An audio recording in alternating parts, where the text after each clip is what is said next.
vamos a dar comenzo para non, bueno, para tratar de ser puntuales neste evento. O primeiro que quixera facer é darvos a benvida a esta sétima Feria de Emprendedores de Compostela 2025. Nesta ocasión nos centramos nun modelo económico alrededor dunha vida saudable. Acompáñanme na mesa a miña dereita está María Rozas Pérez, que é primeira tenente de alcaldesa do Concello de Santiago, e a miña esquerda está José Luís Villaverde Acuña, director da área de valorización, transferencia e emprendemento da Universidade de Santiago. E, bueno, eu mesmo, que son o decano desta facultade, e que realmente a miña presencia aquí pois é un pouco simbólica, porque son o menos importante dos que estamos aquí. A miña función realmente é poñer a vosa disposición, a disposición da organización, os medios cos que contamos, sexan materiais ou humanos, a apoiar no posible esta iniciativa na que nos creemos. Pensamos que é posible levar a cabo accións emprendedoras buscando beneficio económico e sempre da man de unha vida, de un modelo saudable. Sin máis dilación, eu vou ceder a palabra a José Luís para que os faga as consideracións.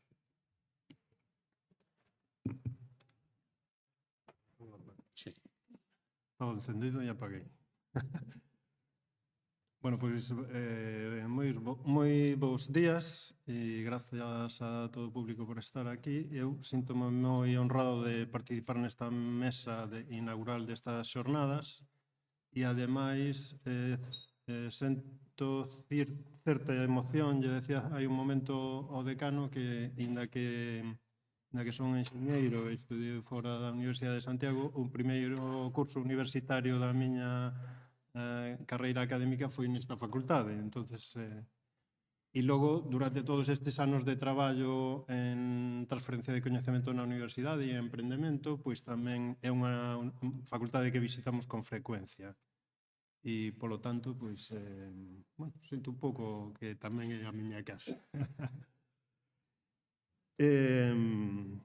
O foco desta xornada, como vedes no título, son as emprendedoras de Compostela e ese reto, ese desafío dun novo modelo de economía máis sustentable e máis focado na saúde. E eu tratei de buscar algún referente destas emprendedoras e me tedes que disculpade porque non son un estudioso deste tema e, ao final, os referentes que encontras son os que tes máis cercanos ao traballo de cada día e incluso a túa vida personal. Entón, xa que estamos na Facultade de Química e falamos e a miña tarea na universidade é achegar o coñecemento científico á sociedade e convertir resultados de investigación en produtos e servicios que sexan útiles á universidade, pensando en que casos podía haber máis ou menos recentes coñecidos de este tipo de emprendedoras na Universidade de Santiago e, en particular, na Facultade de Química, pois penso na empresa Galquimia en Carme Pampín ou penso na empresa iGrape e en Marta Lores, que son dos referentes desta facultade. E se me deixades facer unha reflexión personal tamén, porque buscando personaxes públicas ou outras emprendedoras de Compostela non as atopei, probablemente as hai, pero eu, digamos, probablemente non dediquei suficiente esfuerzo a buscalas, pero despois tamén pensei que hai moitas emprendedoras anónimas e moitas emprendedoras descoñecidas con moito mérito e moito esforzo e pensei na miña nai. Pensei na miña nai que emprendeu 3 negocios, emprendeu un negocio de unha tenda de roupa, outros máis relacionados con hostelería, pois xestionou un bar e xestionou tamén unha pensión de estudiantes. E eu penso que estas xornadas sirven para visibilizar estas emprendedoras que moitas veces eran descoñecidas e que hoxe en día as visibilizamos e poñemos en valor ese esforzo adicional ao que poden facer os emprendedores homes en esta sociedade na que estamos vivindo, non? E que a través de accións como esta xornada, este pequeno grao de arena, podemos contribuir a ir cambiando esa sociedade, non? Fálase na introducción da xornada de repensar a economía e eu diría que repensar a economía non é só pensar en como producimos, en como sino tamén en como consumimos. É necesario todo o que consumimos, fai nos falta un móvil novo cada ano, fai nos falta uns zapatos novos cada mes. Bueno, non sei se hai casos desos, eu non estou neses casos, pero supoño que sí, non? Que a veces consumimos por enriba do que é necesario, non? E, bueno, así, entre broma e serio, diría que tamén a veces ao mellor hai que medir non só ese progreso económico, ese impacto económico e tal. A nosa compañeira Eva insiste moitas veces nestes cambios de paradigma, non? De decir, a mellor, en vez de mirar o produto interior bruto, tiñamos como, creo que hai algún estudio e algunha medición da felicidade interior bruta dun país, non? E en concreto, pois tamén da nosa sociedade aquí en Galicia e en concreto na cidade de Compostela.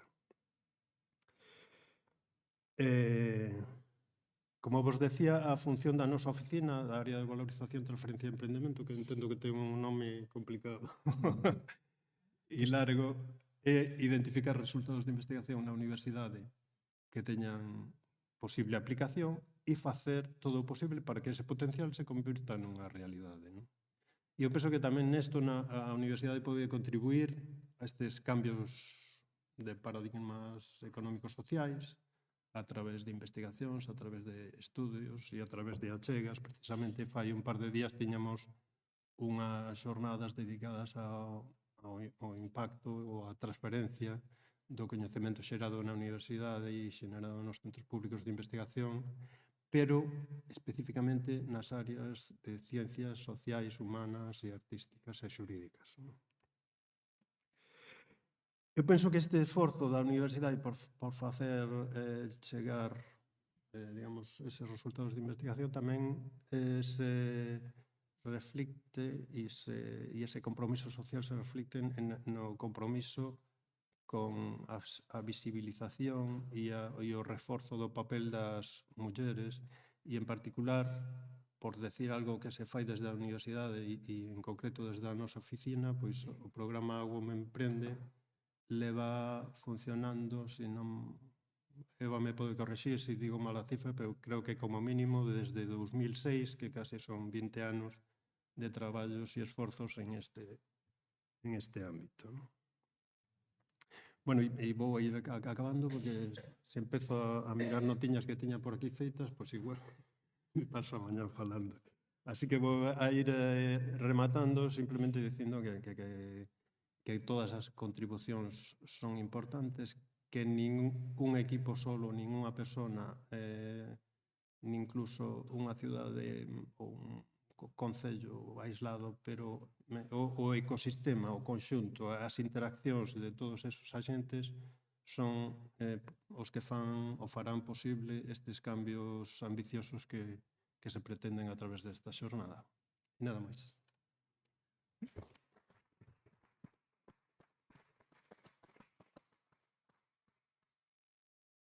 Moitas grazas. María Rozas intervén a continuación. Moitas grazas. Moi bo día a todas e a todos.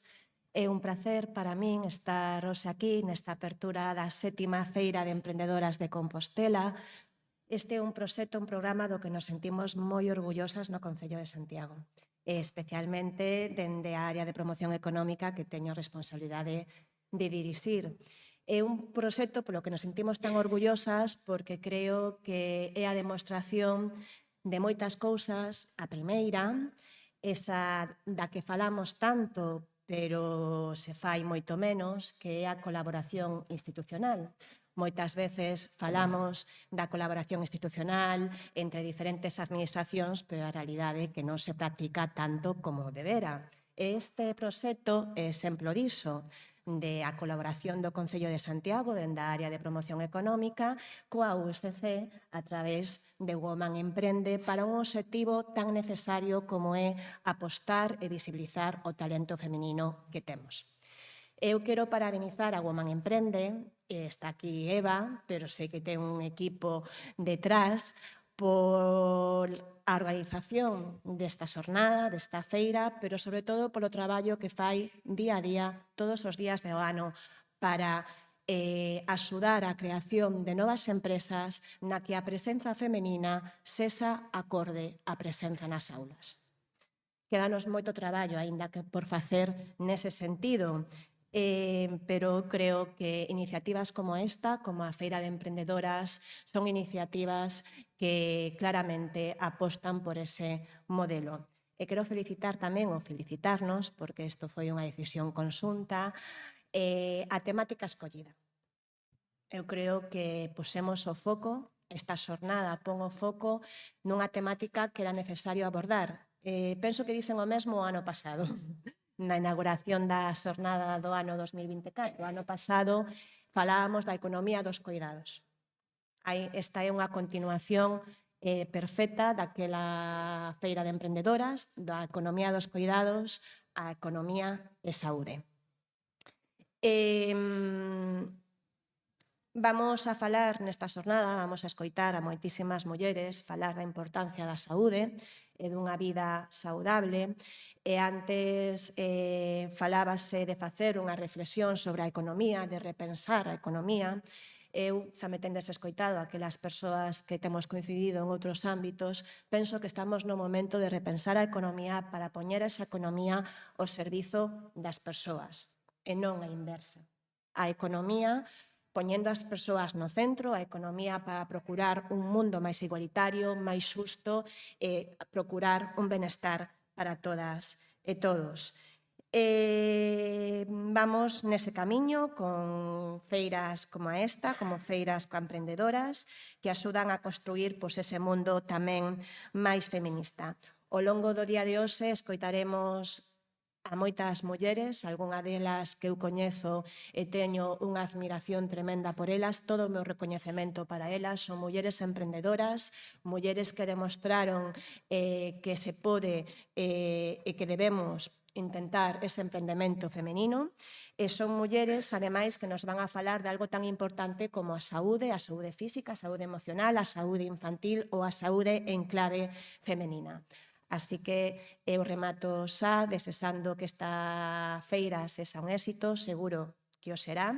Eu xa estou pensando na do ano que ven e aquí, de novo, estaremos ao Concello de Santiago. Moitas gracias a todos.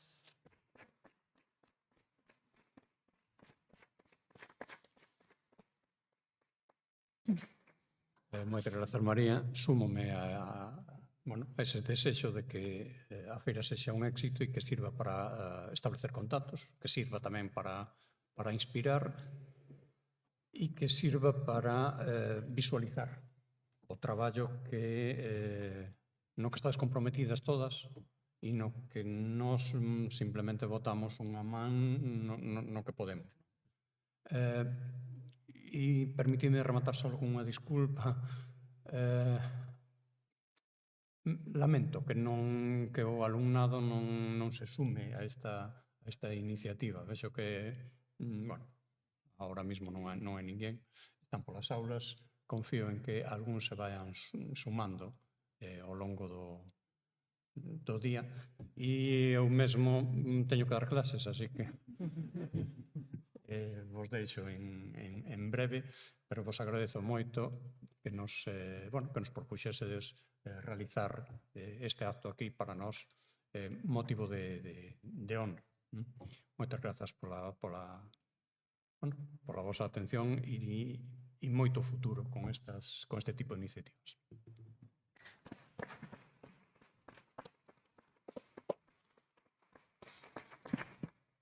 Bueno, moitas gracias. Temos un pequeno tempo agora, de as 10:30 que retomamos aquí a xornada no plenario, que vamos a aproveitar para, se nos poden acompañar, ademais, as autoridades que participaron na apertura para visitar os stands da feira e dar un pequeno paseo para coñecer o que nos ofrece Compostela neste ámbito.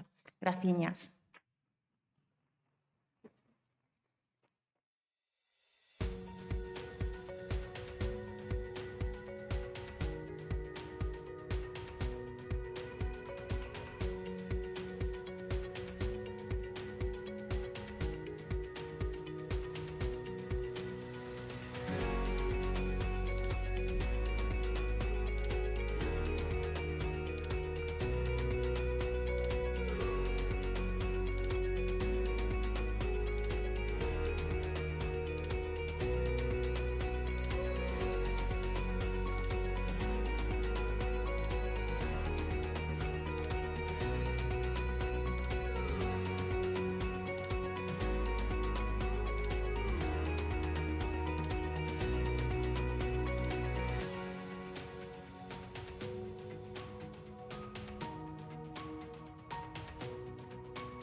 Ben, pois bon día a todas e a todos. Eu son Pura Seoane Albela. E digo de Albela porque a veces nos esquecemos do segundo apelido, verdad? Nos quedamos aí no primeiro e o referente que son as nais, que antes facía fincapé aquí o compañeiro. Bueno, pois son Pura Seoane Albela, son labrega, son muller, considero-me emprendedora, sí, a verdade é que sí. Hortasán foi un proxecto que naceu fai 24 anos e naceu, pois digo vos algo, naceu dunha avoa tamén emprendedora que decía: si comes fora, desconfía. Desconfía. Eu estudaba aquí en Santiago na universidade, leva todo, chourizos, leva o queixo, leva... Que si comes fora, desconfía, non sabes o que vas a comer. Entón, pois, de aí naceu en min, pois, quizás esa boa alimentación, non? Que a miña nai a secundou, evidentemente, e a partir de aí, eu, despois de traballar en outras cousas durante tamén moitos anos, 15 anos, pois, no mundo burocrático, no mundo sindical e demais, pois, din un vuelco á miña vida e dixen, hai que traballar a terra. Isto, nacín para vivir, non nacín para ser esclava. Hai que traballar a terra. E aí me puxen na tarefa. Entón, ali tiña, pois, 4 hectáreas moi bonitiñas e, pois, dixen, bueno, pois, unha granxa con animales para ter abono orgánico, unha granxa para ter horta, para ter froiteiras, para ter unha alimentación para o mundo, non? Que poida ser sana e que poida ser o que eu tiña na casa. Entón, a partir de aí, bueno, pois, efectivamente, foi pasiño, Hortasán chega ao punto que está agora. E o punto que está agora é o seguinte: eu teño clarísimo que temos unha constitución perfecta, vale? Que nacemos, pero con unha maquinaria estupenda, super milimetrada, e cada día o corazón latexa por nós, cada día temos unha circulación sanguínea que se move e que aí non lle temos que mandar facer nada, e eso sí, temos unha mente que temos que, hoxe amigas aquí que nos enseñen a como atala, a como... Pero o outro todo tamén se merece, cada célula do noso corpo, billóns e billóns de células que temos, se merecen un bon trato. E aí, pois, está a alimentación. Para nós é un moi importante paso. Cada vez que hai unha labrega, cada vez que hai unha emprendedora ou un emprendedor que nace e que se pon a traballar a terra, pois como campanilla, sabes? Que nacía un anxo por algún lado, pois aquí tamén pasa o mesmo. E dende aí eu tamén quero facer un chamamento. Efectivamente, non é fácil. Non é fácil. Temos moitísimos inconvintes, mogollón de inconvintes. Non é agora o momento porque estamos de festa e estamos para darlle adiante a emprendedoras, vale? Pero si o que vos pide é unha cousa. Hai unha serie de sociedade que aínda non sabe dos produtos locales. Investigade. Arrededor vosa hai labregos e labregas que están producindo. Ide a eles, que consta un pouquiño máis. Eu digo, vos teño unha filla en México, ela lá está en México, e ela ten que facer un esforzo de unha mañán enteira para ir a un mercado local e consumir da produción local. Faino, e faino con todo o amor do mundo. Ela o outro día fixo un maratón en Ciudad de México. E acabouno perfectamente. E acabouno con un moi bo tempo, con 3 horas, 20 minutos, é dicir que, se conocedes, son 44 kilómetros, non? 42, perdón. Entonces, quero dicir que facedes un ben para vós, facedes un ben para a terra e facedes un ben grande para unha economía de uns emprendedores, moi bons días, que temos moitas ganas de seguir sobrevivindo. Eu teño xa relevo xeracional, o meu fillo decidiu, está hoxe comigo, decidiu emprender. Somos agora un equipo de familia, pero sei de moitos amigos que pechan as súas granxas. Pero se pechan as súas granxas é por algo, é porque non dá un soldo, vale? Entonces, por favor, contádollo a todo o mundo. Buscade mercado local. Gracias. Acabes.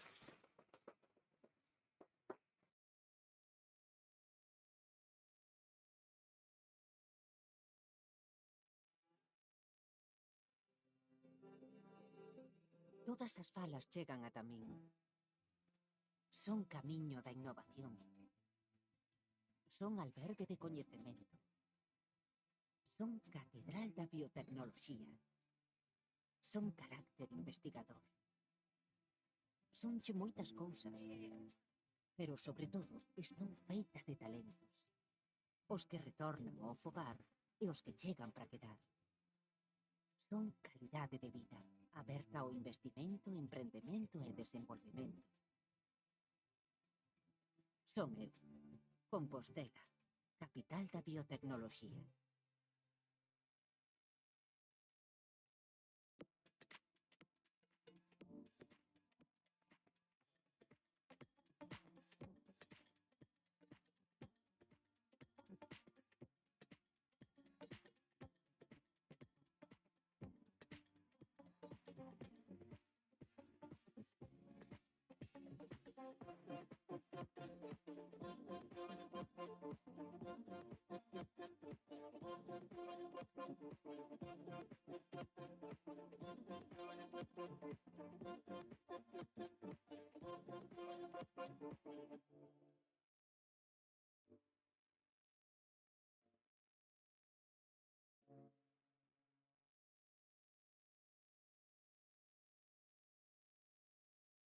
De María Cadaval. Entorno médico científico. Susana Torrente. Carmen Pampín. Nieves Rodríguez. Carmen Pampín, aquí a temos pola fora. Nieves Rodríguez, ven agora. Vale, pues incorporámoslas, que son en María Seoanes.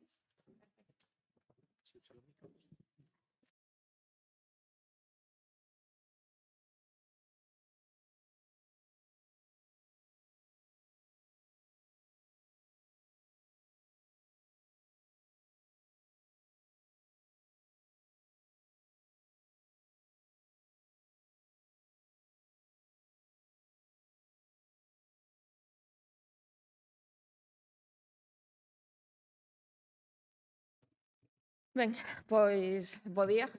Un placer estar aquí un ano máis compartindo esta feira de emprendedoras que vai xa pola súa 7ª edición, que non lhe ia decir, non? Alá polo comenzo, cando na primeira e na segunda, pois o temor sempre do comenzo de como vai a responder a xente e de como vai a calar, sobre todo na sociedade, pois era toda unha incógnita e agora xa temos a resposta. E agora, decía, xa temos a resposta, deixamos que Nieves... Nada, que Nieves se acomode, estamos nada máis que comenzando. Digo que xa temos a resposta, e a resposta é que a acollida é magnífica, sobre todo, o que aprendemos, tanto as persoas que estamos aquí, como despois aquelas que se achegan ao resultado, non? Destas conversas, iba a decir debates, pero en realidad son conversas, e sobre todo cartas de presentación, coñecemento, intercambio de ideas, pero tamén de información, porque moitas veces tamén na universidade traballamos en celdiñas moi pequenas, e esas celdas tan pequenas son ás veces un pouco illadas e non nos permiten ver o que está nin sequera ao noso arredor. Imaginadvos aquela xente que realmente non está neste día a día e que, bueno, pois non é quen de identificar e moito menos de saber cales son eses proxectos innovadores que a través fundamentalmente da transferencia das novas iniciativas das emprendedoras que temos sentadas hoxe nesta mesa, pois acaban facendo da sociedade un lugar mellor, da economía, unha economía moito máis agradable e sustentable e, sobre todo, desa forma de vida saudable cara que todo o mundo, alo menos, ten a intención de camiñar. É por iso que esta mesa, que leva por título Entorno médico e científico, empresas innovadoras e economía ao servizo da saúde, ten como convidadas a 4 grandes mulleres, cada unha no seu ámbito, todas elas dedicándose a temas diferentes, pero moitos deles complementarios. Non? Entón, teño aquí a miña esquerda a Susana Torrente Vila Sánchez. Susana leva a xestión de patentes nas áreas de farmacia e química médica da Universidade de Santiago de Compostela e asesora en protección de invencións. Está dentro da área de valorización, transferencia e emprendemento da USC. A súa beira está Carme Pampín. Carme Pampín xa é unha das estrelas coñecidas e ademais repite, non, habitualmente nesta feira, así que non só o traballo de Carme, senón sobre todo o seu papel inicial que tivo na Fundación de Galquimia, pois é ben coñecido por todos nós. E a miña dereita, alá ao fondo, a recén chegada Nieves, que ten un deses proxectos do que moitas veces falamos moitas, do que está sempre na discusión, pero que normalmente non aterra. Nieves foi quen de aterralo, agora imos ter a oportunidade de coñecelo, do mesmo xeito que María Seoane, que está aquí a miña dereita. María é unha desas emprendedoras en biotecnoloxía, unha desas emprendedoras en biotecnoloxía que, ademais de dar impulso, non? De dar pulo a esas empresas que están dentro do eido da saúde, forma parte da directiva de Bioga, que, como sabedes, é unha desas grandes apostas que ten nestes momentos a cidade. Ben feita a presentación de rigor, un pouco ao fío do tema que se nos plantexa, decidimos non facer unha mesa redonda, a pesares do mandato das persoas organizadoras, senón que o que vamos a facer é unha conversa entre nolas 5, pero dende logo unha conversa aberta a todos aqueles que tivestedes a ver acompañarnos esta mañá, porque seguramente é moito máis interesante o resultado que nos vai a dar, non? Vamos a plantexar 3 preguntas, vou a plantexar 3 preguntas a cada unha delas, vamos a ir alternándonos para facer a conversa un pouco máis dinámica, máis alá do que a partir desas preguntas cada unha das participantes nesta conversa que irá engadir, e despois sí que lles pediría que preparen non 3 para cada unha, pero sí alo menos unha pregunta a curiosidade ou alo menos unha información que queiran saber e que non quedase clara durante a nosa conversa previa. Vamos a comenzar con Susana. Vamos a empezar coa casa. Non é que teña ningún tipo de preferencia, pero dicíano antes na presentación, non é moi importante non só investigar, non só avanzar, senón, sobre todo, facer transferencia, identificar cales son eses proxectos que son susceptibles de transferirse e poñelos a rodar, porque moitas veces grandes avances nos laboratorios pois acaban sin chegar precisamente porque falta a ponte, vale? Pois Susana ten nas súas mans unha desas pontes e a pregunta, unha das primeiras preguntas que nos podemos facer é de que xeito esa protección á propiedade intelectual pode influir no ritmo de chegada, no ritmo de que eses descubrimentos, eses avances que se están facendo na farmacia, na química médica, poden acabar chegando á sociedade antes, despois ou incluso non chegando. Non se hai algún tipo de relación entre ese proceso e o que despois vemos na nosa realidade. Bueno, está aprendido. Está aprendido, Sí. vale. Esa ponte, como dis, pois non sempre é doada de conseguir. É un camiño longo bueno, é complicado moitas veces. Estamos aquí nunha mesa de saúde, nun entorno de saúde, e nese entorno pois é todavía máis complicado porque tes que facer unha investigación pois rigurosa, precisa, e despois tes que validala e se para un medicamento, por exemplo, pois todos coñecemos que hai que ir polos ensaios clínicos, non? Na miña tarefa que fago aquí na universidade é ese acompañamento aos investigadores e investigadoras nese camiño para poder chegar un pouco máis alá e aproximarnos ao mercado e que poida chegar esa ponte para chegar á sociedade e beneficiar os pacientes e a saúde das persoas. No meu traballo, as patentes, máis que unha ponte, é unha ferramenta. É unha ferramenta que permite protexer os resultados de investigación e crear valor sobre eles. E con ese valor, pois, podemos interesar a empresas e a inversores que nos permitan continuar con ese desenvolvemento a través dunha spin-off ou ben a propia empresa con colaboracións para chegar pois, ao final que é chegar ao paciente. Non? O sea, patente, ferramenta para potenciar eses resultados da investigación.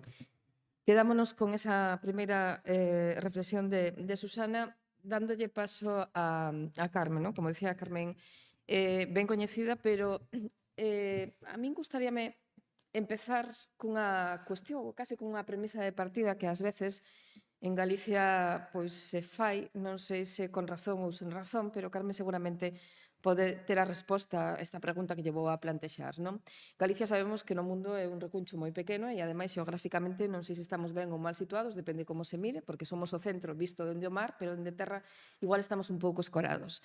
Que significa isto a hora de emprender e, sobre todo, a hora de internacionalizar unha actividade de desenvolvemento, de investigación, de innovación, que ten que chegar non só ao tecido productivo empresarial galego, senón que ten que chegar ao resto do mundo, non? Como sei que Galquimia o ten conseguido, un pouco quería que nos contases esa experiencia de traslación e había un programa de televisión que era algo así como Dende Galicia para o mundo. Pois como se fai Dende Galicia para o mundo? Bueno, pois efectivamente, como dis, en Galicia estamos un pouquiño escorados, non? Para chegar aquí, o mínimo que ten que coller calquera persoa nunha capital europea, non imos máis lonxe xa, son 2 avións. A veces son 2 días de viaxe para unha reunión de 1 hora, non? Co cal, non sei cando creamos Galquimia, a pregunta sempre é por que unha empresa deste tipo en Galicia? Por que non teñámoslo claro? Pois por que? Pois porque a materia prima temos aquí, a materia prima que é fundamental, que son os doutores e doutoras en química orgánica que nos adicamos, estaban aquí. E habían, de feito, foi unha das motivacións, non? De crear a empresa para nunha primeira fase pois como autoemprego e máis adiante pois tamén para dar saída profesional a doutores e doutoras e titulados das universidades galegas. Pero sí é certo que, hoxe en día a investigación, o emprendemento é global, non? Eso non quere dicir que sexa fácil, non pensemos que co LinkedIn e co Teams e todo eso son ferramentas, pero eso non quere dicir que porque teñamos unha páxina no LinkedIn xa imos internacionalizarnos, non? Entón hai que ser moi conscientes, pois desde o principio, e non sei o que fixemos, que se queres vender, se queres posicionarte no mercado, non só vender, senón ter colaboradores, porque ao final este tipo de investigacións son multidisciplinares. Necesitas de outros equipos que teñan outras competencias que o mellor ti non tes, ben sexan grupos de universitarios, outras empresas, fundacións, etcétera. E tens que ter unha visión cara fora. Por lo tanto, tens que viaxar, non queda outra. É dicir, desde os momentos iniciais tens que ter en conta que se creas unha empresa en Galicia, E nós, que estamos no rural, sempre o digo, xa o sabedes, sempre digo, como facedes? Aquí a Toro non ven ninguén a comprarnos nada, eso podo vos asegurar. Nunca pasou nos 20 e pico anos que temos de historia que alguén pasase pola carretera e dixese, vamos a parar aquí nesta empresa, a ver se nos poden vender algo. Non, non pasou, nin creo que pase. Polo tanto, bueno, hai que ter unha proxección cara fora, hai que ter un plan de internacionalización que o primeiro xa é fora de Galicia, non é fora de España siquera, non? O primeiro é que te coñezan fora, co cal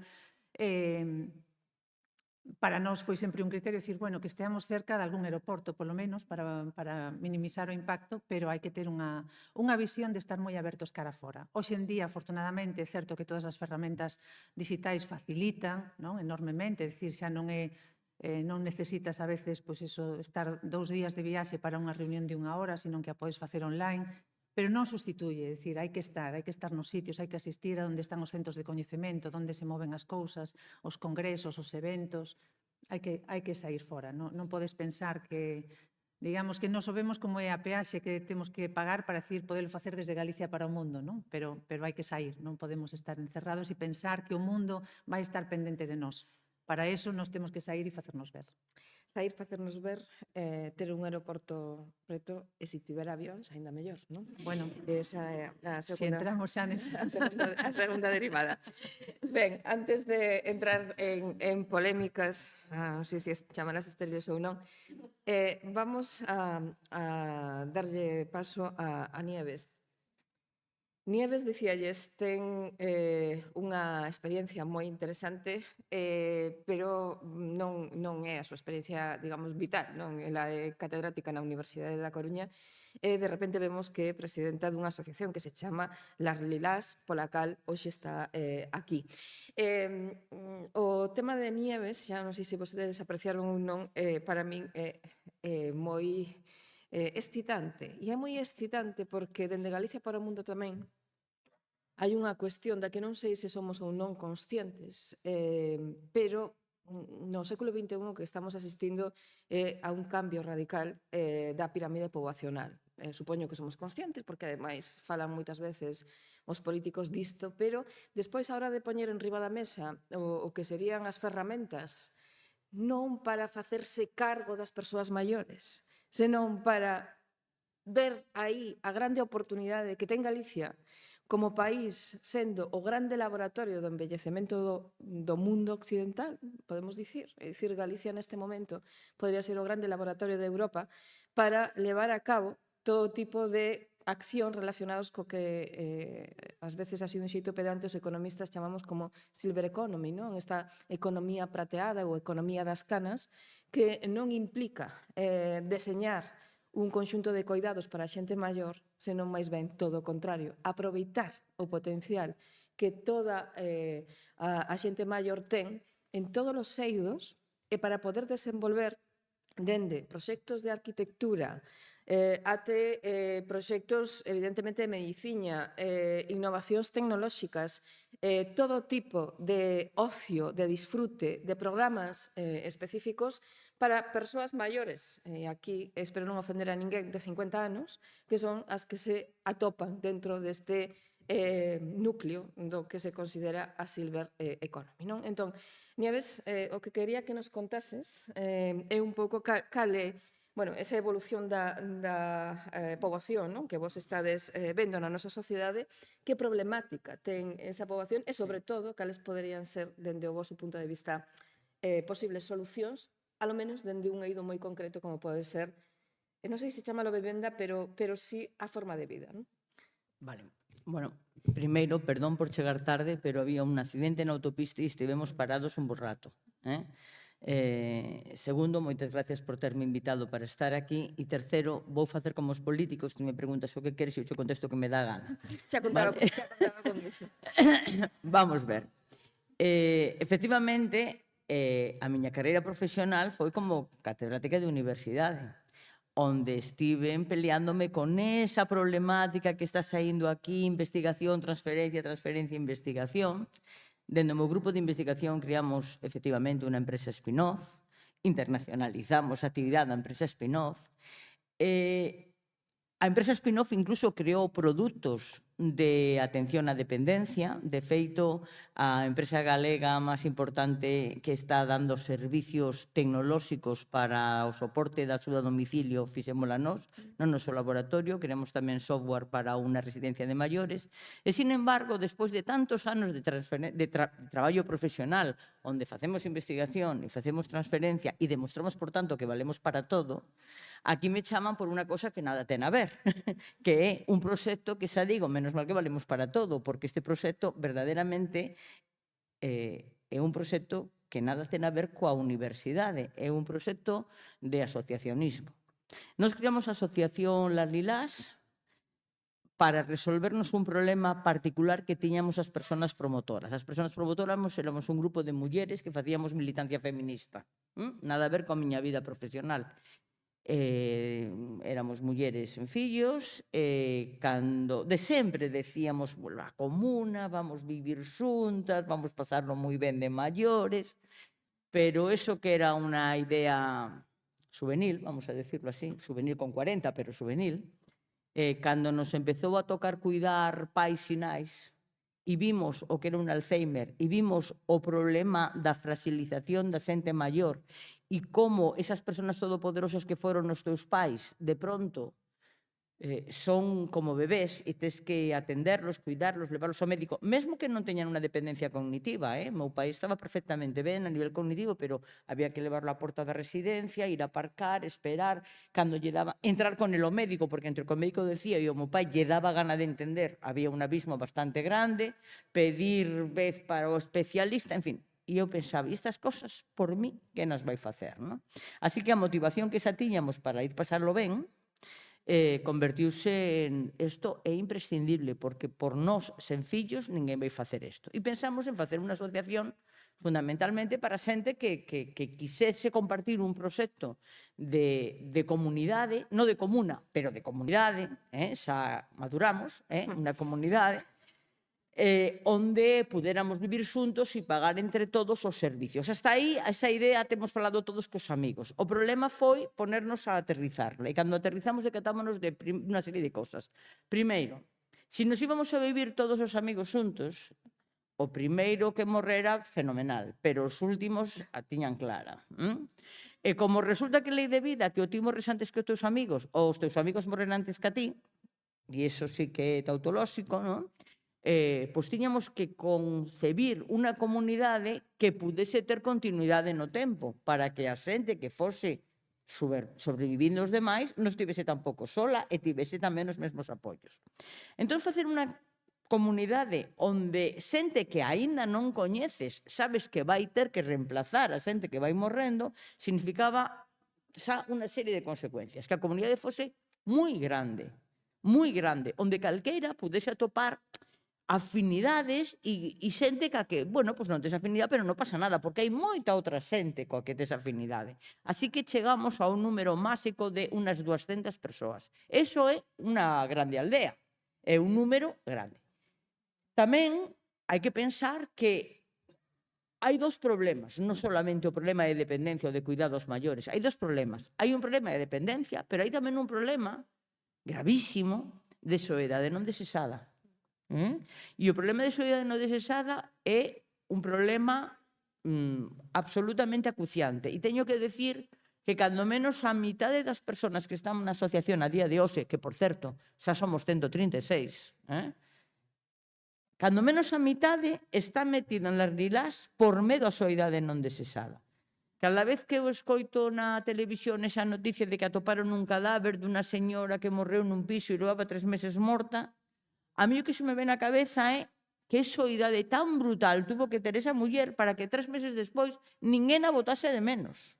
E ás veces ten fillos, pero o fillo chama, non me colle o teléfono, bueno,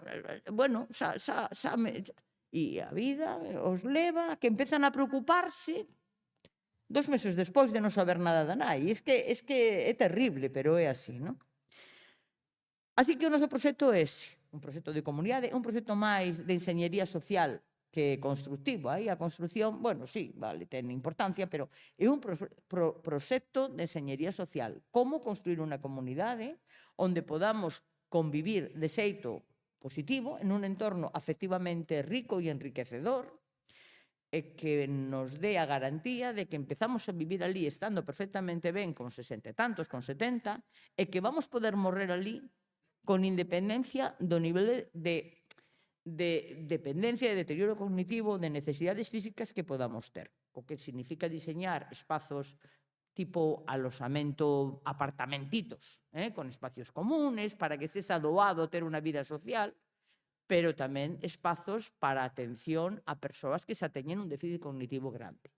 E xa contarei máis do proxecto na seguinte pregunta. Moi ben.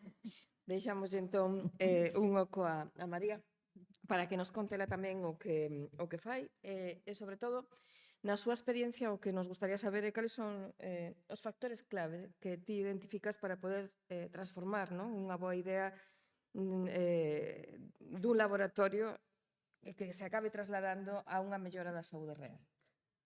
Bueno, pois eu, despois de ter emprendido en diferentes ocasións no ámbito da saúde, no ámbito da tecnoloxía, da biotecnoloxía, eses factores, por ser moi concreta, é cambiar un pouco a mentalidade, pensar máis en deseñar a partir do que observamos do mercado. É dicir, eu, xa por ser crítica, dunha forma constructiva, se ven bastantes ideas que xurden dun plano académico que son moi interesantes na ciencia base e directamente se pensa que isto ten aplicación directa no mercado. Pode tela ou non. O que é esencial é, dende un principio, consultar o mercado, falar con grandes corporacións, falar, por suposto, expoñer o proxecto e preguntar a nivel internacional, porque cando falamos de tecnoloxía deste tipo de empresas, falamos dun mercado global. Entender cales son esas necesidades e incorporalas canto antes no desenvolvemento do produto, porque non todas as ideas as temos na cabeza, temos que escoitar o mercado. Nese sentido, é moi práctico establecer canto antes, son cousas que voto de menos nos proxectos nos que vou coñecendo, colaboracións específicas de redes que xa están no mercado, porque isto nos vai facilitar moitísimo integrar esa opinión e ir máis seguros de cara ao mercado. Seguridade no mercado é difícil atopala, pero ao menos procurala, e cando está fundamentada esa busca, normalmente o éxito é maior. Vamos coa segunda volta, Susana. Na segunda volta, Susana dicíanos que usaba a patente como ferramenta para potenciar os resultados da investigación. A pregunta dame a sensación de que, bueno, e por que é necesario que esteades vos? É dicir, como é o proceso de solicitud de petición dunha patente? É moi engorroso? Como é ese procedimento a hora de buscar o equilibrio entre o que pode ser o interese científico, a investigación científica, e, por outro lado, a busca deses resultados empresariais?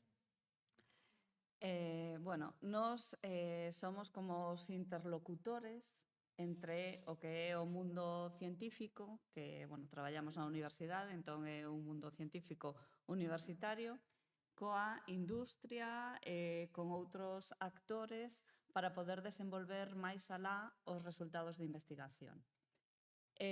Todas as institucións públicas, os centros de investigación, a día de hoxe teñen este tipo de oficinas internamente na súa casa, que son as oficinas de transferencia de coñecemento. Entón, digamos que somos ese vehículo que está no medio intercedendo polas dúas bandas, para entender o idioma que falan os científicos e o idioma que falan as empresas e o mundo dos negocios. Como é o proceso das patentes? Porque unha das fases que facemos nós é protexer os resultados. Protexelos para poder ter esa ventaxa no mercado de que ninguén nos copie, vale? E poder ter esa ventaxa competitiva frente a outras opcións. Ademais, o que buscamos tamén con esas patentes é potenciar a diferenciación deses resultados que veñen dunha investigación, de outros resultados e outras solucións que poida haber xa no mercado, non? Estamos buscando ese punto único neste produto que queremos potenciar. Como decía, as patentes pois son esa ferramenta, unha das ferramentas para crear valor. As patentes teñen que ver co dereito, en moitos casos, están a cabalo entre o dereito e a ciencia, e na patente, que é un documento, pois converxen esas dúas linguaxes. Entón, bueno, pois hai que ter un coñecemento bastante profundo de como é o xogo das patentes, o sistema de patentes, para poder transformar unha investigación nun documento de patente, vale? Que este aí protexido. Entón, para eso sí que se necesitan axentes como os das oficinas de transferencia de coñecemento, axentes de patentes, e facer ese trasvase, non? Ademais das patentes, porque estamos falando de patentes, hai moitas outras formas de crear valor sobre o resultado da investigación. Vale, hai que estudiar o mercado, hai que facer ese estudio de mercado, hai que estudiar os competidores, que é o que están vendendo os competidores, onde. Entón, aí podemos posicionar mellor o noso produto, o noso servicio. Entón, todo ese traballo é o que facemos nas oficinas de transferencia. A min gustame o das patentes, é meu hobby, pero hai moitas outras cosas. Moitas grazas pola aclaración e tamén por ese traballo, non? Porque eso que dis do dereito aos científicos non lles gusta moito e ademais poñen así a man, igual que cando os economistas vamos á Facultade de Dereito a impartir clase de economía, que ves que poñen así unha barreira como dicindo eu desto non quero saber nada. Pero despois na práctica, pois ambas as dúas ou ambas as tres cousas teñen que xuntarse para acabar dando o froito e o produto que se busca, non? Se me permites, un inciso, esta compatibilidade de ciencia e patentes é algo que me gusta resaltar ás veces, pois cando, tutorizo alumnas, ás veces, que tiñamos un programa no que estábamos, apoiando a xente xoven que tiña que tomar decisións na súa vida de que vou estudiar despois, como vai ser meu futuro, pois a mí me gusta esta mensaxe de, ti podes comenzar co que che gusta e despois podes encontrar paixóns tardías nas que aínda tes moitos folgos para facer cousas. Isto foi un pouco o meu exemplo que me pasou a mí. Eu empecé con química, pero ao final dirixinme a algo tan diverxente como o dereito e as patentes. Pasaste ao lado oscuro. Sí. Vedes o que dicía. Segundo nos dixo antes o decano, Carmen, esta tamén é a túa casa, non? Esta tamén é a miña casa. Esta tamén é a túa casa. Entón, partindo desa base de que esta é a túa casa, que consideras que é máis valioso nese diálogo entre empresa e universidade, non? Esa conexión que no teu caso necesariamente se produce, e ademais se produce dun xeito recurrente. Que consideras que é o máis importante ou que consideras mesmo que se está facendo ben e, sobre todo, que botas de menos, non? Que che gustaría que houbera que realmente non atopas? Bueno, a ver, a Universidade de Santiago é unha das universidades que leva moitos anos traballando en emprendemento. Algúns que estamos aquí, é dicir, vivimos esa épocas cando, que estou falando dos anos 2000, cando se falaba dunha spin-off e a maioría non teñamos nin idea de que era un spin-off. Decías, todo isto é moi bonito, pero non se sabía, non? Eu creo que durante eses anos, vivimos uns anos un pouco heroicos do emprendemento, non? Porque fomos facendo e fomos aprendendo a medida que íbamos andando, non? É dicir, a creación de spin-offs, todo digamos, as ferramentas que había a disposición para que persoas que estábamos, eu fixen a miña tese, estábamos acabando a tese e nos veñen coa idea de montar unha spin-off. Bueno, pois vale, por que non? Pero sin ser moi conscientes realmente do que significaba eso, non? Entón, pois, creo que naquel momento, decir, foi algo de moito mérito que partindo dunha universidade saia un programa de emprendemento con todos, digamos, os paraguas necesarios, non? Para axudar a que cambiemos a mentalidade, pois tamén nos pasou eso, non? A primeira vez, acórdome, cando estaba a Uninova, que fomos ali a facer o plan de empresa, e íbamos ali todos os xoves pola mañá, e decíamos, esta xente non ten nin idea, que nos van decir de como a investigación química se vai trasladar a un Excel. Eso é imposible, non teñen nin idea. Entonces, digamos, todo isto é un proceso que hai que vivir, non? Que ao final tes que un pouco ir trasladando e facendo un pouco, pois, un pouco que lle pasou a Susana, é dicir, estudias algo, formaste en algo e despois eso é unha base, pero vas mudando un pouco a túa orientación profesional pois en función dos camiños que se abran e das paixóns que vayas atopando, non? E que vayas querendo desenvolver. Pero, bueno, nese momento foi un momento, creo que moi importante. De feito, fixemos, eu creo que moita labor tamén de divulgación. Eu recorrín España co equipo de emprendemento da universidade contando como case do éxito, como, bueno, contamos a... Eu creo que hoxe en día, pois 20 anos despois, casi 25 anos despois, podemos decir, ninguén pon en dúbida o emprendemento universitario. Hai moitas cousas xa que non se discuten, non? Eso quere decir que non haxa cousas que mellorar? Non, seguramente hai cousas que mellorar, non? E no diálogo sempre digo que ao final, a veces creo que algo no que pecamos un pouco e un pouco por, non sei se por cultura ou polo que sexa, sempre en pararnos moito en que nome lle poñemos a cada cousa, como nos procedementos, máis que no fin, non? Ao final un pouco, é dicir, o que queremos é, ao final, detrás de todo isto, hai un obxectivo de conseguir que algo, unha innovación, unha investigación, chegue á sociedade. Ese é o fin que buscamos ou que creo que debemos buscar, non? Si ao final patentas unha investigación, por que é importante patentala? Porque se queres que chegue, que unha molécula chegue a ser un fármaco, ou patentas ou nunca vai chegar. E outras vías é o mesmo, é dicir, ao final tes que conseguir que a universidade ten que investigar, pero hai que buscar esa fórmula para que ao final pase de que saia da universidade e chegue á sociedade. E a veces non é directo, porque, por exemplo, se falamos de fármacos, nunca algo que vai a sair dun laboratorio vai pasar ao paciente nin en 2 anos, nin en 3, nin en 4, nin seguramente a través da spin-off que se poida crear, senón que todo iso é un proceso de ao mellor 15 ou 20 anos e donde cada etapa pois terá un protagonista diferente, non?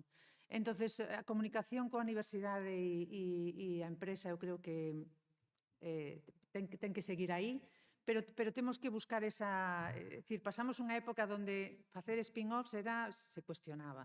Despois, facer spin-offs, parece que cada catedrático tiña que ter unha spin-off, senón como que non era nada, non? Despois, entonces, temos que pasar un pouquiño das modas e temos que ver, non toda a investigación ten que convertirse nunha spin-off, tampouco, porque a veces non dá.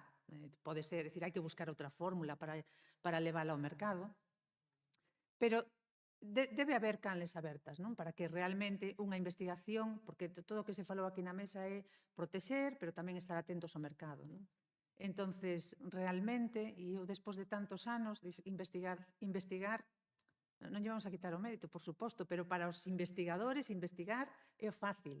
O difícil é vendelo, é leválo ao mercado. Como conseguir que algo que está no laboratorio poida chegar ao mercado. Eso é super complicado. Hai moita competencia, tens que ver, é dicir, e necesitas un investimento, o mellor o doble ou o triple do que empregaches para chegar a ter ese resultado no laboratorio. Entón, as canles teñen que estar abertas, ten que haber mecanismos que sexan fluidos, que non perdamos máis enerxía, porque eu, por exemplo, da miña experiencia, lembro que perdemos moita enerxía na constitución, na empresa, como íbamos funcionar, nos reglamentos... Bueno, avancemos eso, porque ao final o tempo que perdemos, e algo que Susana pode dicir, pero desde que presentas unha patente, o reloxo está en marcha.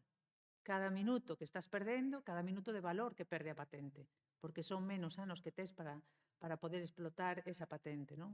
Entonces, ao final hai que...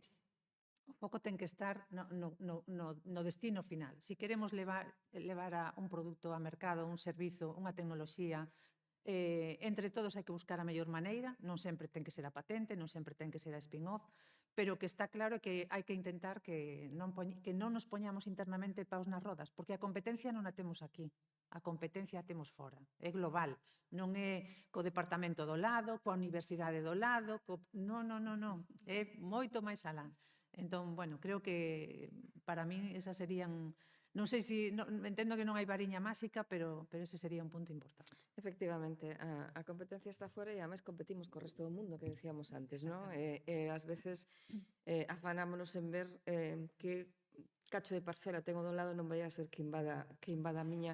Non me resisto a facer unha pregunta ao fío do que apuntabas de, decías, investigar, protexer, sair ao mercado, conseguir un produto que acabe tendo éxito. Que papel xogan a día de hoxe canles de comunicación como as redes sociais neste proceso? Se é que xogan algún, que a mellor non ten ningún. Bueno, as redes sociais xogan un papel, claro, non vamos a decir que non, claro que sí, pero na miña experiencia tens que estar aí. As redes sociais son unha vía máis de comunicación, por suposto, pero a investigación non se fai nas redes sociais, os negocios non se fan nas redes sociais, non é donde está, é dicir, se ti protexes, non vas a poñer o teu plan comercial nunha rede social, non vas a... hai momentos que che pode interesar contar o que estás facendo. Ahora todos estamos moi abertos e todo é contar todo o que facemos. Pero outras vías de protexer o que facemos, cando non é patente, é o secreto. É non contar o que estamos facendo. Por que ten que saber un competidor que eu estou avanzando nesta parceliña, senón que podo chegar ou non chegar e o mellor me interesa, pois, cando realmente teña resultados a ir e facer, non? Entonces, bueno, hai estrategias, pero eu creo que as redes sociais bueno, teñen a súa función, non as podes obviar, están aí, pero non é onde está o negocio, non é onde está a investigación, non? Quizáis, non sei.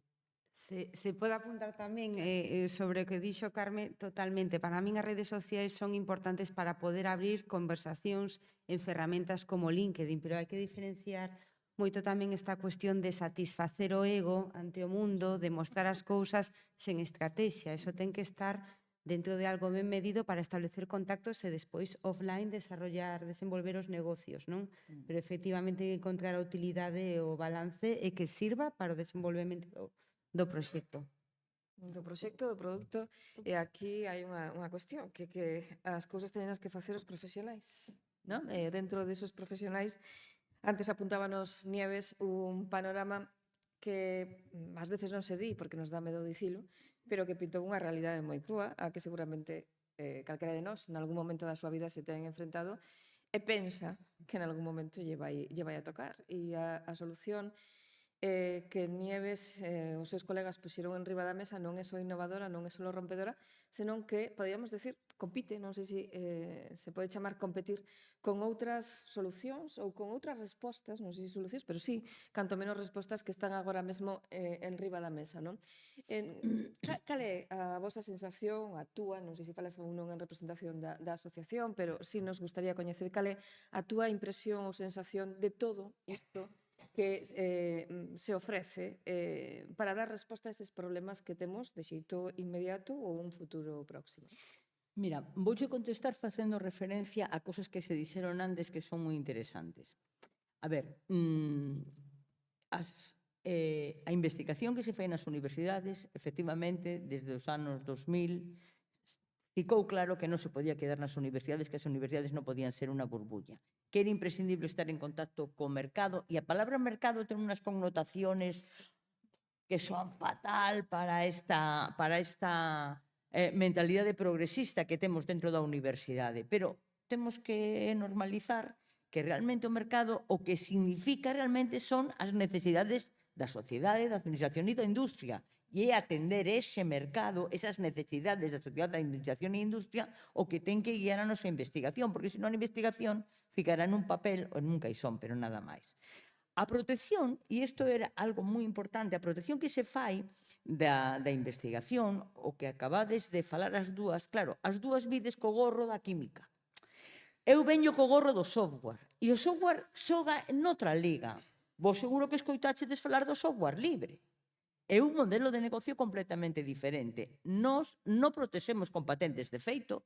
O software patentes en Estados Unidos, en Europa non se pode patentar, protéxese como un registro de propiedade intelectual. Ben, pois ese modelo do software libre é o que seguimos en las RILAS, condicionados porque o veño do mundo do software, quizáis. Es decir, nós queremos que o noso modelo, a nosa solución, creemos que canto máis non la copien, millor.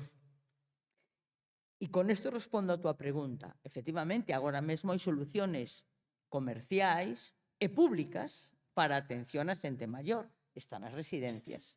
E está incluso o servicio de axuda a domicilio que todos os concellos, por lei, teñen que ter.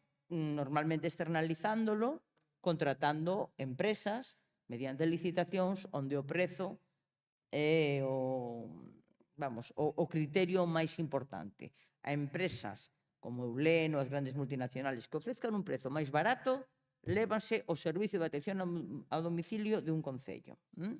E con eso se será un parche para as persoas maiores que viven solas, onde se lles atende un número de horas a semana para as cosas máis básicas de limpieza, atención a persona e a casa. Que significa a nosa solución? Que queremos que todo o mundo copie, por iso a temos publicada na nosa web, podedes mirarlo alí. Que significa a nosa solución? Significa unha solución que nace de abaixo arriba, es decir, da sociedade cara arriba, non é unha solución de unha multinacional para resolver un problema da sociedade, sino que é a propia sociedade civil autoorganizándose para evitar calqueira especulación. Non somos, por suposto, unha asociación sin ánimo de lucro, pero non só sin ánimo de lucro, sino con un ideario onde o que se persigue é que o noso diñeiro rinda en darnos unha boa calidad de servicios sin provocar beneficios para ninguén. De feito, pensamos externalizar nada, o mínimo posible en todo caso. Queremos dar o servicio nos. Cal é o truco da nosa solución? Porque, claro, nos vamos ter que construir un centro grandísimo para 200 personas vivan ali, vai ser moi grande. Esos son millóns de euros. Hai que comprar un terreno e hai que edificarlo. Millóns de euros. Como se fai eso sen ser unha multinacional? Como se fai eso dende a sociedade civil? Bueno, pois nos inventamos, e isto sí é innovación, inventamos o seguinte mecanismo. Nos, persoas que nos estamos asociando agora, somos o que chamamos socios promotores. O que podemos é prestarlle un diñeiro á asociación. Un préstamo. Ese préstamo faise, formalizase en Facenda, ese diñeiro sigue sendo noso. Non somos unha cooperativa de vivenda, non somos unha cooperativa onde ti estás comprando unha participación social na cooperativa. Facemos un préstamo. E ese préstamo a asociación non lo terá que devolver. E como non lo va a devolver? Pois cando empece a funcionar, onde terá que cobrar por os servicios, evidentemente, a nós vai a, digamos, podemos verlo como unha rebaixa moi importante ou podemos verlo como que pagamos unha cantidad pero nos devolven o diñeiro hasta que remate a devolución do diñeiro que se nos debe. Entón, isto que é pura innovación financiera, non sei se financiera ou social ou que, creo que é un modelo que permite que a sociedade civil con recursos de clase media, o sea, é verdad, isto non nos enganemos, isto costa diñeiro e fai falta ter boas pensións, fai falta ter un pequeno patrimonio, pero de clase media. Isto permite que a sociedade civil poda buscar unha solución onde sexan donos do seu destino. É dicir, onde non dependamos de que a xerencia da residencia decide que o turno de entrada das auxiliares é ás 8 da mañán e como ás 8 da mañán é cando empezan e entran a traballar, pois hai que levantar a xente ás 8 da mañán, duchala e arreglar a habitación, porque está ben. Traballamos toda a vida para que de jubilados nos fagan levantarnos ás 8 da mañán por necesidades da residencia e da organización do persoal. Se non somos os donos, e somos os donos como asociación, podemos organizar as cousas ao noso xeito. Ou, non no comedor, sin alcohol. Pero, se eu non teño, non vamos poder tomar unha cañita, non vamos poder brindar con viño, pero se tomei viño toda a vida, non teño ningún problema de saúde. E mesmo se o teño, é asunto meu. Se me salto un día a dieta e quero tomarme a cañita. Entonces, queremos saírnos dese sistema cuartelario, de réximen cuartelario, donde como cidadán non tes ningún dereito, porque tes que vivir de acordo á reglamentación que fixeron pensando en maximizar o beneficio da empresa e non en ti. E que pasa nas residencias públicas? Aí non hai beneficios, hai No, bueno, de acordo, non hai beneficios, pero de todos xeitos hai unha visión asistencial de cuidar a persoas que non teñen recursos máis que para estar aí, porque quen ten recursos busca unha solución diferente que a de estar na residencia. Neste sentido, falase moito das solucións de eu teño dereito a morrer na miña casa, teño dereito a vivir na miña casa, teño dereito a envellecer na miña casa, que me presten asistencia para vivir na miña casa. Correctísimo, correctísimo, non podo estar máis de acordo. Es que en la Riler vamos ter casa, es que van ser as nosas casas, pero nun contexto onde temos moito máis facilitado a relación social. Vamos ter moito máis fácil ir con el tacatá al club de lectura, porque se vivimos en unha cidade e queremos ir al club de lectura, o mellor, pois temos que facer unos desplazamentos que nos resultan complicados. De acordo? E isto é un pouco o esquema do que nos queremos facer. Vemos a competencia sin ningún problema, ao revés. Queremos que o noso modelo nos lo copien e se implante por todas partes, porque creemos que canto máis claro sexa que a sociedade civil demanda un servicio diferente, teremos unha influencia de arrastre para que as residencias que existen, tanto públicas como privadas, tamén cambien o seu modelo de asistencia.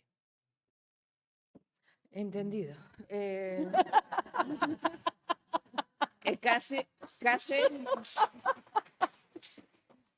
Case nos dá ganas, falo por min, de asociarnos xa. Bueno, eu vos invito a todos a asociarvos, xa vos digo que queremos ser moita xente. E un par de detalles. Temos en estes momentos xente, a xente máis nova naceu en 1975, vale?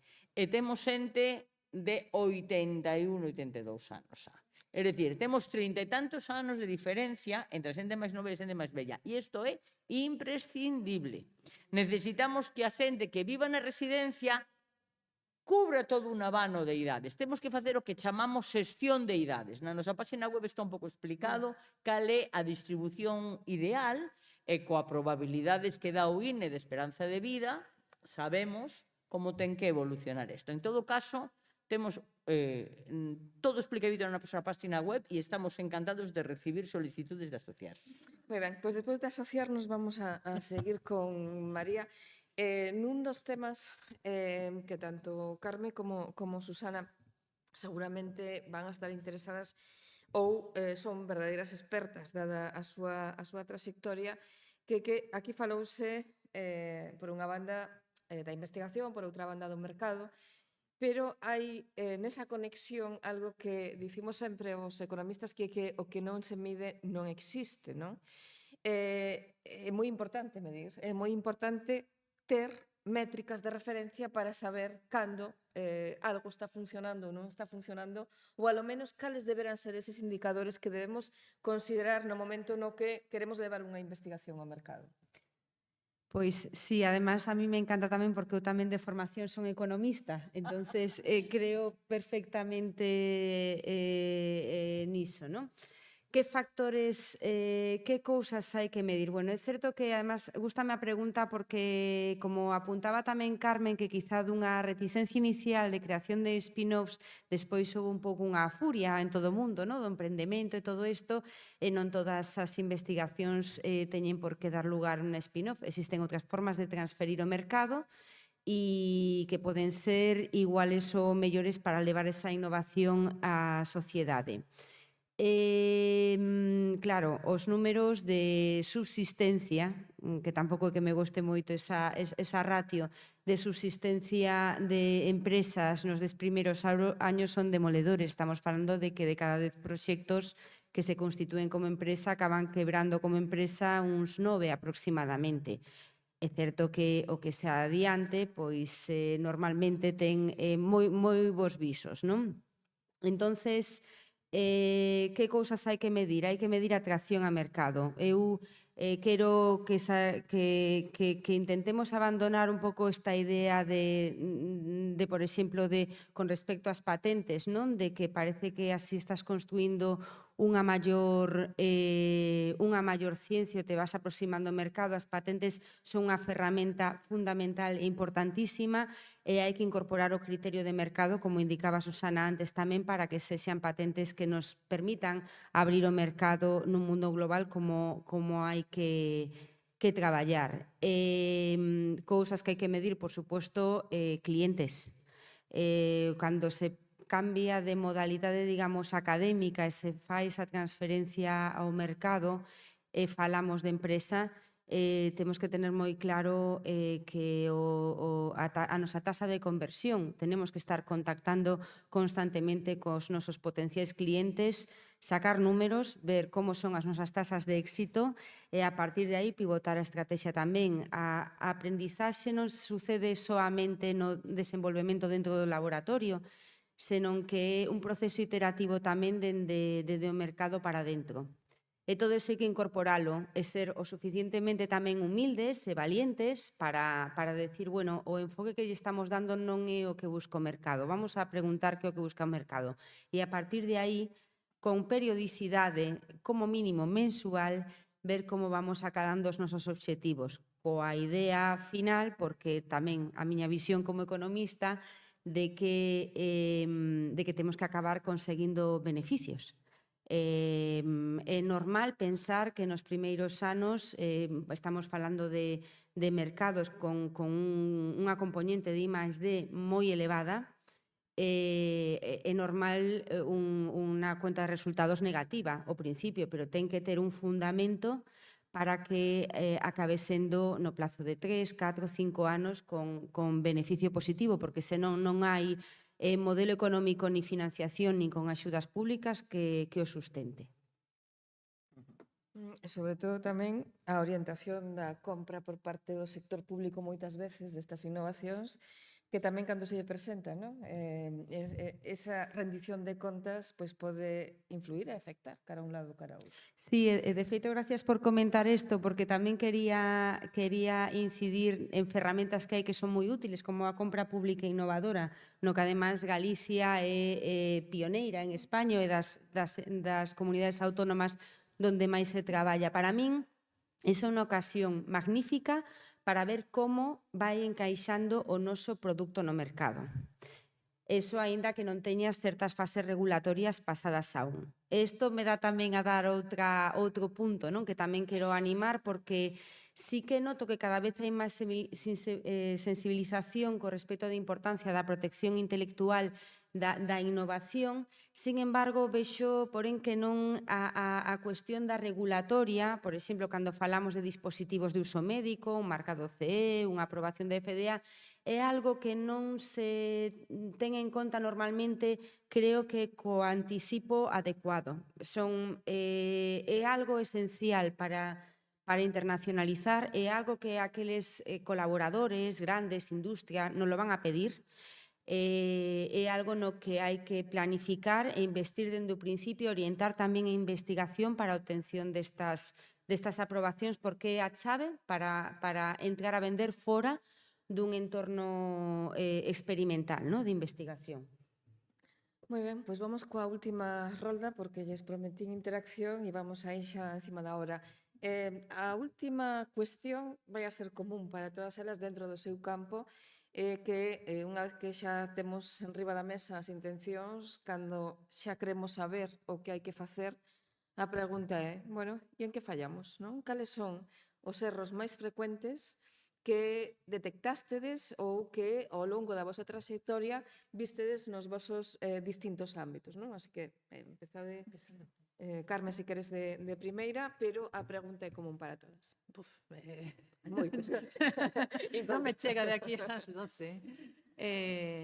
Bueno, erros moitos, lóxicamente, pero os que somos investigadores eu creo que ao mellor temos unha pasta especial para asumilos tamén, non? Porque ao final, sobre todo cando faz unha tese doutoral, a veces podes pasar a metade da tese doutoral onde non sae nada e todo empezas a ir un pouco hacia o final ou as cousas saen, co cal esa resiliencia un pouco xa vas traballando, non?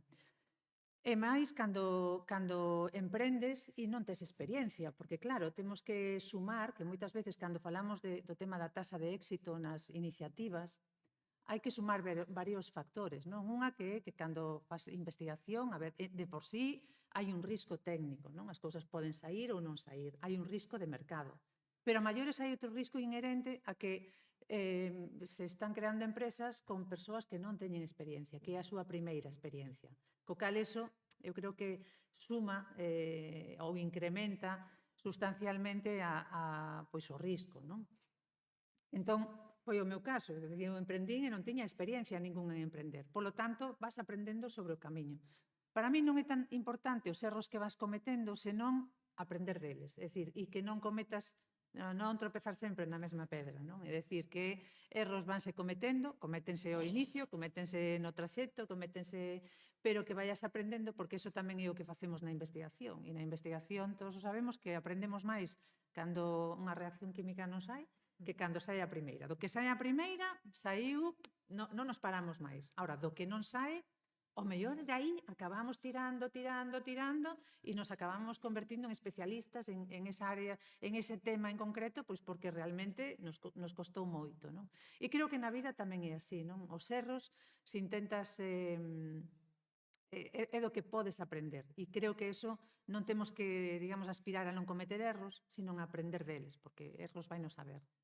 Para min, que é importante para, digamos, suavizar un pouco, bueno, pois ao final é rodearte do equipo mellor que poidas ter, non? Que tampouco é fácil, porque cando estás emprendendo non te coñece ninguén, non tes cartos, a quen vas contratar, non tes nome, non tes marca, todo eso é difícil, pero sí é certo que bueno, hai que irse rodeando de, polo menos, persoas que teñan experiencia en outras áreas que ti non tes, porque iso é moi importante, ao final os equipos teñen que ser multidisciplinares, e non só na ciencia, sino no negocio tamén, non? Hai que saber, pois, se ti sabes dun área, pois necesitas alguén que sepa de finanzas, outro que sepa de mercados, outro que sepa de redes sociais, do que faga falta, non? E que vayas tamén complementándote con equipos que comparten un pouco a túa visión, non? Porque ao final eso é importante. Moitas veces os proxectos, bueno, pois non se comparten as visións e ao final, pois un equipo, se parte do equipo tira para un lado e outro tira para outro, pois malamente podemos chegar a bo porto, non? Pero, bueno, en realidade, decir, eu creo que os erros seguímolos cometendo cada día, é imposible non cometelos, pero para min o máis importante é ir aprendendo deles, é dicir, é que poidas sacar unha lectura e que poidas avanzar. E cada momento é diferente, tamén non podes pensar que o que funcionou hai 5 anos vai funcionar agora. Pois agora vivimos noutra situación, pasamos unha pandemia, pasamos, non sei, últimamente pasamos un apagón, pasamos cousas que pensamos que nunca íbamos vivir, non? Entón, temos que estar un pouco preparados para o que veña e ao final o que ves e dis, bueno, pois o que hai, é certo, hai que estar preparados, pero unha vez non cree todo o que pode vir, non? Pero bueno, hai que rodearse de un bo equipo, iso é fundamental.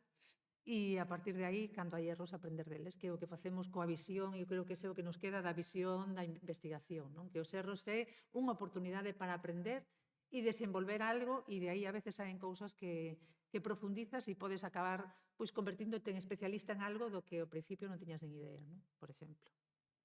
Como ves, Susa? Bueno, eu vou falar dende o punto de vista no que estou no traballo, que é na universidade, non? Entón, aquí, desde que temos os resultados de investigación na universidade ata que chegan a ser un beneficio para a sociedade, pois é un camiño longo, como estábamos falando, e claro, que temos que facer na universidade con eses resultados? Pois dimensionar.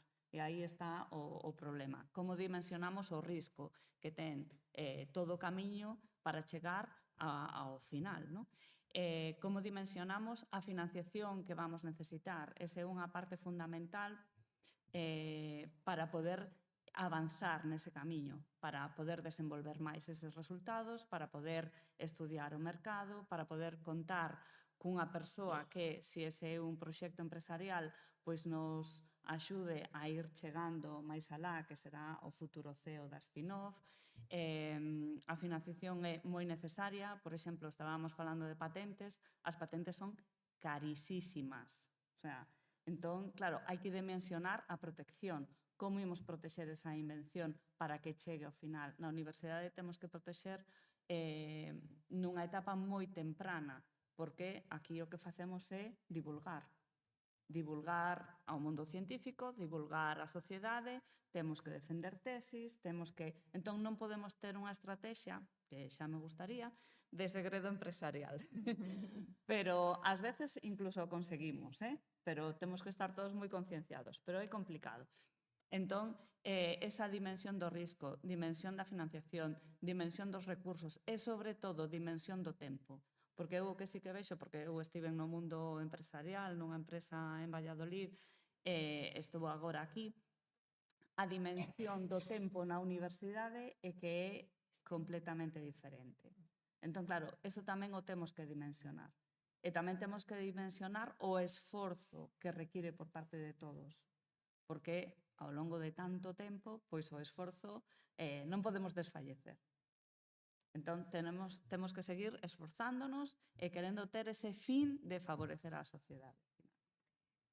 María, estes erros que non sei se poden ou non se poden evitar, pero ti tes un catálogo de erros que hai que evitar, sobre todo cando o que se pretende é utilizar determinado tipo de ferramentas de, por unha banda, internacionalización e, por outra banda, pois asociacións, fusións con outro tipo de empresas ou de actividades. Sí, bueno, de erros, pois como di Carme tamén, moitos cometidos e aprendemos de todos, esperamos seguir aprendendo tamén. Pero complementando sobre todo eso, por supuesto, fundamental investimento das entidades públicas, investimento privado, porque senón sen eso estamos falando dun emprendimento moi precario que é complicado que poda competir a nivel global. Profesionalización tamén moi importante e está, por supuesto, delimitado polas posibilidades de investimento. María, co que comentas, creo que a gran oportunidade de proxectos de spin-offs, de startups, etc., é o potencial da rede. Eu, bueno, agora estou na xunta directiva de Bioga, da que foi Carmen moitos anos presidenta e sigue na xunta directiva tamén, e para min foi revelador ver como a potencialidade de colaborar. Cando somos pequenos e somos unha startup, temos que pensamos en levar resultados de investigación ao mercado, temos que pensar que a comunicación e o establecimiento de redes son esenciales cando somos pequenos e que poden xurdir alianzas non solamente con grandes corporaciones que son moi interesantes de cara a maximizar o proxecto a nivel internacional, económicamente, facer o que lle chaman un exit, a venta da túa empresa, senón tamén con axentes medianos, pequenos, que son complementarios e que poden xurdir posibilidades de colaboración moi potentes no punto non que están as empresas nos primeiros anos. Entón, eu animo a avanzar nese camino e non intentar reinventar a roda e meterse en temas que o millor unha non controla demasiado e ten ao lado mellor alguén co que pode colaborar que si é a súa especialidade. De aí xurden as grandes cousas para min. Pechamos contigo, Nieves. Despois de asociarnos todos, queremos saber como é o modelo de cuidados e, sobre todo, cal é o catálogo de erros a evitar que supoño que tendes detectado tamén. Sí, proxectos como o noso, xente que quere organizar algo para irse a vivir en estes intres están de moda. Vos vedes na prensa cada 2x3, cojaos Inxenio, e os proxectos fracasan. É unha porcentaxe moi alta. Aquí o problema non é detectar a necesidade do mercado, que está clarísima. Aquí o problema é a financiación, porque a inversión é brutal. A inversión é brutal. Pero tamén hai outros factores de risco. E é meterse a un proxecto deste tipo, en plan buenista, somos todos moi amigos e vamos ser super progres, super amigos, e non ter un bo plan de negocio. Hai que aprender dos erros. Efectivamente, eu tamén emprendí montando a miña empresa de software sin experiencia previa e cometí todos os erros que se poden cometer. E tive na mesma formación que distí de Ligape, onde nos enseñan a facer un plan de negocio, a mirar unha contabilidade. Todo iso ten sido de enorme utilidade. Nos en Las Rilas sí temos un plan de negocio que nos permite saber en que cantidades nos vamos a estar movendo de inversión. Temos máis menos aclarada la hipoteca que nos van dar, sin que sea unha hipoteca ni solidaria ni mancomunada, porque hasta aí podíamos chegar, para poder construir o noso centro apoiándonos no diñeiro que nos poñemos e no diñeiro que teñamos como hipoteca para poder facer unos pagos mensuales despois que sean asumibles. Ese plan de negocio que é a cuadratura do círculo, hai que terlo ben claro. E hai que ter claro que temos que xestionarlo como calquera outra empresa e que temos que ter beneficios, porque non ter beneficios significa ter perdas. E que temos que ter beneficios ano a ano porque pode haber anos en que por imprevistos teñamos que tirar dese colchón. Así que moitas veces hai unha confusión entre que significa ser sin ánimo de lucro, asociación sin ánimo de lucro, e o que significa que temos que xestionar un ente complexo onde temos que mirar o diñeiro con criterios absolutamente de rigor empresarial. Entonces, creo que esos son os erros fundamentais que levan a xente a non sair adiante. Nos temos que decir que, agora temos moi bons economistas xa metidos, porque xa somos 136, xa temos de todo, ¿no? Pero temos bons economistas que están xa tomando un pouco riendas para poder pulir aínda máis o proxecto inicial de plan de negocio que tiñamos. Contestando máis directamente a túa pregunta, para saber máis do proxecto, temos un terreno xa comprado, moi pertiño de Sada, é dicir, camiñando a Sada en 700, 800 metros, é dicir, de 10 minutos escasos camiñando, o que é importante a unha certa idade. Estamos no proceso de tramitación do terreno lentérrimo, non lentísimo, lentérrimo, xa non sei como decirlo, por parte do Concello. A Xunta, en cambio, fixo moi ben, foi así, hai que decir as cousas claramente. A parte da Xunta está resolta, a parte do Concello está sendo dunha lentidão que non podes aguantar. E temos xa, digamos, apalabrada como unha entidade financiera el que nos podan dar o préstamo en base a que nos poñamos outro 50%. E o plan de negocio aí o temos. Entonces, bueno, rigor. Rigor e viabilidade. Rigor no estudio da viabilidade. E non xogar con fantasías, sino con números reais. Ti non podes calcular o que che vai costar o personal se non tes diante el cuadro del convenio correspondente e saber exactamente a legislación o que marca, porque, a fin de contas, nos imos ser, oficialmente, imos ser un centro de maiores que ten que ter o recoñecemento por parte da Xunta de Galicia. Isto significa que estamos sometidos a unha regulamentación que temos que cumplir e temos que coñecer. Entón, é unha cuestión de ser rigorosos estudiando as cousas. Vimos do mundo da universidade, supón que temos que saber facer as cousas ben. Moi ben, pois creo que lle podemos roubar 5 minutiños ao café. Se alguén ten algunha pregunta ou algún comentario sobre o que se dixo nesta mesa ao longo da hora e media que levamos conversando. Podo comentar un detalle. Nos creamos, dixeno antes, como un grupo de mulleres solteiras, sen fillos, e pensamos que isto iba a ser moi demandado por mulleres ou homes, pero que non tiveran fillos. A realidade que nos estamos atopando é con montones de matrimonios con fillos que ademais se levan estupendamente ben cos fillos, pero que cando pasaron por ter que cuidar a maiores con Alzheimer, a mensaxe non quero que os meus fillos pasen polo que eu pasei. E o millor que lles podo deixar é ter o futuro resolto e que non teñan que poner diñeiro para cuidar. Moita xente asentindo aí na... Nada, ningún comentario. Bueno, pois pidovos un aplauso para as nosas convidadas, que coido que foi moi enriquecedor.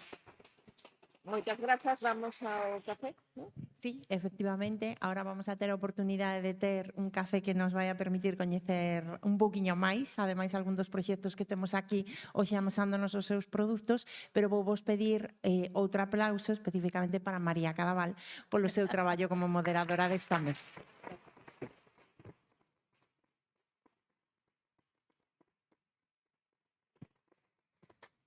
Retomamos a actividade na sala aquí ás 12:30.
¿Ves? Ímonos sentando e antes de seguir coas mesas, vamos a ter a sorte de coñecer un poquinho máis ao proxecto que nos acaba de brindar este café tan delicioso do que disfrutamos. Entón, Pura de Hortasán, cando queiras, retomamos a xornada coa tua experiencia. Levas micro xa, verdad? Ai. Ben, escoítase. Perfecto, teño aí. Bueno, pois, donde quedáramos? Aí, donde quedáramos? Vades a facelo chegar a moita xente, vades a dicir a moita xente que nesta Galiza hai produtoras e produtores, hai xente facendo ben. Emprender. Bueno, gustou o almorzo? Sí? Vale. Iso todo se pode facer na casa. Eso facíano as nosas antepasadas. E aí temos as mulleres, as más das mulleres. As más das mulleres son grandísimas transmisoras de sementes, de receitas, de alimentos, de sostento da vida, de sostento do fogar, de sostento da familia, de sostento da comunidade, vale? Entón, bueno, pois, emprender. Emprender con saúde. Emprender co tempo, ca observación. Antes falábamos diso ali no café, non? A observación. Que nos proporciona a terra esa observación, esos tempos?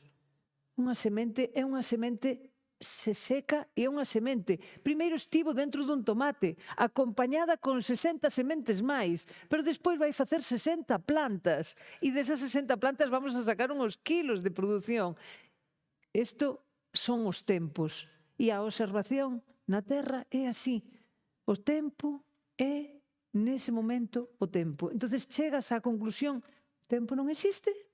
Non existe, teñen razón, non existe. Só teño que estar, eu só teño que estar no momento, no presente, aí, cando está a semente, cando está a planta, cando está o froito, aí, só hai que estar aí. E tes que estar como? Sendo un máis. Eres unha semente máis, eres unha formiga máis, eres un fento máis, eres unha pedriña máis. Eres un máis do todo.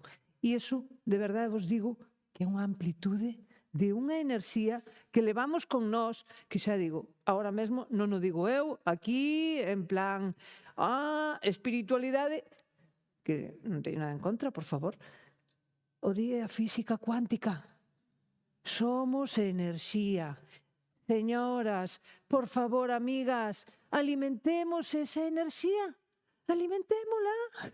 A nosa célula, vale, a miramos no microscópico e sabemos que ten as súas boquiñas e nas súas boquiñas si entran moléculas intoxicadas e entran plásticos, non nas dá escupido, as intoxica. Bueno, pois eso todo, vale, podemos facer a ciencia. A enerxía tamén é medible.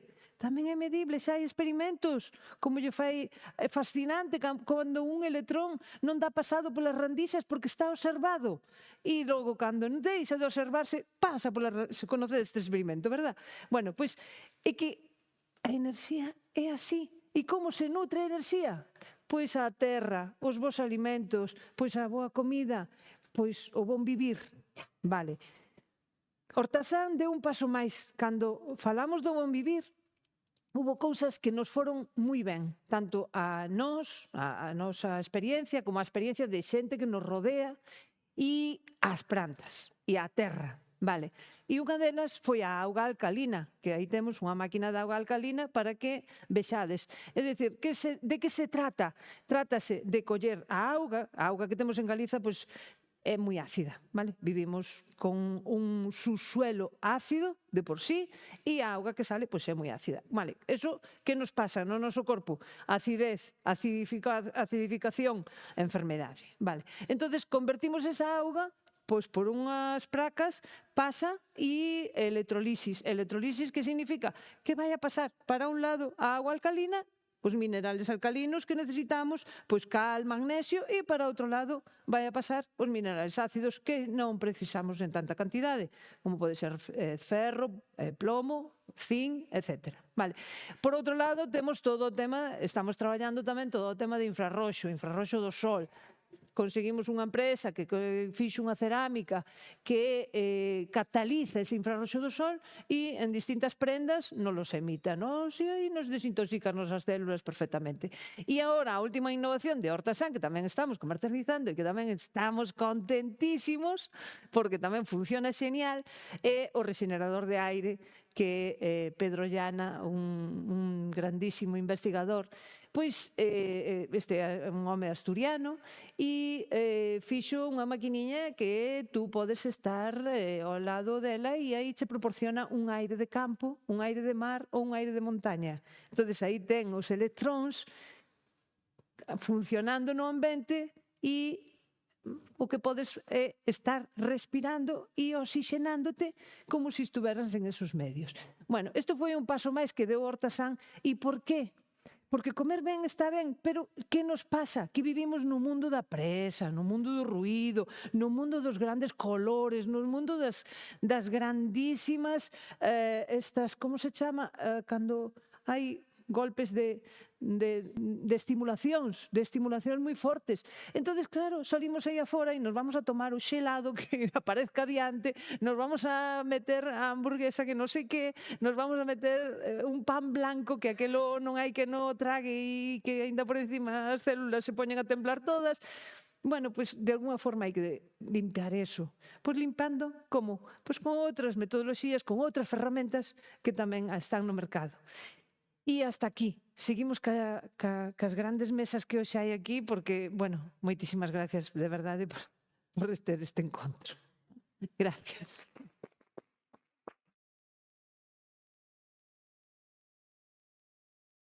Pura. E a saúde física difícil que a teñamos se non coidamos a saúde mental. A iso imos a dedicar o resto da mañán a falar de saúde mental. E antes de dar paso á mesa redonda, imos a ver uns vídeos do Colexio Oficial de Psicoloxía que nos van a dar unhas pistas dos temas que vamos a abordar. Xo dixo Angela Davis, o feminismo é a idea radical que sostén que as mulleres...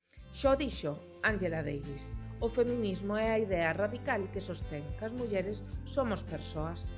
As limitacións da sociedade patriarcal na que vivimos impactan sobre o noso benestar psicolóxico.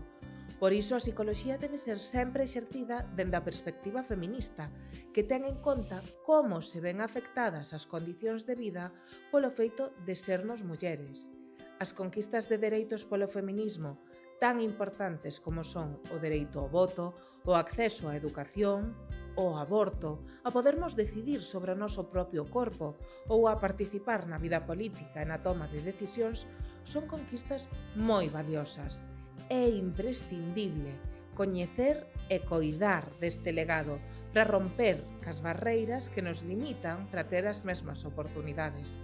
Que o sistema protexa as condicións de vida das mulleres, con leis contra as violencias machistas, as fendas laborais ou en favor da corresponsabilidade, permitirános avanzar cara a unha sociedade con máis igualdade e máis liberdade.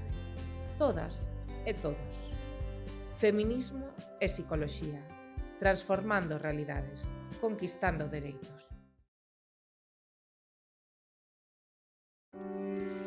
Estar vivindo unha situación de violencia machista pode parecer un círculo do que é imposible sair.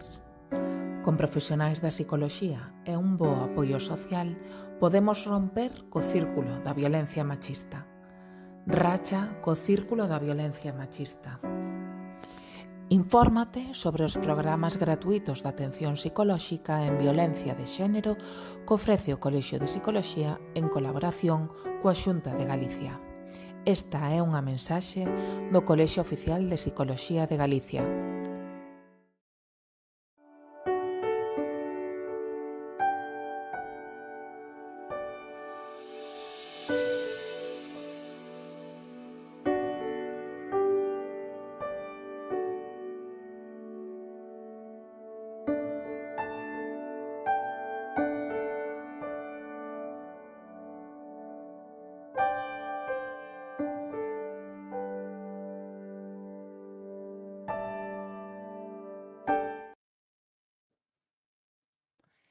Bueno, pois moitas gracias. Invitamos agora sí a subir á mesa as integrantes da seguinte mesa adicada á saúde mental. Noelia, Area, Taida, María del Carmen, Violeta e a moderadora Beatriz.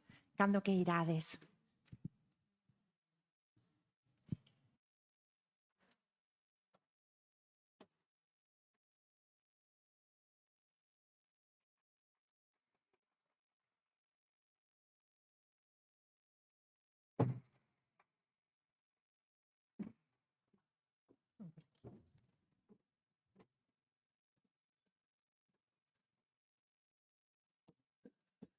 Non sei se se me oe ben ou non. A ver, sí, non? Sí? Vale. Bueno, pois eu quero agradecer a Carme e a Isa que me convidaran, inda que fora no último momento. A verdad que coñezo a case todas as que están na mesa, somos todos psicólogas e traballamos, colaboramos, sobre todo, bueno, con Miriam sí que a coñezo máis, e as outras as coñezo de vista, a Violeta, e despois a FEACES, a Gadea, sempre tivemos que colaborar xuntas, pois o traballar no... Hai que traballar en rede, non? Que é importante. Entonces, casi prefiro seguir o que está na mesa, non? Bueno, eu sou psicóloga, traballo no ámbito privado, non, creo que non fai falta que me presente, non, Carme? Ou sí? Sí?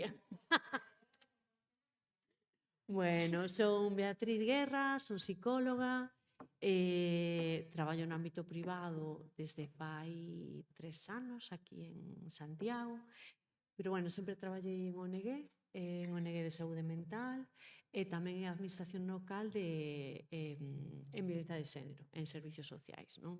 Entón, a verdad que a mesa gustoume moito porque eu creo que as persoas que están podemos ver moita luz, non, sobre o que é a saúde mental despois da pandemia, ademais, non, que hai como unha nova luz sobre eso.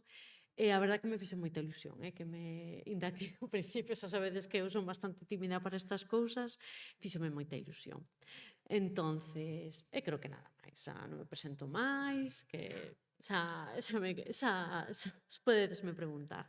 Bueno, vou seguir o programa, se me equivoco me decides, creo que a Tadea non a coñezo, que non sei quen é da mesa, a que persona ven de Agadea?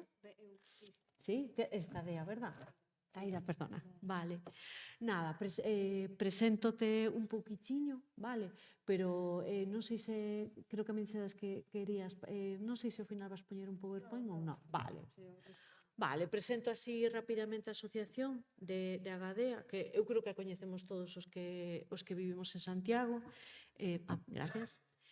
Se non estou equivocada, se fundou no ano 1994, é a Asociación Galega de Axuda aos Enfermos con Demencia tipo Alzheimer, é unha entidade sen ánimo de lucro, que ora nos contará ela, pero como todas as asociacións sen ánimo de lucro, veñen por unha demanda dos familiares para a atención a persoas con enfermedade tipo Alzheimer, vale? Levan moitos anos en Santiago, pero eu sei que tamén se están desplazando a outras áreas, que xa nos contará ela. Eu as que teño así máis ou menos na cabeza eran a Estrada e Teo, pero vexo que tamén estades en Ribeira e Vedra. E bueno, eu creo que xa nos conta ela, non? A misión fundamental é prevención, a dirixida a persoas maiores, sobre todo servicios de estimulación terapéutica, tanto a persoas de inicio temprano como de inicio tardío, a nivel de demencia, e apoio a familiares e sensibilización. Entonces, a min gustaríame que me contara un pouquiño, bueno, un pouco como empezou a asociación e, claro, xa son moitísimos anos os que levades funcionando. Que cambios, que cambiou desde que empezáchedes hasta ahora? Bueno, pois boas tardes a todos e a todas. Gracias por invitarnos a participar nesta mesa. Efectivamente, a Gadea nace no ano 1994 e, polo tanto, pois o ano pasado cumpríamos 30 anos. un pouco no contexto desta xornada de hoxe, pois que saibades que a nosa presidenta é unha muller que leva 20 anos tamén presidindo a asociación, Isabel, que está aquí tamén hoxe con nós. Bueno, como moitas asociacións de familias, esta asociación nace pois pola necesidade de familias que conviven nun mismo entorno e que conviven cunha mesma realidade, non? Que era pois ter familiares cunha demencia neurodexenerativa.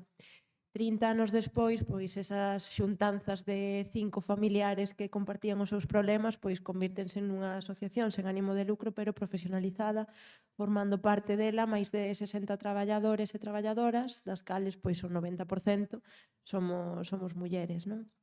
É certo que tamén iso se nota nas persoas que atendemos a todos os niveles, hai maior participación por parte de mulleres, non só nos servizos de estimulación e de centros de día onde temos a xente diagnosticada, senón tamén nos servizos de prevención. É moi curioso como bueno, pois a participación masculina nestes contextos pois aínda se resiste un pouquiño, non? Gústame moito facer esta reflexión porque as mulleres sempre me din claro, é porque nós temos peor a memoria, entón necesitamos previla máis. Eu lles digo, bueno, igual é que vos estades máis concienciadas en que tedes que mantela, non? Non ten por que ser sempre... Bueno, sempre poñemos o punto negativo en nós e non o punto positivo cando ese seguramente sexa o motivo polo cal participamos máis. Efectivamente, os cambios nestes últimos 30 anos pois foronse dando paulatinamente. Creo que unha das cousas nas que agora máis nos focalizamos é en chegar ao rural. É dicir, como ti ben comentabas, Beatriz, nós temos a sede en Santiago, traballamos moito en Santiago, pero nunha poboación tan rural, tan envellecida e tan dispersa como é Galicia, entendemos que o obxectivo da entidade ten que ser achegarse a onde as persoas nos necesitan e non facer que as persoas teñan que vir á cidade, non? Por ese motivo temos 3 zonas de traballo, 3 áreas, que é a área de Santiago, na que estamos aquí no centro, pero estamos tamén en Teo, Trazo, Padrón, Valdodubra, Vedra. Despois temos a área da zona norte de Pontevedra, na que estamos na estrada en Cuntis, e temos a área do Barbanza tamén, onde estamos en Ribeira, Rianxo, Boiro e Portodosón.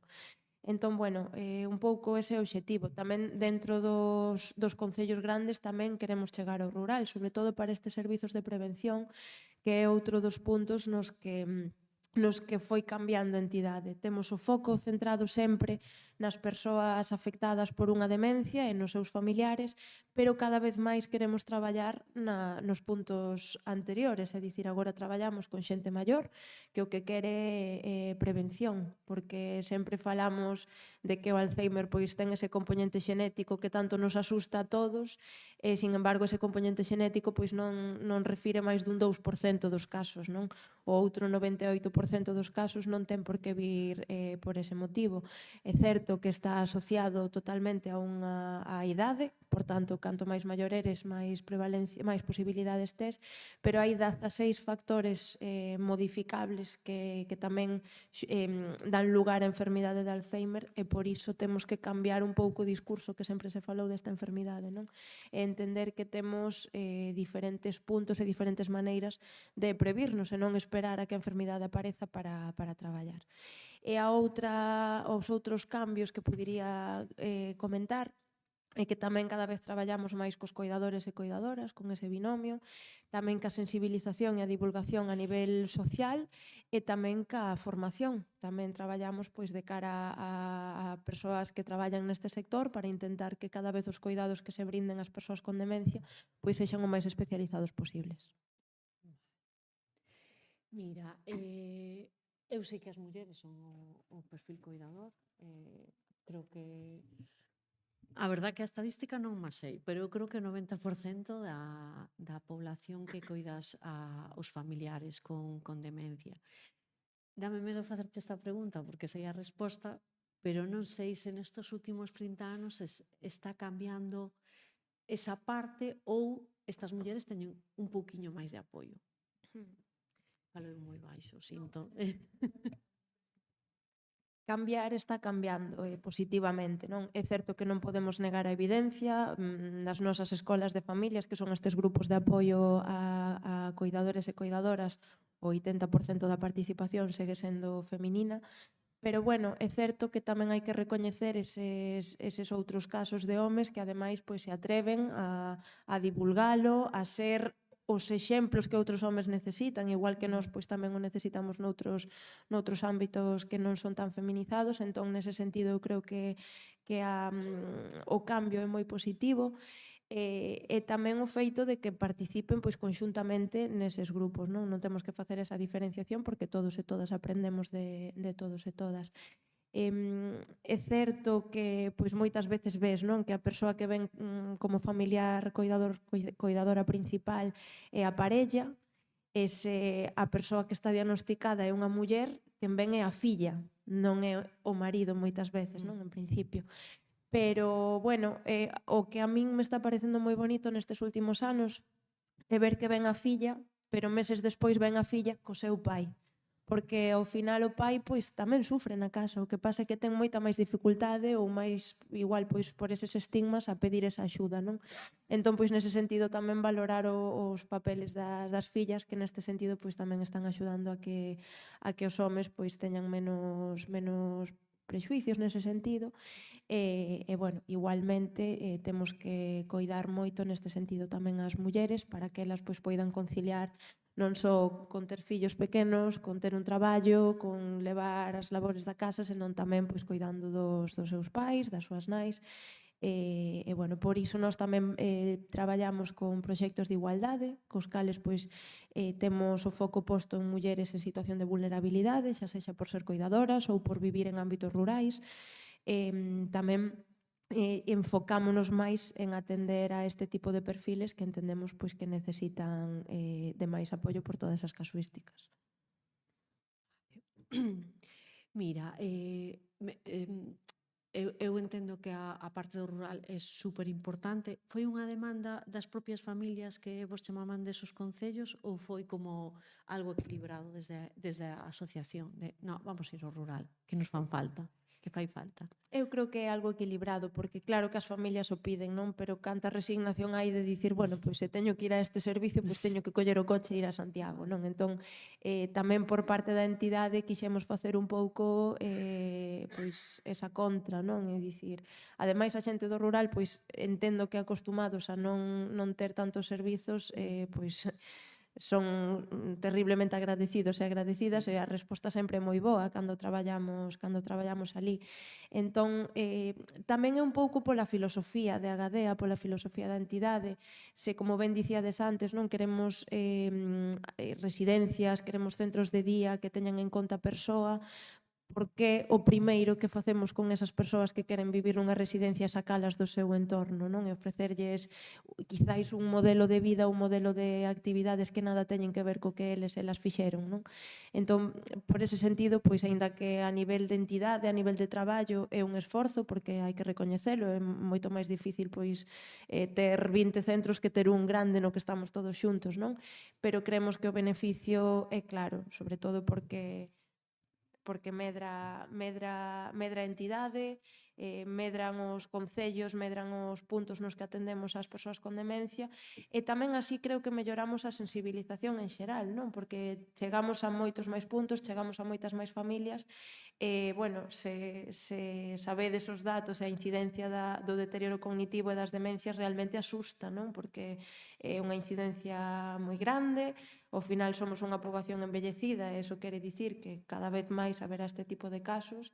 Entón, por nós, polos nosos veciños, polos nosos achegados, nalgún momento imos ter que convivir cunha persoa con demencia e canto máis normalizado estea na sociedade e no seu entorno, pois mellor lle estaremos dando esa atención. Como ben reivindica ademais este ano o lema de CEAFA, que é a Confederación Española de Alzheimer, é igualando dereitos. É dicir, eles e elas pois teñen que ter a súa voz e o seu voto para que as entidades que nos dedicamos a isto e as políticas públicas vayan en línea co que eles demandan e o que eles necesitan e non o que nós queremos impoñer.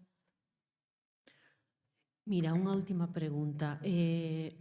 A ver, é unha pregunta un pouco moi amplia, non? Pero bueno, que crees que necesita a sociedade para mellorar o benestar e a saúde mental das familias coidadoras e das persoas con demencia? O primeiro que eu creo que hai que coñecer é o xusto que vos dicía, o impacto real desta enfermidade, non? Cando se fala de Alzheimer, moitas veces nos centramos só no Alzheimer, pero as demencias pois é un abanico distinto de enfermidades neurodegenerativas que existen, e o deterioro cognitivo tamén, que é a antesala a demencia, non? Entón, cando temos os datos reais do impacto disto na sociedade, da falta que fai pois que se destinen recursos para investigar, para dotar de servizos sociais, pois todo isto creo que é o que faría falta para concienciarnos a todos.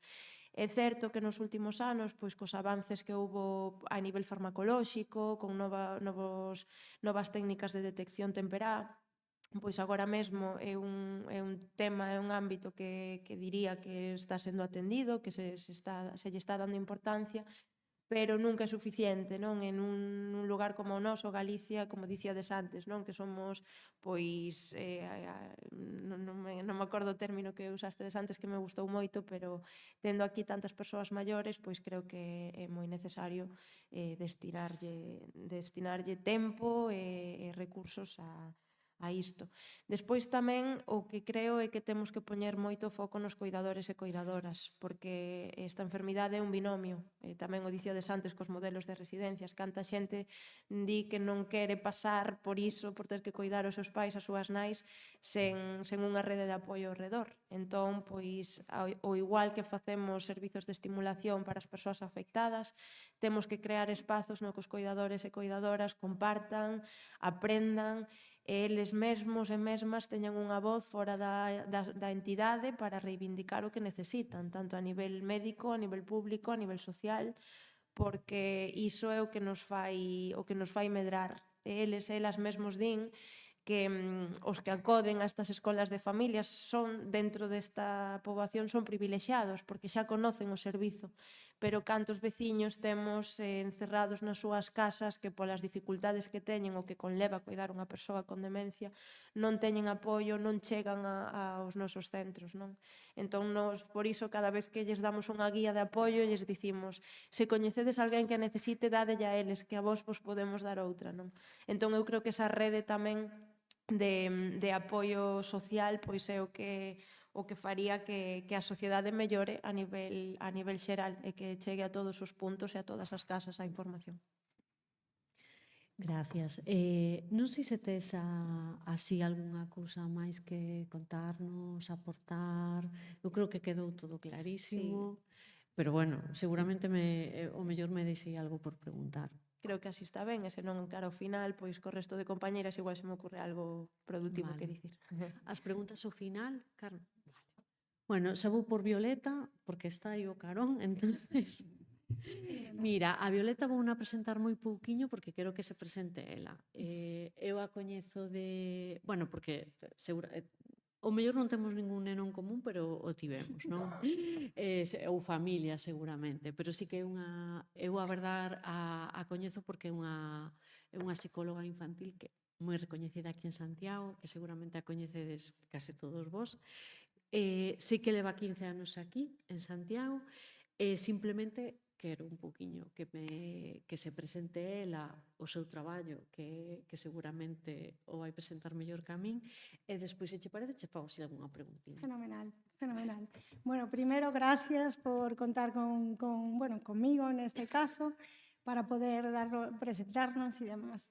Nada, bueno, pues como bien dice Bea, yo empecé en el campo de la atención temprana y la psicología infanto-juvenil este año ya vamos a hacer 20 años ya. Y bueno, la verdad que es un lujo porque, bueno, aunque al principio, un poco coincidiendo con la mesa, acabas psicología, un poco tenía claro que el campo de la infancia es algo que siempre me apasionó. Pero al principio hasta tienes miedo, dices algo tan específico, ¿no? Solo niños, hasta te planteas mayores, hay más, ¿no? Pero hasta qué punto, bueno, es un campo enriquecedor. Me especialicé tanto en todo el tema de infanto-juvenil y como decíamos, ¿no? Atención temprana. Y empecé trabajando por cuenta ajena, ¿no? En una unidad de atención temprana y posteriormente pues empezamos con el proyecto personal, ¿no? Es un lujo, es una responsabilidad. Además, actualmente siendo madre veo la importancia que es el dar respuesta a tantas familias, ¿no? Al final el tema de la salud mental es muy importante, cada vez se conoce más, se detecta, hay más necesidades en todos los sentidos a nivel de problemas de desarrollo. Nosotros llevamos temas de desarrollo, de conducta emocional, ¿no? Entonces, es importante el dar respuesta. ¿Qué trabajamos? Intentando tocar un poco todos los ámbitos. Por un lado, el tema de la detección precoz, entonces nos coordinamos mucho y agradecemos a las escuelas, tanto infantiles como a los coles, ¿no? Que hagan estos servicios de detección, de alarma, para evitar que ya no llegue a problemas posteriores, incluso protocolos, ¿no? De actuación, pues que si el tema bullying, para que ya no existan esos problemas de manera posterior. Como luego la parte de intervención, tanto con niños como generando pautas a las familias, y luego también mucho con el tema de la formación, ¿no? La formación, tanto colaboramos con varias universidades para seguir formando a los estudiantes como a otros profesionales. Entonces, dentro de la parte de intervención, como os decía, pues trabajamos con temas de desarrollo, de conducta y temas emocionales, ¿no? Un poco dándoles estrategias a los chicos, de cómo gestionar esa gestión, esa expresión de emociones, el cómo canalizar ciertas situaciones, ¿no? Pues que a veces son frustrantes, el cómo potenciar sus puntos fuertes, ¿no? Y cómo incluso acercarse a relaciones sanas que les generen bienestar, ¿no? Un poco lo que queremos es promover y restaurar a veces situaciones que les generan daños tanto a nivel familiar como escolar. Para eso pues, hacemos siempre entrevistas iniciales a la familia para detectar las alarmas, hacemos evaluaciones y diagnósticos y con posterior entrega de informes para cualquier necesidad, porque creemos muy importante la coordinación con otras redes de apoyos, pues con neurología, con otros servicios y especialistas, y luego la intervención con los niños, que fundamentalmente iniciamos, como yo les digo, ¿no? Pues esas estrategias, estos trucos a nivel individual, y luego tenemos sesiones de grupo, de talleres de habilidades sociales, donde generalizar en un contexto un poco más natural pues estas estrategias individuales que aprendemos, ¿no? Entonces, bueno, la verdad que muy contentos con la evolución, la verdad. Mira, eu quería así empezar polo teu traballo, cal sería o que queda, non? Cal é o desafío agora? Porque eu vexo que a nivel saúde mental sí que, a ver, moitas veces os pais traen os nenos, sí que hai unha preocupación nas escolas, nos concellos desde fai, bueno, iba a dicir moito, pero non é real. Hai as unidades de atención temprana, o servicio, perdón, de atención temprana, no rural un pouquiño menos, pero é un servicio que se demanda moito porque os nenos teñen problemas desde moi pequenos. Entonces, cal sería ahora o futuro, o desafío a nivel de infanto-juvenil? Sí. Pues claramente yo creo que nos encontramos todos ante un desafío de que, claro, ahora mismo las necesidades a nivel de infanto-juvenil han crecido significativamente, exponencialmente, ¿no? Se diagnostica más, se conoce más. También se han superado incluso, antes había como más tabú, ¿no? Ante todo esto, y ahora, pues, de hecho a mí me pasa, ¿no? De algún grupo incluso de amigos que al final vienen todos y yo digo, no tienen que venir toda la pandilla aquí, porque claro, son estrategias fantásticas para todos, ¿no? Entonces, esa superación de esos estigmas que antes existían, ¿qué ocurre? Ha crecido significativamente la demanda, ¿no? Que esto, por un lado, pues fantástico, ¿no? Porque está bien conocer tanto las fortalezas que tenemos como las dificultades y cuáles son nuestras necesidades. Al mismo tiempo, claro, entonces existe una brecha de acceso ante muchísima población, ¿no? Que no puede acceder a lo mejor a las ayudas que necesita, la atención psicológica, ya sea por frecuencia, ya sea por un tema pues, económico, ¿no? De hecho, nosotros que colaboramos con entidades públicas, pues pobres, ellos ponen todos los recursos, pero están absolutamente sobresaturados. Y de hecho, esto hace que incluso gabinetes privados, como es nuestro caso, ¿no? Pues también están con listas de espera que no deberíamos, porque hay que atender esas necesidades, tanto las necesidades que se necesitan como en la frecuencia que cada niño necesita, ¿no? Entonces, esto también es bueno, pues habría mil maneras y mil debates a lo mejor que abrir, ¿no? Que si establecer convenios, que si un montón para poder establecer esos apoyos que se necesitan, ¿no? Luego, ¿qué ocurre? Otro reto, como sabéis, bueno, muchas patologías y diagnósticos que hay en la edad adulta, claro, inician pues en la infancia, ¿no? En la adolescencia. Entonces, para nosotros es un reto darle respuesta a día de hoy porque nos evitamos futuros costes posteriores, ¿no? Y no digo solo costes económicos, que también, sino que a veces lo que no se gestiona en edades tempranas, que ocurre que bueno, se complica un poquito más, es un poquito más difícil cuando se hacen mayores, ¿no? Entonces, es otro de los retos y luego sí que es verdad que nosotros nos hemos encontrado es que ahora, bueno, no sé cómo lo vivís vosotros en vuestro día a día, pero ha aumentado el estrés, bueno, ambos progenitores en el mundo laboral, aumenta el estrés y esto hace que depende cuál sea la problemática, ¿no? Si es más conductual, si es más emocional, se incrementa clarísimamente. O sea, yo lo vivo en mi día a día, hasta mis hijos me dicen, mamá, qué tranquila estás en verano. Y es verdad que todo fluye mejor, ¿no? Y llega septiembre y ya empiezas, corre, coles... Bueno, entonces esto aumenta un poco las necesidades que nosotros también tenemos desde consulta. Unha parte importante da que dis é a parte da atención temprana, non? Eu creo que o modelo de saúde mental cambiou, bueno, eso espero, non? Desde a parte de non esperar, non? Moitas veces cando un neno non fala ou un neno... Bueno, ya hablará, ya se verá, ya caminará, ya es... No, a ver, tampouco ser o mellor país preocupados, sobreprotectores, pero hai unha parte desa detención, da atención temprana, que creo que é importante. Non sei aí que esa experta, cal sería a importancia desta atención temprana. Vale, bueno, lo primero hago ahí una pequeña presentación de, para los que no sepan, bueno, el trabajo que se hace en atención temprana, ¿no? Porque es la intervención para niños entre 0 y 6 años, dirigida a niños con posibles problemas de desarrollo o con riesgo de poder padecerlos. Entonces, esa intervención es de cara a los niños y también de cara a sus familias, ¿no? Entonces, es un enfoque más interdisciplinar. Ahí entra la psicología, como es mi caso. En consulta trabajamos con otras áreas, pues como es la logopedia, terapia ocupacional, fisioterapia, ¿no? Entonces son, bueno, tanto individualizadas y ligadas a esa coordinación, ¿no? Cole, casa y especialistas.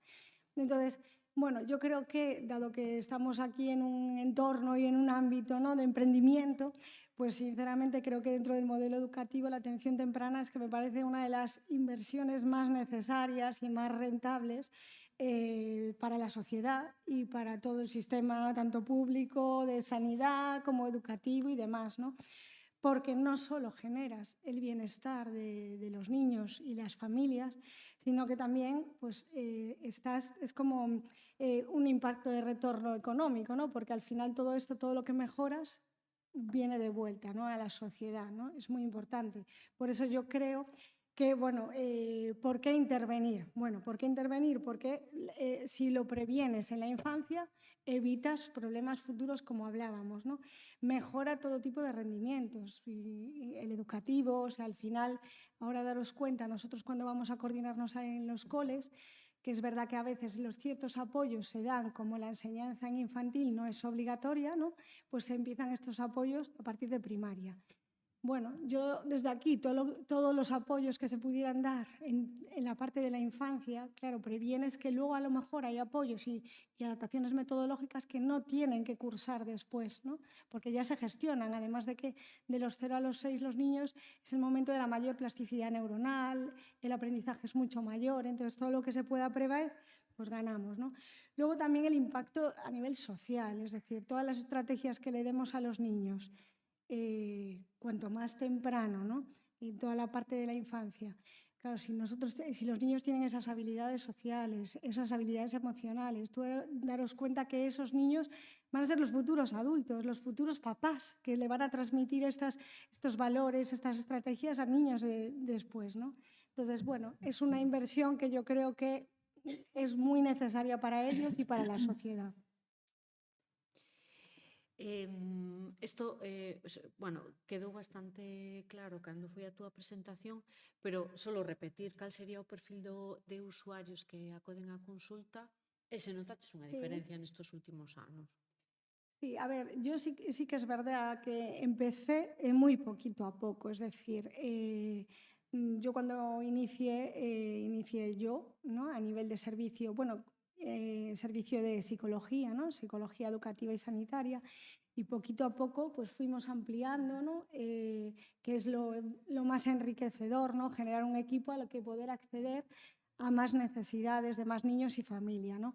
Entonces nosotros trabajamos solo eso, el campo, desde la atención temprana, desde que son chiquititos en infantil, hasta luego lo que es la adolescencia. Una vez que ya se hacen adultos, pues derivamos, intentamos hacer un poco de puente porque hay niños que llevan con nosotros muchos años, ¿no? Entonces hacemos un poco de puente con el nuevo servicio para que no sea tan costoso. Igual que hay casos que pues nada, que es a corto plazo y es algo muy sencillo, ¿no? Cuando son, imagínate, pues temas y estrategias más emocionales o conductuales, pues suele ser a lo mejor a más corto periodo de tiempo. Entonces trabajamos esa parte conductual, esa parte socioemocional.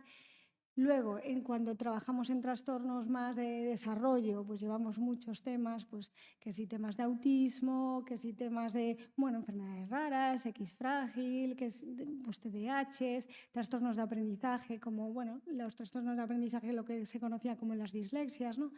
Esto, bueno, lleva un poquito más a largo plazo. Entonces, el cambio que noto es, por un lado, que el equipo fue creciendo y se pueden abordar otras necesidades. Y luego, pues si pongo un punto de inflexión que todos conocemos, ¿no? Que puede ser el tema de la pandemia, del COVID, sí que ahí notamos, bueno, como 3 puntos llamativos, ¿no? Por un lado, en necesidades a nivel infancia, yo no sé si es porque las familias estábamos más con nuestros hijos en el día a día, puede ser por esto, pero aumentó la demanda en problemas de conducta, mucho, no sé si es que estábamos más y lo percibíamos más. Sin embargo, en la adolescencia muchos temas, incluso preocupantes, que da para otro debate, ¿no? Pero a nivel emocional, bastante. Y luego los más chiquitines de infantil, tenemos además un claro que además hicimos grupo, ¿no? De habilidades sociales, porque de gran problemas a nivel de sociabilidad, más timidez, incluso algún tema de mutismo selectivo, ¿no? Y además coincidía, que es muy curioso a nivel ya estudio, ¿no? Aprovechando el tema universidad, que ocurría justo en el momento pandemia, pospandemia, ¿no? Entonces, bueno, hemos intervenido mucho para intentar trabajar pues, todo vencer esa timidez, el cómo trabajar ese mutismo selectivo desde esa parte también emocional, ¿no? Entonces son un poco lo que vimos más diferencia. Que interesante eso que dis, que a verdad que despois da pandemia sí que, bueno, houve un repunte da atención á saúde mental e a nivel privado sí que houve un cambio. Non só de que, bueno, podemos falar de listas de espera de Sergas e todo eso, que non é o momento, pero sí que a nivel infantil xuvenil sí que houve moito cambio de que os propios adolescentes querían vir á sesión, as familias tamén. Entonces, bueno, que os adolescentes saben moito máis de psicólogos que os propios pais. Mira, e como última pregunta, que eu creo que moitas das persoas que están acudindo hoxe á feira de emprendedoras, de mulleres emprendedoras, para unha muller, o 90% das psicólogas somos mulleres, e seguramente somos todas emprendedoras moitas veces por conciliar, bueno, isto xa sería outro tema, pero unha muller que remata a carreira, que eu vexo que pasaches dunha unidade, perdón, de atención temprana por conta allea a ter o teu propio negocio, que cousas repetirías e que cousas quizáis non repetirías neste camiño de 20 anos? Vale. Bueno, yo, si soy sincera, bueno, el empezar con mi propio proyecto fue un poco una necesidad, ¿no? En el momento, en el sitio en el que estaba no había posibilidad de contratación y demás, entonces fue un poco un tema de necesidad. Creía que iba a ser transitorio, si yo soy sincera, bueno, este curso, Pero bueno, al final luego te metes en un mundo que, bueno, que es apasionante. La verdad que hay un tema también de cierto enganche, porque yo hago las primeras, aunque tengo un equipo fantástico, ¿no? De todo mujeres también. Me gustaría incorporar también el sector masculino, pero somos todo mujeres. Y sí que es verdad que luego haces las entrevistas con las familias y aunque, como dice Beatriz, bueno, estamos sobresaturados con listas de espera, o sea, somos semanalmente, bueno, mucha cantidad de niños, pero al final es que es un campo muy vocacional, muy enriquecedor, entonces, bueno, al final te enganchas y haces la entrevista y tienes que buscarle hueco a esta familia, ¿no? Es así. Entonces, el cambio que hubo, bueno... Bueno, no, me decía... Se cambiarías algo no teu No, emprendemento no, ou non? o sea, más allá de que yo creía que iba a ser algo transitorio, ¿no? La verdad que o sea, ahora veo que es algo enriquecedor. No, realmente, como decían en la mesa, en el foro anterior, ¿no? Creo que de todos los errores se aprende, creo que se ha ido creciendo, creo que de todos los profesionales, además como trabajamos muy en red, es muy enriquecedor, entonces realmente no cambiaría. En general, además, trabajo con los adolescentes de que de los errores se aprende y creo que no hay que cambiar nada, creo que hay que seguir creciendo, que seguir aprendiendo de lo bueno y de lo malo. Yo puedo decir, no sé, estoy bastante satisfecha con la evolución. Mellor. Vale, moitísimas gracias, Violeta, moi Gracias, interesante. Beatriz. Non teño ninguna pregunta máis, a non ser que ti queiras Nada, cualquier duda luego lo aclarar. hablamos a posteriori. Gracias. Bueno, a Miriam a coñezo, que colaboramos xuntas. Ela estaba na primeira planta, na planta. Entonces, bueno, a presento así moi rápido, pero eu creo que tamén vou que se presente ela. Eu creo que... A ver, non sei se coñecedes a Latento, ela forma parte da... sodes dúas personas as que comenzachedes en Latento. Tres, vale. A min gustame moito que sempre as coñecemos como un spin-off da Universidade de Santiago. Eu creo que eso como emprendemento é super bonito, non? Que se explicará ela de que, se me equivoco, me dis, non? Que naceche desde un proxecto da Universidade de Santiago de altas capacidades. Ese spin-off foi unha empresa, foi unha clínica para atender a altas capacidades, non? Estades en Santiago e tamén estades en Coruña. E sobre todo a fai intervención en altas capacidades. Eu quero que se presente ela, como traballan desde os seus inicios hasta ahora, xa te preguntaré alguna cousa máis, pero sobre todo o proxecto, que como comenzou, que me parece super interesante. Pois, como ben dis, Latento é unha spin-off da Universidade de Santiago de Compostela. Naceu a raíz do coñecemento científico xerado pola Unidade de Atención Educativa en Altas Capacidades da Facultade de Psicoloxía. Ese coñecemento científico foi xerado por 4 psicólogas, 4 mulleres, do ámbito da psicoloxía clínica, do ámbito da psicoloxía educativa e tamén do ámbito da psicoloxía evolutiva. Latento, o nome ven de aí, non? De procurar que ese talento que está latente, que non consigue sair, necesita máis oxígeno, máis folgos, máis recursos para sair, non? Atope un lugar para facelo. E Latento tamén é un aparello que condensa enerxía, non? Pois neste caso a enerxía das familias, dos profesionais do ámbito da saúde, das comunidades educativas, dos propios nenos, nenas, adolescentes, adultos con altas capacidades, das profesionais que traballamos en Latento. Entón, toda esa enerxía xunta pode facilitar o acompañamento das necesidades que ten esta neurodiversencia ao longo de toda a vida. Entón, Latento era algo que estaba para pasar, pero que custou moito enfocar. Sí. Porque nos levábamos no equipo traballando moito tempo na unidade, Paula, Noelia, máis eu, pero non conseguíamos o que queríamos. Chegábamos a moi poucas familias, a moi poucos centros, xa sabedes que o traballo nas universidades é un traballo moi ríxido, moi difícil, e sobre todo o que máis botábamos en falta é poder ter un equipo permanente no tempo. O traballar na facultade, xa sabedes que moitas persoas pasan, persoas moi válidas, con moitas ganas, pero rematan as axudas, rematan as subvencións, rematan as becas, rematan as prácticas, non? Esas persoas vanse. Entón, é moi difícil consolidar un proxecto sen ter uns fondos propios que tiren do mesmo, non? Entón, aí tivemos a sorte de que nos chamaron dende o Servicio de Emprendemento, tivemos a sorte de que non nos chamaron unha soa vez, porque senón non estaría aquí hoxe sentada, porque claro, nos pensábamos que eso era imposible, cando escoitamos a palabra spin-off a primeira vez, pensamos que unha spin-off podía ser pois unha spin-off científica ou do campo tecnolóxico ou do campo, non sei, agrario, pero non pensábamos que do noso proxecto podía sair unha spin-off. Non veíamos nada que ofrecer ou nada que difundir ou nada que compartir ou non veíamos esa base científica, non éramos conscientes porque o único que queríamos era traballar.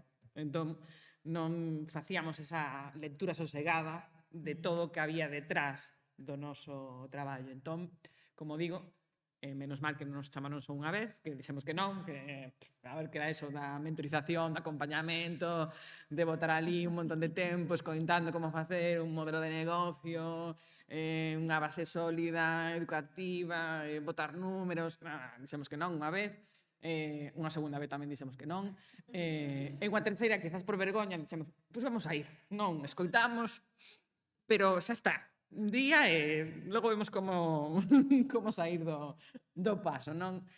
Pero tamén estábamos nun momento moi crítico as tres, tanto Paula como Noelia como eu, un pouco pois pensando que ou buscábamos unha forma de seguir ou tiñamos que irnos deste campo. Entón, cada unha iba a coller o seu camiño.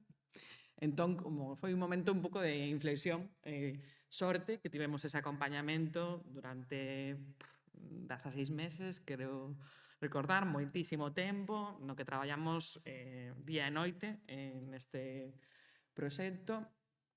E así, no 2018, abrimos a sede en Santiago de Compostela, en novembro, vai facer agora 7 anos, e despois, en marzo de 2019, a segunda sede na cidade de A Coruña. Latentos en día segue funcionando grazas á equipa que ten, unha equipa tamén case completo de mulleres. Este curso, por fin, temos aí un fichaxe do sector masculino, que ti ainda non sabías, Violeta. Non tivemos oportunidade de contarche esta primicia.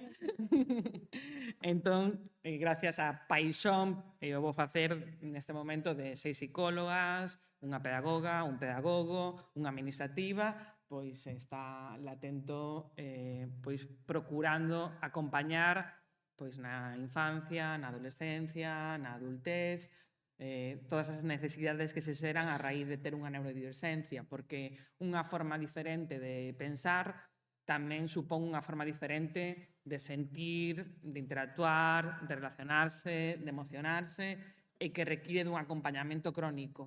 Como pasan moitas neurodiversencias, como decía Violeta, moitas veces os atende os casos que teñen problemas. De feito, xunto de nós chegan moitos casos con problemas moi duros e con situacións moi delicadas. Pero aí está un pouco o que da cuestión, conseguir cambiar eso e que se faga unha abordaxe que sexa ao longo do tempo, que sexa crónico, que é o que precisa unha neurodiversencia, porque as necesidades van mudando, non son as mesmas necesidades que ten un neno ou unha nena a unha idade precoz que logo cando está na adolescencia ou logo cando está na idade adulta. Entón é un pouco obxectivo que ten tamén latento dar esa visibilidade da importancia de facer un acompañamento crónico, preventivo, inclusivo tamén, porque as ferramentas cas que traballamos tamén as podemos compartir con outras neurodiversencias, con outros colectivos, non? Co día a día da aula, entón tamén un pouco avanzar hacia iso.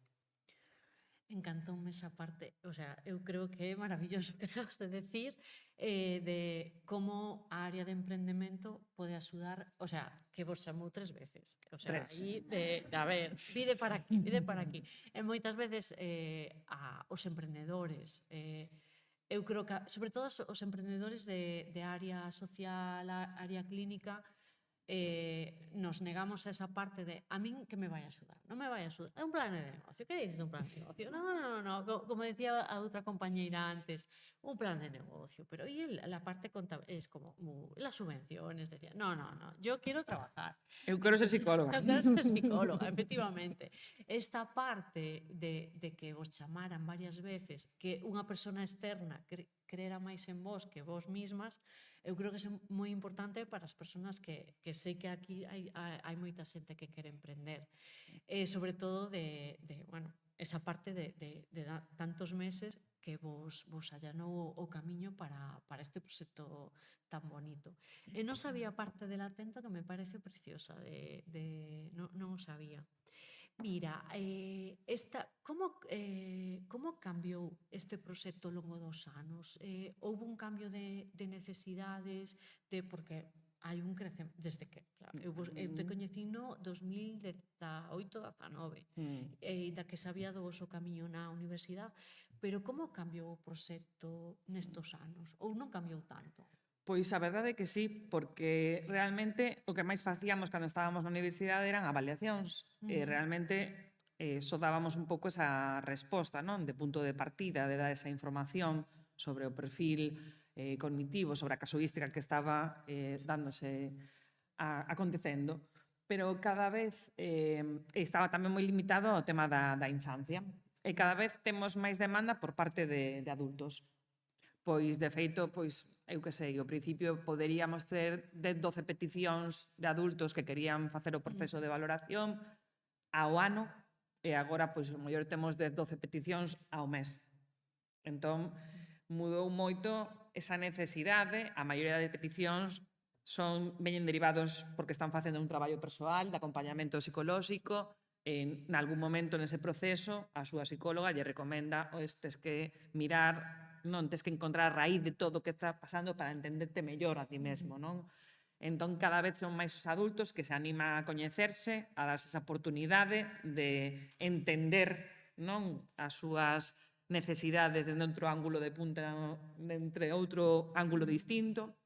Sí que é verdade que tamén notamos máis tamén esas necesidades tamén na primeira parte da adultez, estudantado universitario, estudantado que está aínda tomando decisións vocacionais, profesionais, e que non é capaz de conectar as súas habilidades, as súas potencialidades co seu día a día, e que ten moitas desincronías asociadas nese sentido.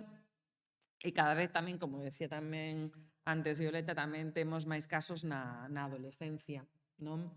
Entón, ao principio, sí que é verdade que seguíamos facendo moitísima avaliación, pero agora facemos tamén moito traballo individual, moito traballo tamén en grupo, e un pouco tiramos tamén desa parte tamén de dar esa oportunidade de que se coñeza, non o que é a alta capacidade.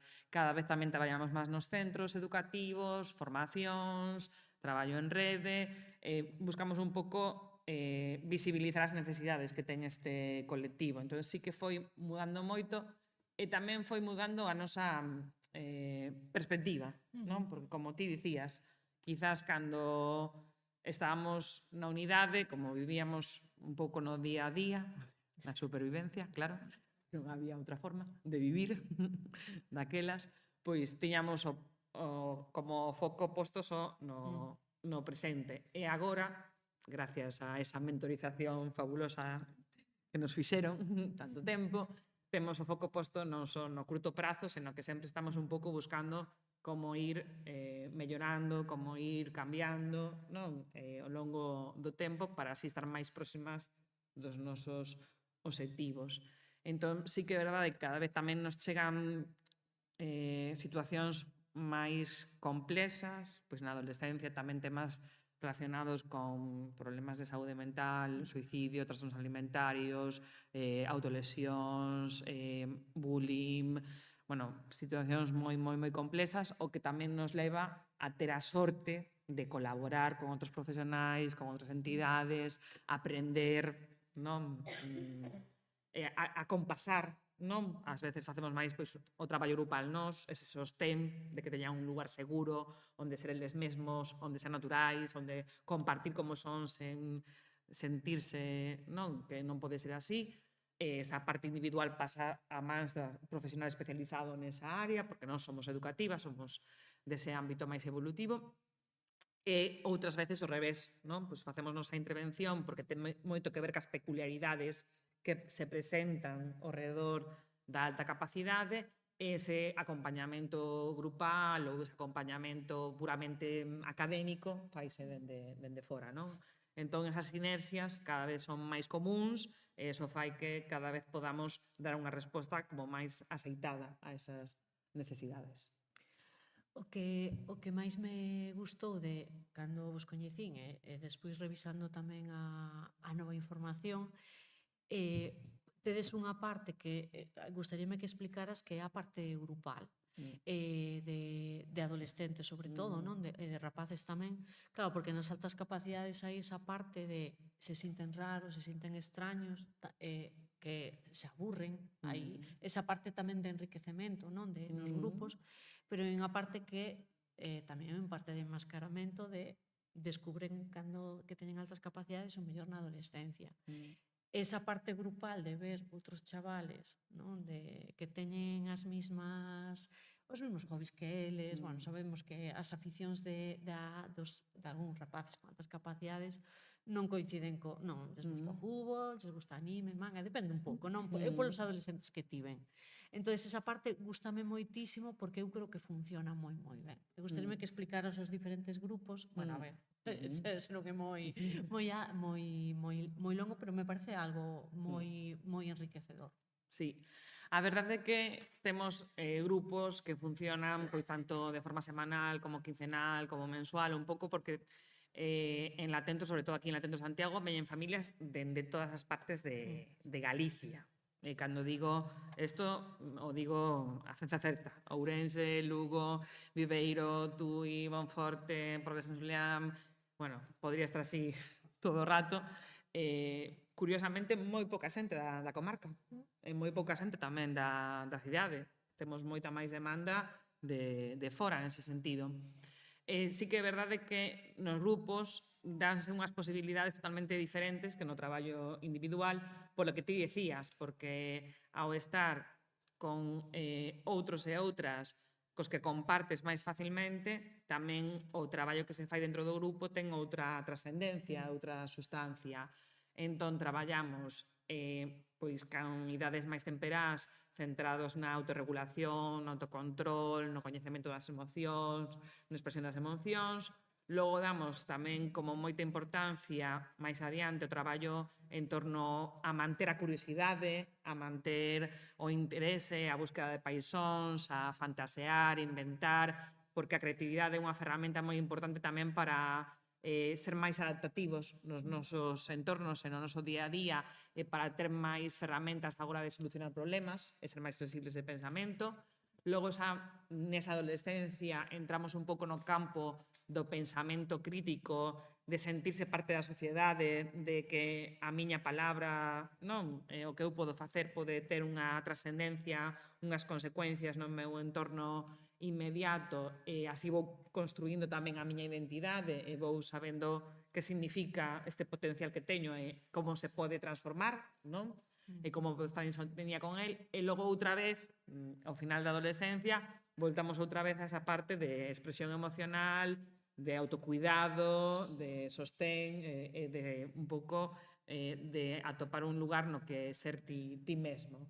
Nos sempre decimos que quizáis eso é o máis básico que pasa nos nosos grupos, non? Que a conexión que se dá entre eles e elas pódense sentir naturais, libres, entendidos, non? De feito, sempre comentan que hai temas que falan nos grupos que nunca falarían no seu instituto, que nunca falarían no seu colexio, que nunca se atreverían a compartir, e aquí sí que o fan, porque nin os vai xulgar, sempre vai haber alguén que os escoite, que os entenda.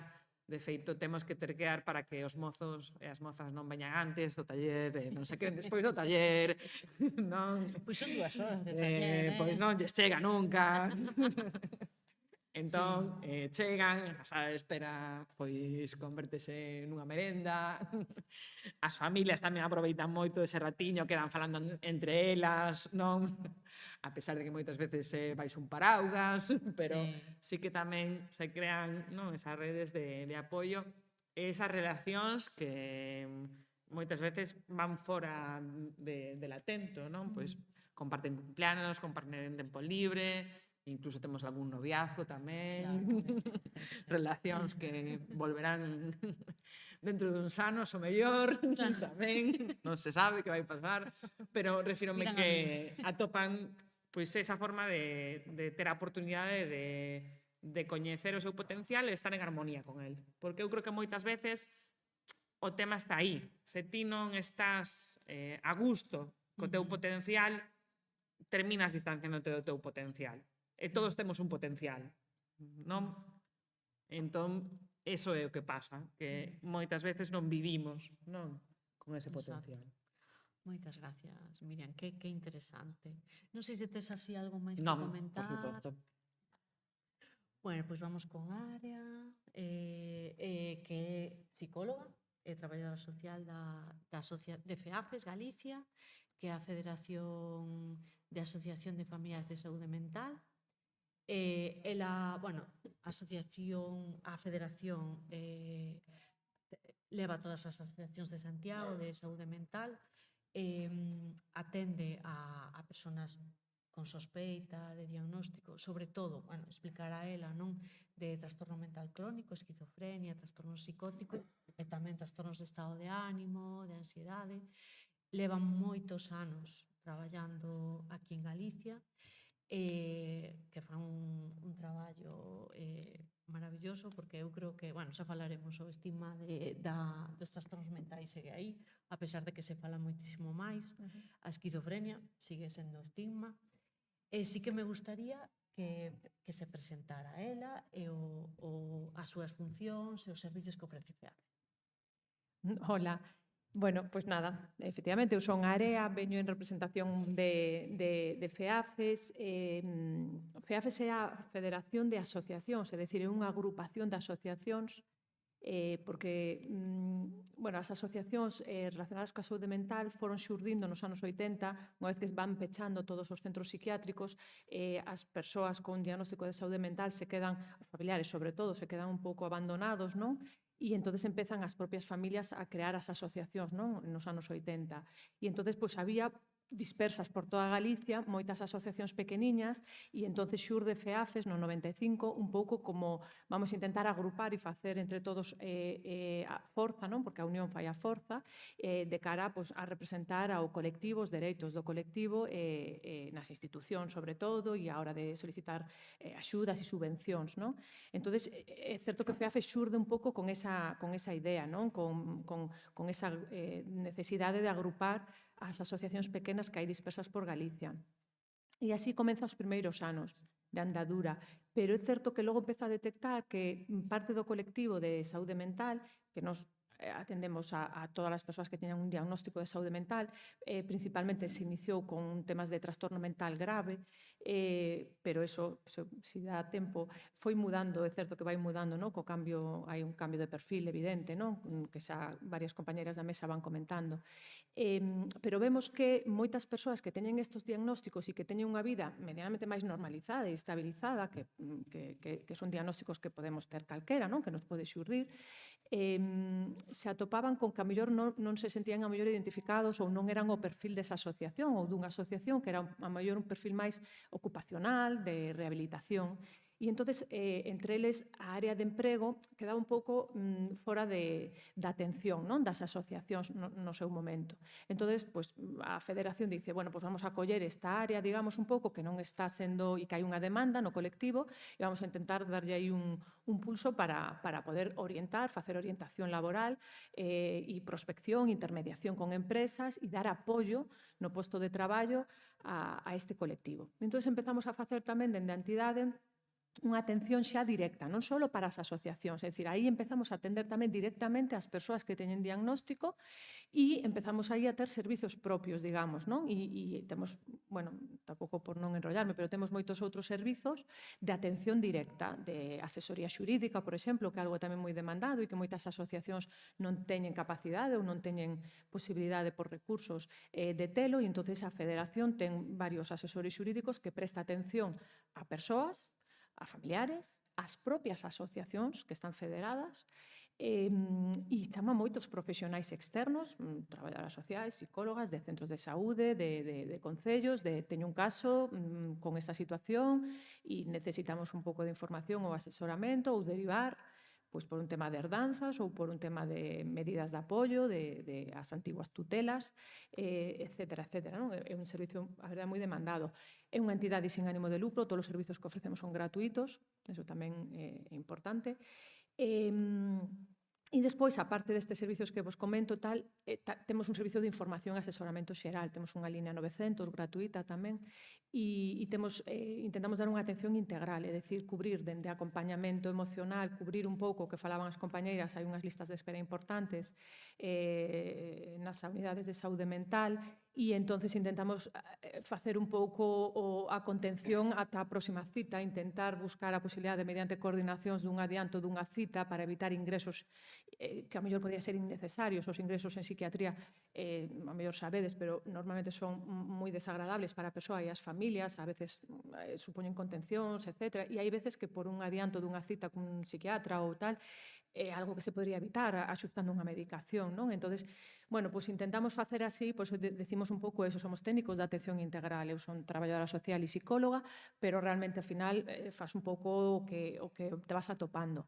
Moita atención á familia, moitas familias que a mellor non chegan a vir as persoas con diagnóstico e veñen as familias moi perdidas, sobre todo cando hai primeiros brotes, me desborda, non sei que facer, o meu fillo non sale da habitación dende hai un ano, non consigo falar con el e non se acerca á unidade, á rede de saúde mental. Entonces, damos un pouco pautas de como facer e como salir e romper ese círculo. A veces incluso damos pautas de que non facer, que a veces eso axuda moito máis coa psicoeducación e con pautas de convivencia, porque sin querer moitas veces as familias, coa mellor das intencións, manteñen o problema ou empeoran incluso o problema, non?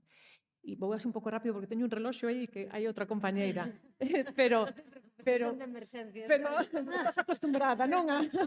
Vale, entonces nada, pero eu como me enrollo, pois, e tamén ademais é un tema vocacional e disfruto moito e vindo aquí falando e dando a explicar. De feito, unha das cousas que facemos agora moito é formar a profesionais, que non só a ir directamente a un instituto e falar co chaval, non? Que está moi ben, pero a veces parece como que das unha charla de 50 minutos e os chavales no instituto dicen, genial, esta asignatura me la salto e vou a unha charla e non ten tanto impacto como formar o docente, de detectar cousas, non? Ou formar, agora estamos dando, por exemplo, formación aos profesionais dos CIMS, as profesionais, que o 99% son mulleres, dos CIMS, de psicólogas, traballadoras sociais, abogadas, en prevención e identificación de conducta suicida, non? Me parece máis interesante que a profesional sepa como facer se me atopo con isto, que ao mellor directamente irme a... Bueno, si teño que elexir, o ideal sería poder chegar a todas partes, non? Bueno, non sei... Non sei como vamos de tempo, sí? Mal, pero... Vale.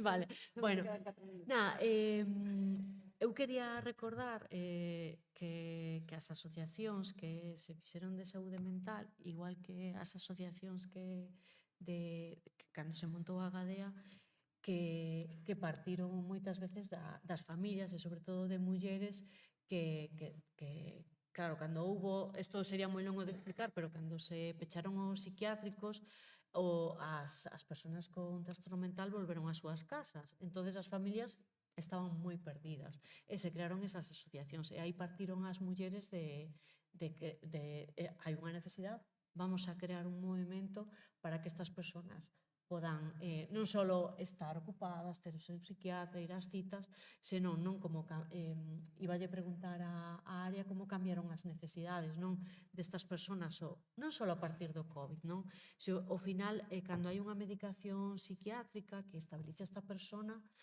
non fai falta unha institucionalización de por vida como se facía antes, non? Estas persoas traballan, estas persoas teñen as súas familias, hasta ese estigma de temos un brote psicótico, esta persona de por vida non pode facer unha vida normal, eso xa está moi anticuado, vale? Entonces, esa parte de que necesidades cambiaron, sobre todo a parte de emprego, creo que é moi importante que a comente. Sí, a nivel estigma, seguimos atopando un estigma moi importante na saúde mental, o sea, que o traes aquí porque me parece adecuado no sentido de que, aínda que estou de acordo en que hai un cambio a nivel sociedade con respecto á saúde mental en general, como que está, a veces incluso se deu a volta a tortilla, que ahora o raro é non ir, o sea, que non vai a un psicólogo é raro, non? O sea, normal é que todos vayamos, que todo está, non? Entonces, tampouco hai que patologizar todo, non? É certo que sí que hai un cambio de mentalidade con respecto ao estigma coa saúde mental, pero, ojo, con problemas de ansiedade, con problemas, non? Quer dizer, con a esquizofrenia sí que habendo un estigma importante, ou con trastorno bipolar, etcétera, ¿no? Hai moitas ideas erróneas, entonces sí que vemos un cambio de perfil de acceso e de necesidades, polo tanto, a entidade, cada vez atopamos máis casos relacionados con trastornos do estado anímico, cada vez hai menos, chegan menos trastornos psicóticos, digamos, cada vez xente máis xoven, menos cronificado, menos trastorno mental grave, cada vez máis persoas con trastorno de personalidade ou con trastornos relacionados co estado de ánimo, con trastornos adaptativos, ansioso-depresivos, etc. Pero e que entón están máis abertos, o que comentan as compañeiras, a todo tipo de intervención, pero xusto é na que menos financiación temos que de sanidade, de psicólogos e psicólogas, pero é certo que son as que menos estigma teñen. Entón, hai outro tipo de atención ao que ofrecerlle e non suelen ter tantas dificultades noutros áreas que traballamos. Sin embargo, mantemos as mesmas dificultades e o mesmo estigma con estes outros trastornos mentais graves, non? Entón, para nós, o servicio que temos de emprego, unha parte moi importante é de desterrar ideas erróneas no mundo empresarial, por exemplo. Para nós é moi importante todas as charlas que facemos sobre isto, pero sobre todo, nós nos atopamos con moitos empresarios e empresarias que consideran que unha persoa que ten unha discapacidade por enfermedade mental vale menos, pode menos, vai coller máis baixas, vai ser conflictivo no posto de traballo, e iso é unha falta de información. O sea, vamos con datos para desmitificar eso, para quitar esa idea errónea, non? Non é certo que collan máis baixas. De feito, é un factor protector o traballo para as persoas que teñen un problema de saúde mental, os datos así o demostran, porque o traballo dignifica a persoa, o traballo é terapéutico, o sentimento de utilidade, e iso se ve que no curso da enfermidade axuda moito, non? E entonces temos un traballo moi potente nas funcións no Departamento de Emprego, digamos, en desmitificar esas ideas erróneas, en formar a xente, en prospectar, en acudir a empresas para que vexan o perfil que temos formado das persoas e ofrecer apoio tamén ás empresas e ás propias traballadoras, porque, bueno, este tipo de perfiles normalmente non necesitan un apoio constante ali no posto de traballo, como a veces pode pasar con unha persoa con outro tipo de discapacidade, pois a mellor de tipo intelectual, que haya que dar unhas pautas. Aquí normalmente é que me sentou mal como me falou o compañeiro, non entendín este cambio de xornada e entonces de forma impulsiva reaccionei desta forma. Entonces o apoio que ofrecemos normalmente máis en cita no despacho, telefónico, e entonces eso tamén normaliza, non? Porque ter unha persoa, un preparador laboral no teu posto de traballo non teñen por que saber o resto de compañeiros que ti tes un diagnóstico, non? Entonces, non me dá tempo a falar deso, pero os resultados son moi bons a ese nivel, a nivel de emprego en insercións, en apoio, en xente formada, está funcionando moi ben e iso redunda despois nunha mellora, nunha estabilidade psicopatolóxica nas persoas con trastorno mental grave. Moitísimas grazas. Non sei se hai algunha cousa que queiras comentar, que queiras aclarar. Non, o sea, moitas porque sempre quedan, non, pero quero dar opción á compañeira e preguntas, non, pero si o tema do suicidio, de como están chegando cada vez a idades máis tempranas persoas con mozos, mozas, con ideación, con condutas autolesivas e con ideación suicida e a pouca preparación nos profesionais que están fronte a esas persoas, non? E entonces, bueno, eu fui unha enfermería, podo poñer moitos exemplos de xente, de profesionais que sin querer están sin querer fomentando que a persoa mellor despois dun ingreso chega a urxencias e ás 3 horas se vai para casa porque non hai camas para quedarse despois dun intento de suicidio e a mellor, bueno, pois a persoa que lle atende lle quita importancia, lle fai sentir culpable, quero dicir, unha serie de cousas que, bueno, entendo que non é dende a mala fe,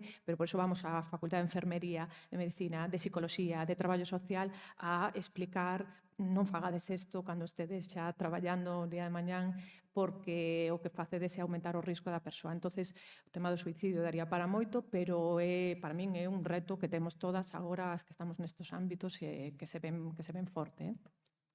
Moitísimas gracias. Bueno, vou con Mari Carmen, que é a última. Eu prefiro que se presente ela.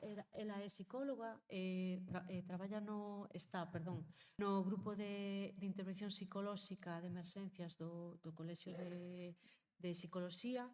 Creo que é un servicio que máis ou menos a sociedade coñece desde que, por desgracia, foi o accidente de Albia, que os psicólogos, o grupo de emerxencia psicolóxica interviu nese momento e noutros momentos que contara ela. Entón, en principio, eu quería que contara un pouquiño en que consiste o servicio de grupo de intervención en emerxencia. Bueno, pois é un grupo profesionalizado de psicólogos e psicólogas que estamos por toda Galicia e temos convenio co 112, cando hai unha emerxencia na que, non me acordo ben os criterios, pero hai menores, 2 membros da mesma familia falecidos, máis 3 ou 5 falecidos, ainda que non sean da mesma familia, ou máis de 10 feridos, ou entornos sensibles e vulnerables, como accidentes con menores, ancianos ou persoas con diversidade. Cando é así, actívase automáticamente no 112 pois a necesidade dos psicólogos. Pero non só intervimos se as familias nos demandan.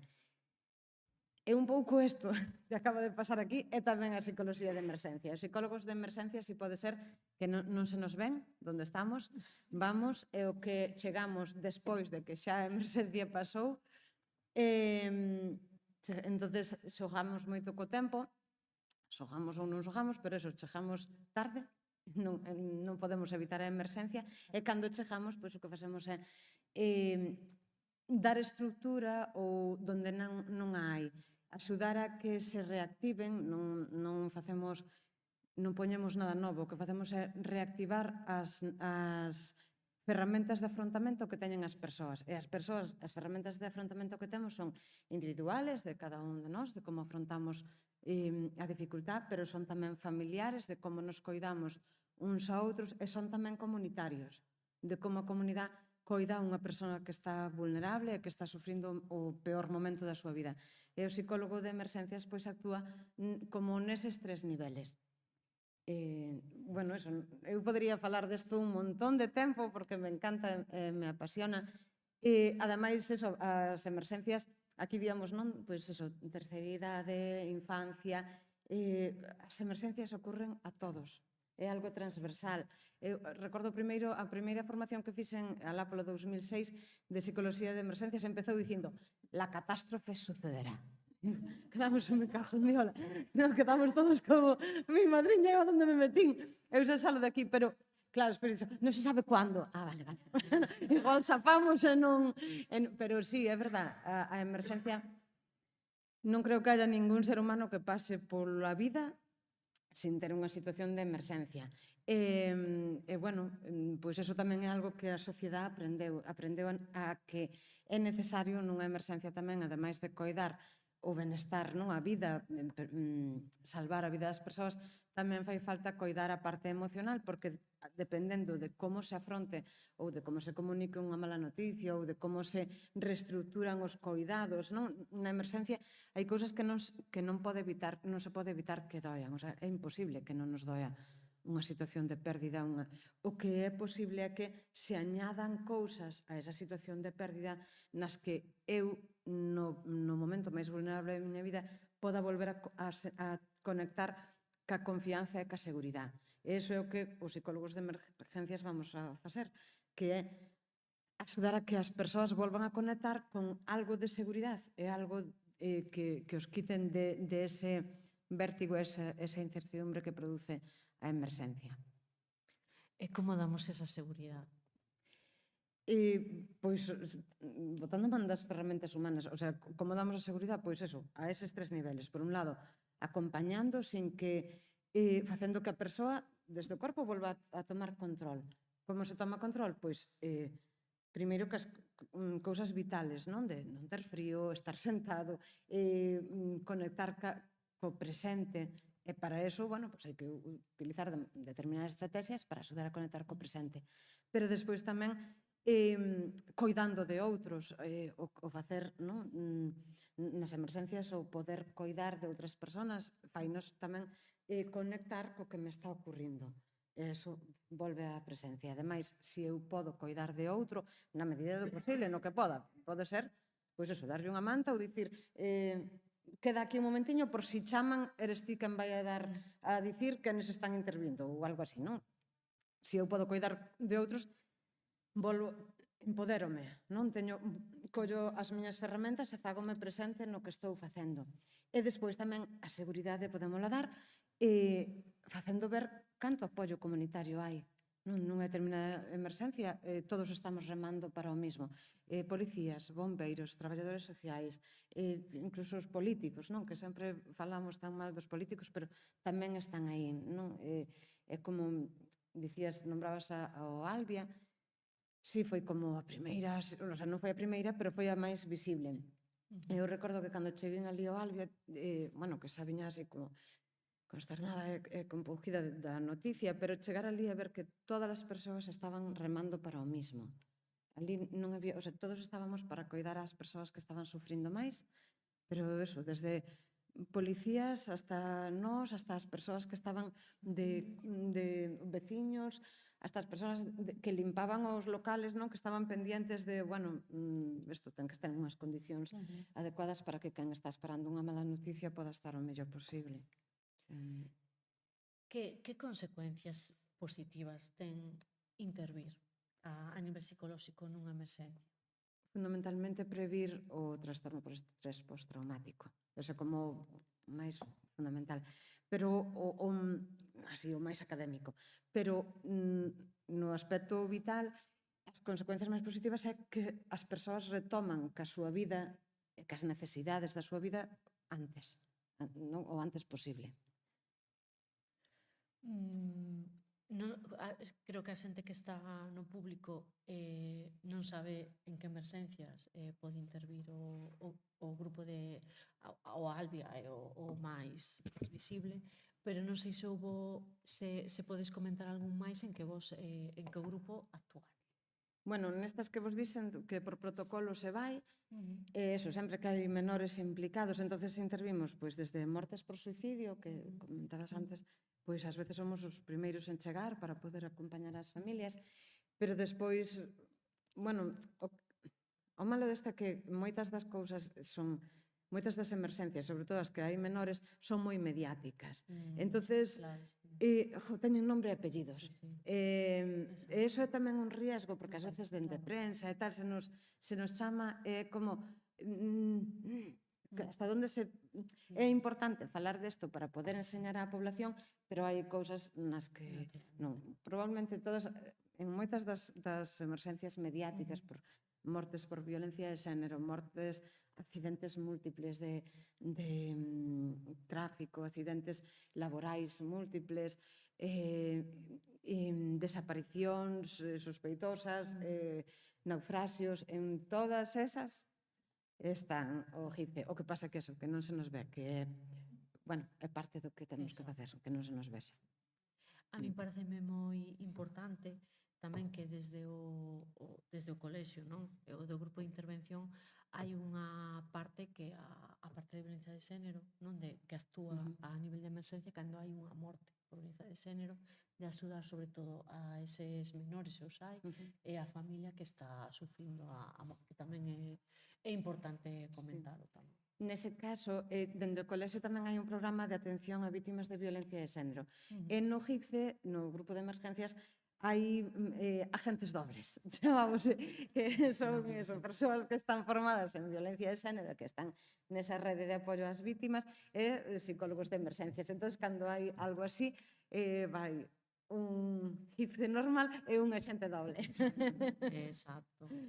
Sí, a ver, a mí parece un programa, bueno, non me gusta chamarlo bonito, pero que parece un programa crucial para que esas personas, porque ao final esas personas, bueno, van quedar desamparadas, ou esos menores, esas familias que sufren unha morte. A min preguntaría miles de cousas, porque é un tema moi interesante, pero quedan preguntas por facer. Non sei se queres aclarar algo, Carmen, un poquinho máis do programa, do grupo. Nada, porque, bueno, eso, xa nos queda pouquiño tempo, pero na web do colexio podes mirar, e tamén se chamades, se necesitades. Moitas veces, o sea, ás veces, non sempre que hai unha emerxencia temos que ir a acudir a atender ali. Ás veces o que facemos é, con asesoramento telefónico, dar pautas a quen xa está ali, aos profesionais que están ali, para poder acompañar a xente. Así que, bueno, se necesitades algún día, chamades ao 112, decides de que vos poñan ca xefa de garda do GIFCE e xa vos pasan. Moitas gracias. Ninguna pregunta máis.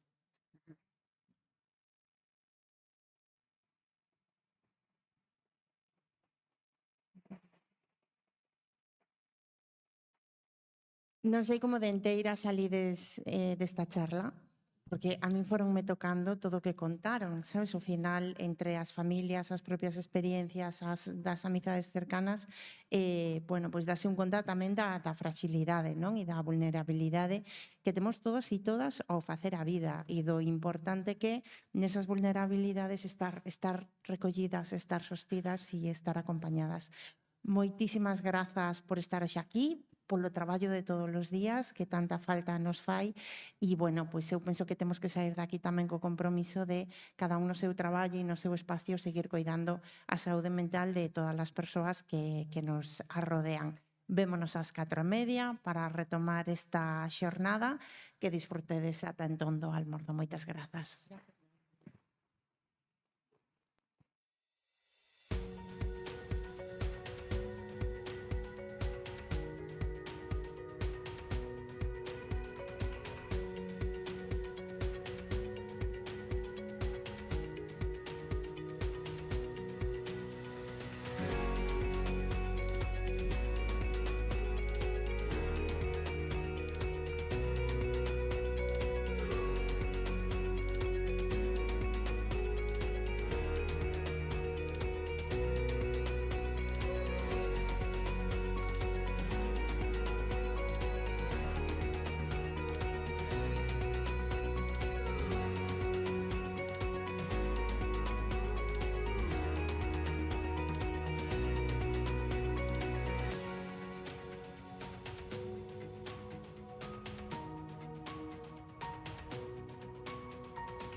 Millor que Galicia. Bueno, benvidas e benvidos. Seguimos entonces coa xornada de tarde desta 7ª Feira de Emprendedoras de Compostela, que este ano, como sabedes, dedicamos á economía en torno a unha vida saudável. E vamos agora con un proxecto que vai un pouco diso. Ten un nome que me gustou moito porque eu xa polo nome intuín de que iba ao proxecto. Deixo vos con Lucía Ferreira do proxecto Daqui de Arredor. Moitas grazas. Hola, boa tarde. Espero que non vos durmades na hora da sexta. Temos unha tarde labrega, que iso mola, porque somos labregas aquí da contorna. Eu son Lucía, traballo a terra aquí cerquiña en Cacheiras, fago asesoramento en horta, tamén ecolóxica. Nesta finca de Cacheiras vou vos a ir desgranando un pouco os proxectos, solo para que vos fagades unha idea do territorio. Nesta horta de Cacheiras traballamos en os cultivos con unha orientación de que a produción vaya para os comedores escolares de Compostela, algúns de Ames, de concellos que bordean a Santiago. A iniciativa, porque eu non son propietaria desa parcela, a iniciativa partiu dun home que tiña esa finca abandoada. Me parece interesante ver esa faceta tamén, non, de decir como vamos a coidar este territorio, este espazo, que sexa rendible, pero que tamén teña unha saída e que recuperemos a fertilidade e toda esta produción dunha terra que está, pois eso, cando a collimos nós, estaba en produción de millo para forraxe, con herbicidas, con lodos de depuradora como abono, non? Entón, esa transformación é superinteresante ver como cambiou a parcela coa biodiversidade, non dun monocultivo a facer mogollón de cultivos de horta e de froita. Facemos un sistema de cultivos que mesturando precisamente o cultivo de froita e nas líneas do medio poñemos hortalizas en rotación, temos cabalos tamén, é así un sistema bastante natural, intentamos non mover demasiado a terra.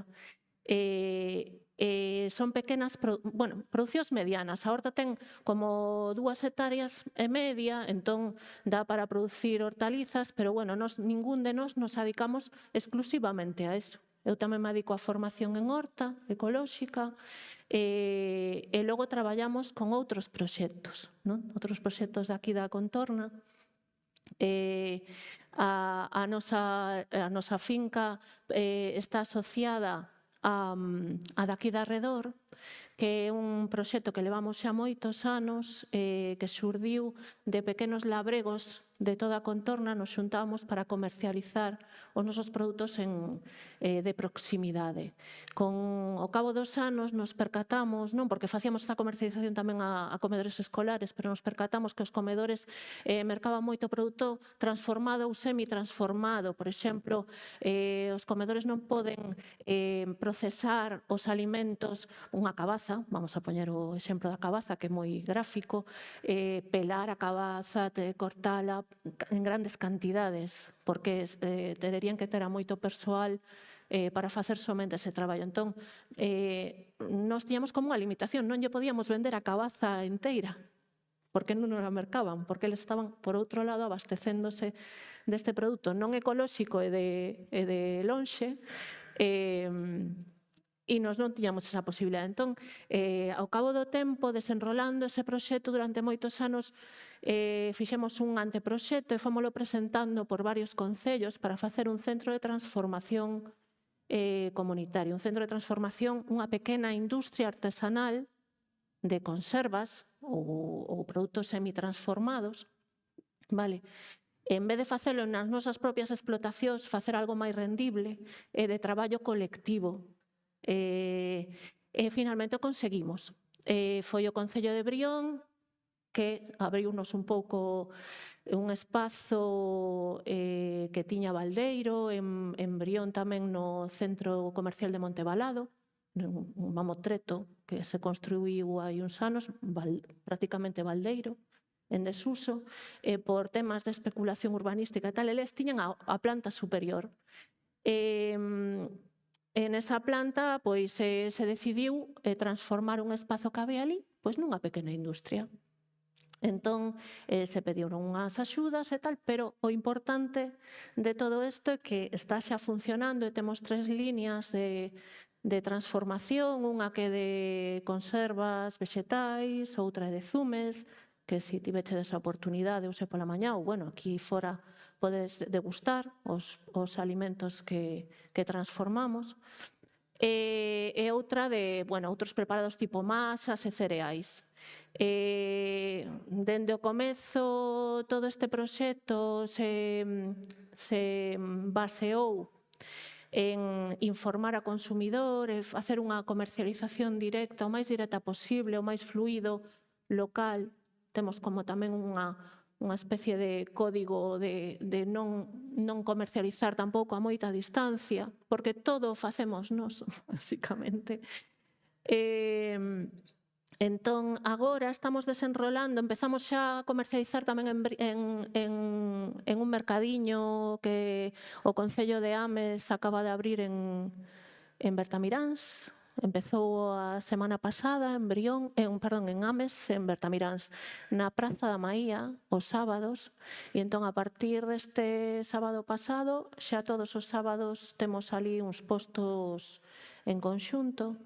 E a idea tamén é comezar a distribuir, ter un local de acopio no que todos os produtores, bueno, labregas e labregos, vayamos ali e fagamos unhas líneas de distribución para os restaurantes e comedores e algún punto tamén, queríamos buscar un punto por aquí por Compostela para poder distribuir os alimentos.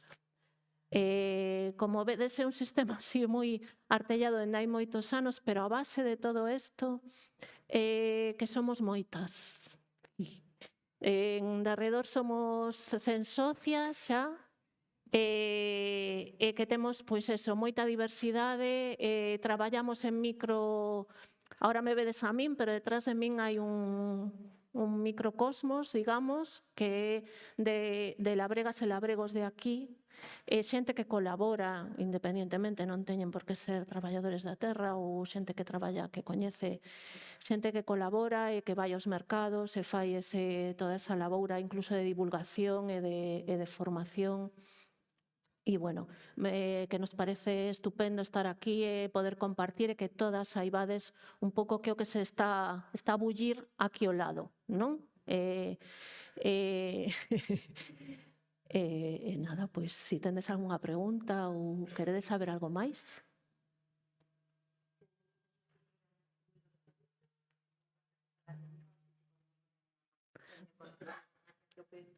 Distribución aquí en Santiago, establecementos que traballan con pois sí, porque os criterios, bueno, sí, un pouco... Con esos valores, efectivamente.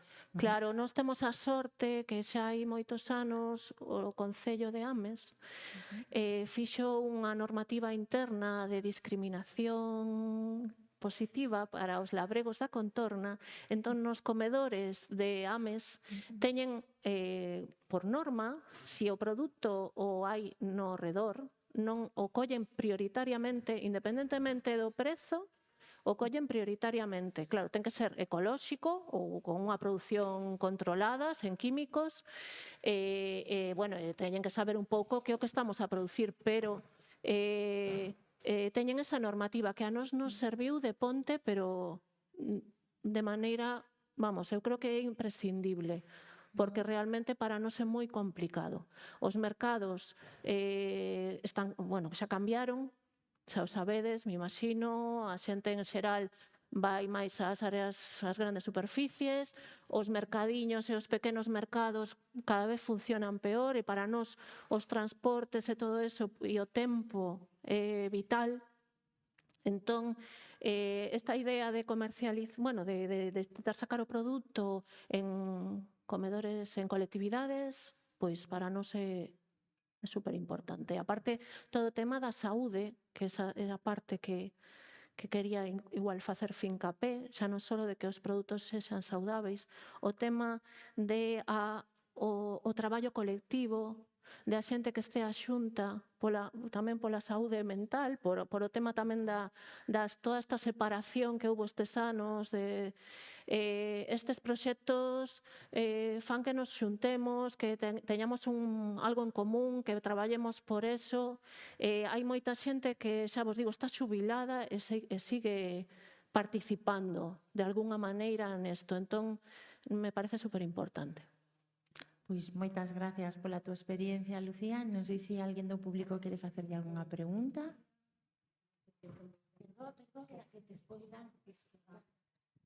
Perdona, que non sei se entendín ben, que isto vai a facerse a partir de agora todos os sábados? Sí, en Bertamiráns.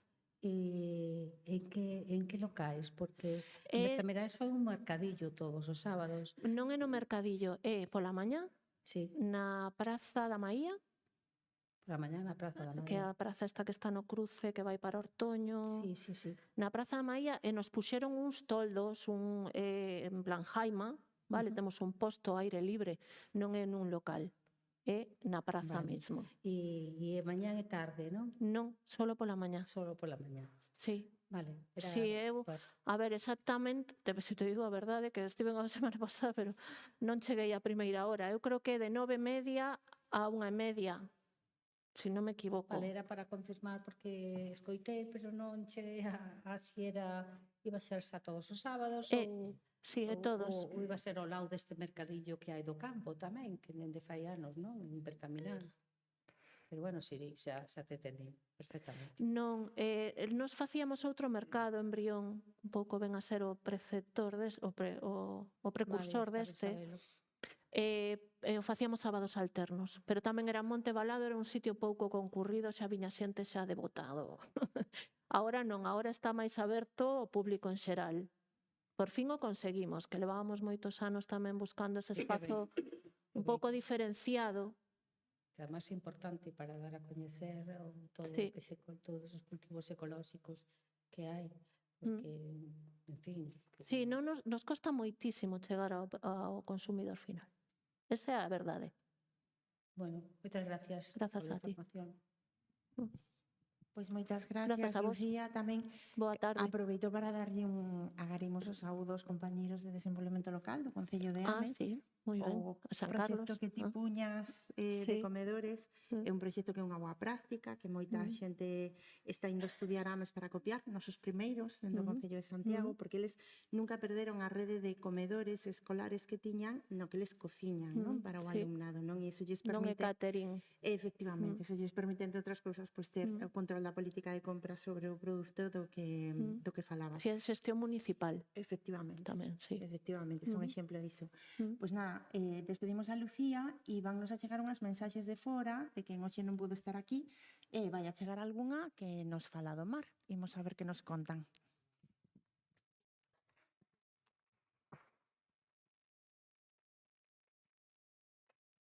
Boas, Vero Boquete dende Italia. Boas, Vero Boquete dende Italia. Solo quería formar parte de alguna maneira nesta 7ª feira de emprendedoras e transmitir tamén a miña forza, a miña admiración a todas vos, a todo o labor que facedes na cidade e o impacto que tedes nese cambio de mentalidade, nese cambio de educación cara a unha vida máis saudable, con máis deporte. Nada, que unha aperta grande e forza a todas. O valor das cousas non consiste únicamente en que nos dean cartos por elas. De feito, hai algunhas que non nos dan cartos, pero que nos dan belleza, e que resultan increíbles hasta por cousas tan simples como polo seu color. Así é no caso destas estrelas de mar que viñeron nas nosas redes, e que vos quixen enseñar porque é difícil que se podan ver nunha playa, porque viven en moita profundidade. En terra hai moitas plantas e árboles silvestres e insectos e criaturas que ao mellor pasan desapercibidas á nosa vista, que son fundamentales, porque visten a terra para que esta non estea desnuda e fan posible a vida de animales máis grandes e incluso das aves que surcan os cielos. Da mesma maneira, no fondo do mar hai cantidade de argasos e de criaturas que ao millor damos por sentadas e que, en cambio, son fundamentales para que os peixes e os crustáceos podan vivir e existan.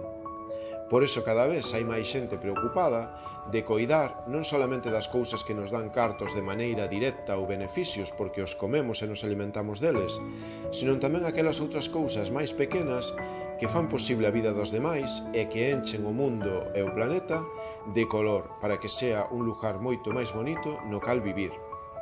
Porque ao final a felicidade tamén a dan esas pequenas cousas e non o consiguen dar os cartos por si solos. O atrasado e unha pérdida de tempo non é coidar das cousas que hai na terra e que hai no mar. O atrasado e a pérdida de tempo é arrasar e pisotear todo ao noso paso. Quen destraja o que ten, queda sin nada.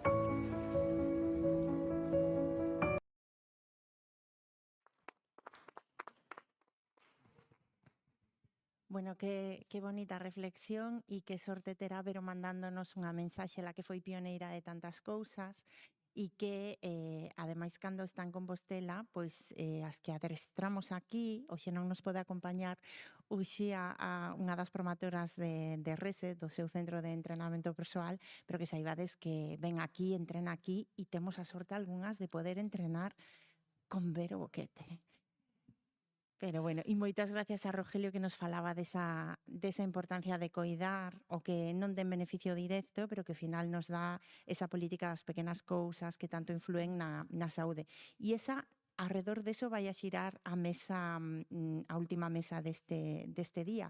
Vamos a falar deses proxectos que nos coidan na saúde mental, no entretenimento, nas risas aprendendo, que se pode aprender ao mesmo tempo que un se ríe, pasa un bo rato e comparte felicidade, pero tamén daqueles proxectos que nos coidan cando estamos mal, cando estamos pasando por unha situación de enfermidade e necesitamos precisamente ese mimo e ese acompañamento. E o vamos a facer da man de Gumersindo Feijóo. Cando que irades as poñentes desta mesa, xe cedemos a palabra.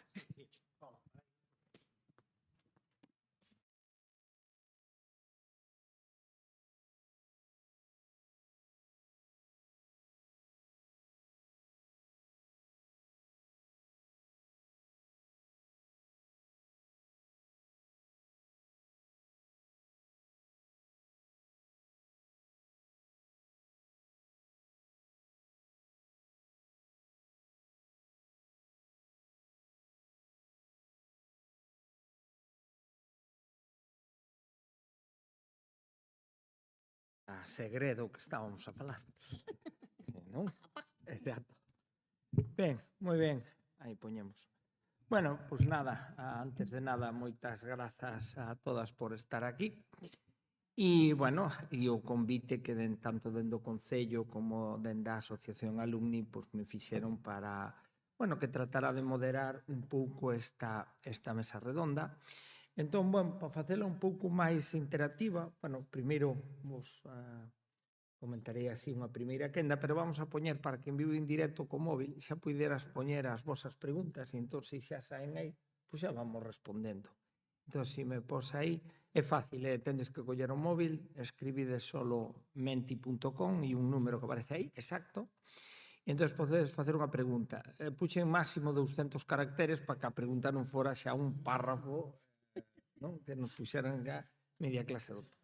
Isto emprego unhas clases para sacar o medio escénico e son totalmente anónimas as preguntas, polo tanto, isto cando eu vou unha clase sempre hai un momento de nerviosismo porque poder que a pregunta se, oye, cala a boca que me estás aburrindo, calquer cosa, teño que dicir que non, que son sempre moi coherentes nas preguntas. E entón é fácil, escribides menti.com, tanto a xente que está en liña como a que está aquí, vos vai pedir ese código e entón escribides a pregunta o que queirades. Entón nos empezamos a falar e a medida que salgan as preguntas, pois orientamos ao público que é a forma máis axeitada. Entón, sin máis, eu presento un pouco aquí as persoas e incluso casi mellor digo nome. Entón, se vos parece, facemos unha primeira quenda do que vos digo nome e contades un pouco de onde vindes, cal é o vosa tal.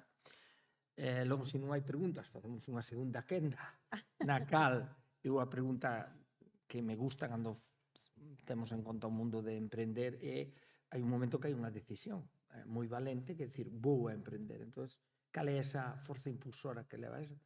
Pues, persoal, bueno, o que se poida contar en público. ¿No? E se non hai máis preguntas, entón vamos unha terceira quenda e un pouco, claro, unha vez que calquer persoa toma unha decisión, evidentemente leva a conclusión hai moitas barreiras, atrancos, momentos altos, baixos, e cada unha de vos, dentro da vosa experiencia, tamén comentar eso, porque pode haber xente que nos este escoitando que justamente este nese momento de tomei a decisión antes de emprender, non vai a ser que teña que cambiar hoxe pola noite facer outra, non? Entón, se vos parece, facemos así, e a medida que saian as preguntas, eu xa lle boto un ollo, e facemos así. Entón, eu vos daría ahora unha primeira a palabra, quen sodes, e, bueno, un pouco o que fai a vosa empresa. Ten os nomes sí que mo sei, entón empezamos con Nusca. Xa sabía eu que non tiña que sentarme aquí de primeira. Home, pois de primeira, Hola, que tal? Moi boa tarde. Empresa, Dios mío, é que eso ainda me sona un pouco así como moi grande para min, porque levo de empresaria un embarazo. 9 meses, máis ou menos, o sea que aínda non sei moi ben como manejar nin a situación, nin a faladoría, bueno, faladoiro este. A pregunta cal era?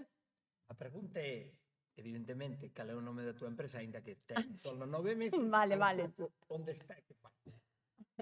Bueno, pois a empresa non che sabería dicir moi ben, porque eu son Nusca, o meu apellido é Chousa, aínda que pense moita xente que é un apellido, o sea, eu chamo-me Nusca Chousa nas redes, e teño un canal de YouTube que se chama Alma da Vella Chousa. Ten un trasfondo que, bueno, non sei se pode, bueno, non que me leva moito tempo. Bueno, eu, pois perdime outra vez. Pois moi fácil, onde estás? A parte de estar na nube. Solo está aí. Se entramos en YouTube, que me ofreces ali? Que me das? A ver, eu realmente son unha persona que nacín na aldea, nacín na horta, e desde ben chiquitina e pequeniña, o meu traballo era estar na horta. Cando aínda non andaba, iba nun cesto pa a horta. O sea que o meu aprendizaje sobre a agricultura foi ali, in situ. Cando fui medrando, a mí non me gustaba moito, verdad, ter que estar na horta traballando, cando as miñas amigas e amigos o que facían era ao salir da escola ir facer outras cousas. Eu sempre había que arrancar hierbas aos repolos. Entonces, o sea, digamos que as miñas... todo o que sei, aprendino de cuna, querendo ou sin querer, porque xa vos digo que non foi algo que me gustase moito cando era unha rapaza, claro. Depois fuñe collendo cariño, pero por outros motivos. Despois tamén son unha persona que penso que transmitir o que os nosos vellos teñen para contar, que é unha das cousas máis importantes que nos pode axudar a definirnos como pueblo. Todo o que teñan para contar as persoas maiores individualmente de onde estean, sin chegar a dicir, non, iso non é así, porque non é así na túa aldea, pero nesta faise deste xeito, non?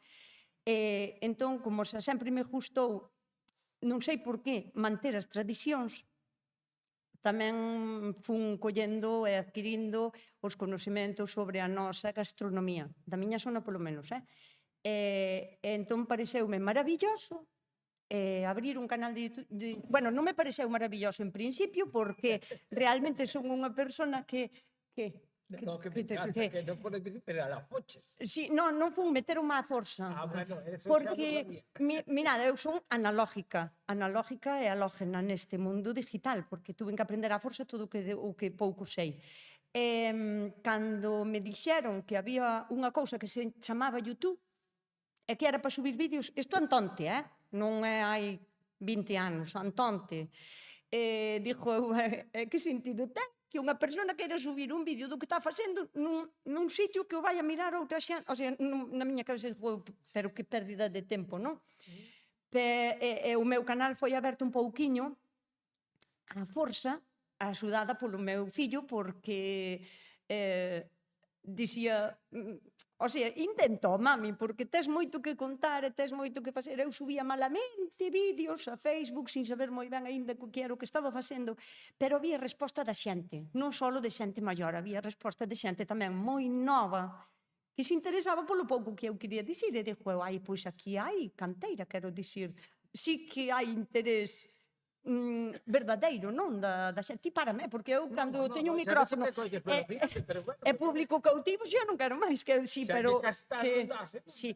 Bueno, pois eso, entón empecín un pouco por aí. O canal empezou a ir moi ben, a pesar, non me gusta a palabra, pero non encontro outra máis axeitada, a pesar de falar no meu gallego costeiro, cunha característica dialectal costeira da parte occidental de Galicia, con geada, con cheada e con seseo explosivo por todos os lados. Que a miña intención nunca é falar o gallego normativo, para iso xa hai profesorado e máis hai a televisión e a radio que o fan moi ben, pero se queremos manter unha cousa viva ten que ser a xente que seamos aínda capaz de falar non por nada, sino porque foi o que vivimos. Entón a única maneira de mantelo un pouquiño vivo é pois a transmisión por YouTube, que é fantástico. Me parece ben. Eu que conste que dixeches unha verba que a min ao principio me duía moito, logo despois sí que é repolo. Repolo? Sí, porque miña nai levábame a plantar os repolos a finais de xullo para todo o inverno, e logo plantalos era chupado, pero que logo había que regalos un a un, tirando da tralla do pozo. Ui, eu tardei anos en volver a comer repolo. Pero de onde eres? Eu de Cambados. E lo en Cambados non chove a partir de julio, non? Non chovía o suficiente. O mes de agosto recordo moi mal para min, Había que coller a tralla do pozo facendo así, e eu dicía, pero para que 300? Para quen queres? Tardei anos en volver a collerlle cariño. A volver a comer o repolo, porque eu vi o repolo e dicía, Dios. Exacto, Dios. Exacto. Ves como nos entendemos. Bueno, pois ahora, a continuación, veña Noemí, Maruxa, perdón, que Noemí é lío. Vale. Adeña, Maruxa, comenta aí un pouco onde estás, que faz, etc. Perfecto. Moitas gracias pola invitación. Son Maruxa Quiroga. Pois eu o que máis me gusta é comer. Entonces eu, a empresa que montei vai en torno a eso, a comer. Son enxeñeira agrónoma, doctora, en tecnoloxía dos alimentos, montei unha spin-off na que a USC é socia, obtiven, por sorte, bastantes premios, entre outros Woman Emprende, cando aínda non estaba montada a empresa. Pois a empresa que teño vai de comer, págame por comer, esa era a miña ilusión, eu conseguín. Pois a partir de aí diseñamos unha tecnoloxía que é a nosa principal liña de negocio, que hoxe está presente en 9 mercados, con moito potencial, porque é unha das poucas tecnoloxías do mundo, está creada aquí, dende Galicia, que iso tamén é un gran orgullo. Pois agora estamos nunha ronda de inversión de 1 millón de euros, que está a punto de cerrarse. Vamos a casi triplicar o equipo, sobre todo para expandir esa tecnoloxía polo mundo. Esa é a miña. Así por resumir. Moi ben, perfecto. Moitas grazas. Jañime de profesión. Sí. Por comer. Esa é unha gran profesión, Sí, jañámonos de profesión. Totalmente. Bueno, a ver, eu a miña tamén teñolle cariño. Eu teñolle cariño á miña. De entrada teñolle cariño. Hai veces... Hai días con momentos baixos, como en todo. Toni, adiante. Hola, boas, gracias pola invitación. Non son Lucía Freitas, como se pode ver. Está en Xapón, está, recén aterrizada ali. Tiñamos aí unha medio sorpresa preparada, pero non foi posible, porque co jet lag ainda non ten, pero chegou ás 2 da madrugada ali, e a ver se me pode conectar e tal, pero creo que xa está rendido, está dormindo, entonces isos de viaxe, etc. Lucía vai cada ano, vai ali a Xapón e coincidiu nesta vez, tocoume vir a min. Son Toni Fernández, son o responsable de proxectos de Lucía Freitas e son manager de innovación tamén. Galego, moitos anos fora de, 22 anos fora de Galicia, 18 fora de España, e levo aquí 3 aniños, e caí nos brazos desa muller loira santiaguesa fantástica e me dedico un pouco a coordinar, seguir o ritmo, coordinar, poñerlle un pouco de, tamén, na medida do posible, sentidiño e ordenar as cousas que fai, porque ela é hiperactiva. E entonces intento eso, na medida do posible, cun equipo fantástico, claro, poñerlle sentidiño e coordinar todas as medidas que ten. Lucía, claro, ten esa faceta de cociñeira moi coñecida, pero é moito máis. Ela é investigadora, ela brega, é activista social, conectora de proxectos, si se aburre xera proxectos, e despois ten un montón de relacións con institucións, con marcas, con empresas, con territorios, con ONGs, e todo eso, claro, leva un peso importante. Despois, se hai tempo, sendo que conoce ben o universo de Lucía, pues podemos falar un pouco algo que me gustou moito, que ixo Nuska, do papel dos maiores na sociedade, porque, bueno, coñecedes algunhas das que estades aquí, espero, o proxecto de Lucía Más da Terra, e podemos falar un poquinho del que vai realmente un proxecto moi potente, que está ainda arrancando. A fines deste ano vais a ter noticias, creo que importantes sobre el, e vai precisamente de custodia, de legado, de todo. E todo o que conlevamos da terra, que parece un proxecto social, etc., fala de coñecemento, fala de saúde, fala de alimentación, fala de cultura, e fala de mirar o pasado para proxectar o futuro, non? Bueno, despois se que nos falamos de I+D, de alimentación, de saúde, de gastronomía, me encanta comer. Teño un bon sitio para practicar. E nada, falamos despois do que queirades. Moitas grazas, Toni. Pois veña, Maruxa, contanos un pouco. Noelia. Ando ao revés. A estas dúas, ao final vou ter que pagarles un café, xa verás.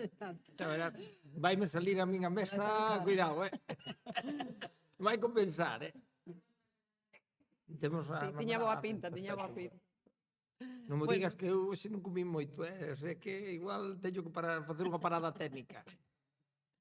Bueno, graciñas pola invitación. Vexo que a todos os desta mesa nos gusta moito comer, a min tamén. Nada, eu son Noemi, son responsable da asociación A Beira Túa. É unha asociación sin ánimo de lucro e, bueno, temos un local na zona no barrio de Sar, que é o meu barrio preferido de Santiago. E é pequeniño, ten un xardín, pero, bueno, o noso lugar, bueno, onde desenvolvemos todas as nosas actividades. E que ten de curioso esta asociación? Bueno, que ten de curioso é que somos especialistas en exercicio físico e cancro.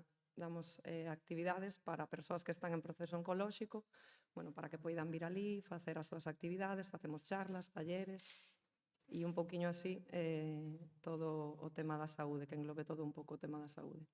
Moi ben, moitas grazas. Bueno, temos aí algunha pregunta, pero vamos deixar que hai ter algunha máis. Entón, ora facemos ao revés, para que vexas que vamos facendo para lá, para cá, para que unha clase tamén ten que facer igual, porque se collo co tema alfabético xa hai protesta, digo, non pasa nada, hoxe empezamos pola mañá, pola Z, cal é o problema? Ningún, así todo. Entón, facemos a inversa, se te parece. Entón, claro, ben, contáchedes un pouco cal é o vosso mundo agora, non? Nuska xa falou, sí que xa falou algo deso, pero hai un momento que hai que decidir emprender. Cando un decide emprender é por moitos motivos e o que o leva a facer eso. Entón, bueno, me gustaría saber cal foi o voso caso que vos levou a facer eso, non? Ou a involucraros nun proxecto de emprendemento, que moitas veces é unha cuestión en equipo, non? Entón, a ver. Pois mira, no meu caso foi primeiro a nivel, bueno, na universidade, a nivel de investigación, porque o meu máster e o meu doutorado pois era investigando no tema do exercicio físico e o cancro. Primeiro diseñei un programa e comprobamos que, bueno, que traía beneficios o tema do exercicio, que fai 12 anos pois facer exercicio con xente que estaba en quimio, en radio, era algo que non se facía. En outros países sí que xa levaba moito tempo traballando, pero aquí era algo que, bueno, o que se lle recomendaba ao paciente era descansar, estar na casa, non te movas moito. E eu, sin embargo, pola xente que vía ao meu redor, pensaba que o exercicio sí que podería traer beneficios neses momentos. Entón, nada, lanceime no mundo da investigación, agarrei con un grupo que aínda o teño a día de hoxe, moitas delas, E un pouco por tema de espazo, de non atopar un lugar que nos... Estábamos un pouco dependentes do Concello nese momento, e o Concello, claro, dá o espazo que ten para unha práctica de exercicio. Entón, cada curso atopábamos nun sitio diferente, con material diferente, con, bueno, un pouco limitadas nese sentido. Entón, falando así con compañeiros con amigos e tal, comenteilles esta idea que eu tiña, que creía que isto podería ter, bueno, unha saída beneficiosa para este tipo de xente. E, bueno, me animaron a buscar un sitio, un local que me gustase para levar a cabo toda esta actividade, e foi cando, bueno, volvendo ao barrio da miña vida, porque o que máis me gusta de aquí de Santiago, pois atopamos ese local e decidimos, bueno, tirar para adiante e ver como salían as cousas. E tendo en conta sempre este espazo para os pacientes oncolóxicos, e sí que ao principio tivemos que tirar tamén, pois, bueno, de que viñera outro tipo de xente, para outro tipo de público, para poder tirar con todo, porque sí que é verdade, como que decía ela antes, que costa mogollón chegar a xente. Non sei por qué, pero nos cos pacientes sí que notamos que é o boca a boca o que fai que a xente saiba que existe a nosa asociación. E mira que, bueno, facemos publicidade en redes tamén, en Instagram e tal. Temos posto folletos no hospital de día e todo, pero ao final é a experiencia de que algunha persona veña e lle guste, este a gusto, note que o traballo lle fai ben e saia dalillo contra outra xente. Moitas grazas. Toni, a ver. Eu Tú, falo... ademais, cambiastes de países, non? Dixeche que Estou en sete países distintos. Amigo. Bueno, eu falo dende o meu papel e o de Lucía, entendo, distinto. Como que? Eu son autónomo, co que lo conleva. Empecé moi novo, tuve moita sorte. Toda a trayectoria profesional. Empecé, 22 anos, empecé a traballar en Londres, directamente ali. E despois xa foi dun lado para outro. Me contrataban ou entidades públicas ou empresas para desarrollo de proxectos de innovación. Entón, eu vin que me chamaban de diferentes sectores. Eu tiña aí un valor diferencial, ou intuía que se me chaman de diferentes sectores. Entón, eu desde excepto os 2 primeiros anos, despois xa me fixen autónomo, de per se. Ao mellor polo carácter inquieto, curioso, etc., sí que me interesaba traballar para varias... Viaxaba moito, aunque fose no mesmo país, me daba vitamina traballar en diferentes sectores, e eu creo que é unha forma natural de eu expresarme e convertirme en profesional independiente, que se dice que sona máis culo, máis eso, son autónomo. Entón, é a miña forma natural de comportarme desde que eu empecé a traballar, entón non lle dou ningún mérito. Tuve un sorte, bueno, moi mal ao mellor non debería facer as cousas porque me seguían chamando, e así estuve, e hasta chegar a hoy, 25 anos despois. Entonces, eso creo que foi de forma natural, e ir enganchando clientes un tras outro. No caso de Lucía, totalmente distinto. A Lucía formouse, estivo cociña no País Vasco, empezou a facer prácticas en restaurantes moi potentes, que en Selles de Can Roca, Mugaritz, El Bohío, e despois a Lampasía en Francia, en París. E ela non encontraba o proxecto que ela quería para asentarse. E tiña sempre a idea de vir a Galicia a montar algo. Entón, con 27 anos, veu para aquí, estou buscando locales, non tiña moitos medios, Lucía vende moi abaixo, e non tiña medios, si atopou ali nese calexón da Tafona, un restaurante que se traspasaba, e, como se dice, a manta a cabeza, non? Enrollar a manta a cabeza e se meteu aí. Un pouco por necesidade tamén, porque non podía estar sin traballar. Ela quería estar en Galicia, arrancar aquí, xa que estuvera formándose 7, 8 anos fora, quería empezar a traballar desde aquí, e de forma natural deuse conta que ese iba a ser o seu leitmotiv, traballar desde aquí para aquí. Entón foi eso. Ten un pulso, despois, claro, xa a trayectoria dela, ten aí un impulso, pode chamar emprendedor, pero de facer cousas, é unha muller facedora, E se foi complicando a cousa, facendo moitas máis cousas, non? Pero foi un pouco ese impulso, que tamén é innato. Eu estou convencido deso. A parte que insisto na súa de montar o restaurante era porque ela tiña unha pulsión interior para facer algo desde aquí. E os proxectos que había en Galicia a nivel de restauración, pois ningún deles lle convencía para tal, eu quero facer algo moi personal. E así foi. Moi ben. Maruxa, tú? Vale. Bueno, pois eu... A verdade é que non... Agora sí, non? O sea, son emprendedora e teño unha empresa estable, unha pyme, non? Así que xa son emprendedora oficialmente, pero nunca me sentí emprendedora. A min gustábame o que facía e por eso fixen.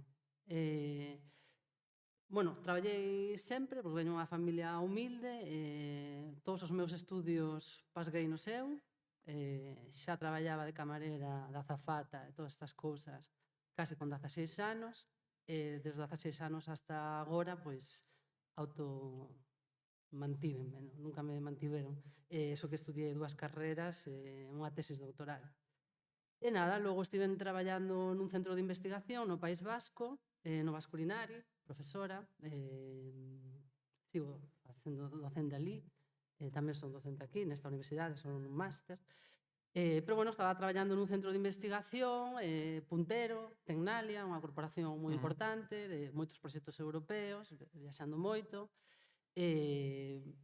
Bueno, decidín que me gustaba moito o estudo sensorial, que había unha oportunidade no mercado, que a industria, porque, ao final, o meu cliente principal é a industria alimentaria, pois que tiña unha necesidade que eu podía cubrir. Entón, estaba un pouco empoderada, a verdad, e dixen, bueno, pois creo que podo facelo. E nada, máis ou menos con 30 anos, pois dixen, vou deixar todo. Entón, deixei o centro onde traballaba, con un posto moi bo, con moito futuro, e viñen para Galicia, porque prefería Galicia que calquera outra parte do mundo, e viñen a facelo aquí, e, bueno, pois, foime ben.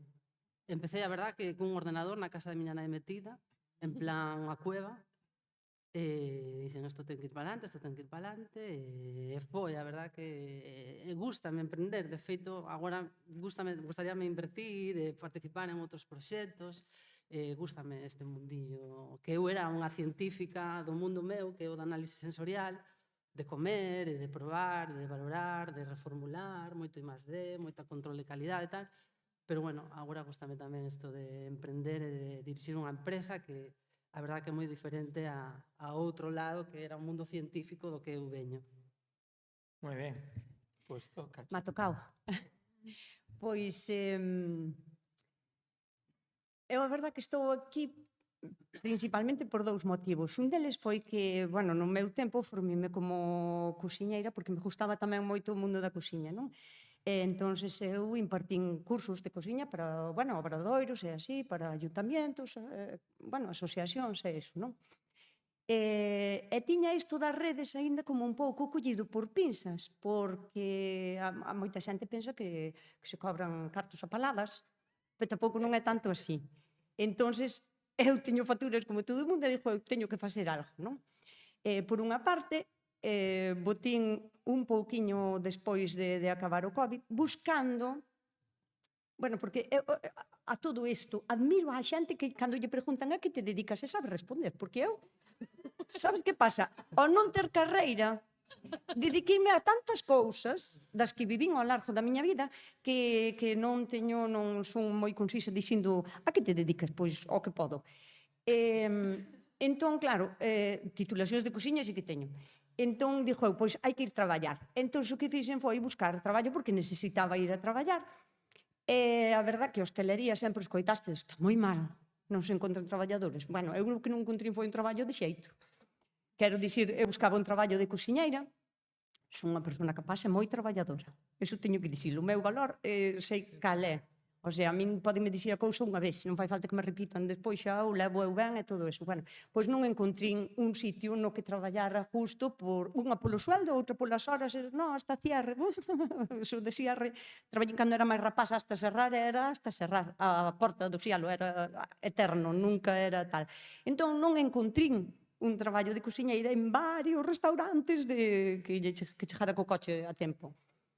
E dixo, bueno, pois a outra alternativa é dedicarme un pouquiño máis ás redes, porque vía tanta curiosidade por parte de xente que dixo eu, non sei, o sea, para mí foi unha sorpresa, encontrarme con xente máis nova que quería escoitar o que dicía, e o que era moita máis sorpresa encontrarme con xente maior que se dedicou toda a súa vida á horta e quería escoitar tamén o que eu dicía. O sea, que iso era fantástico.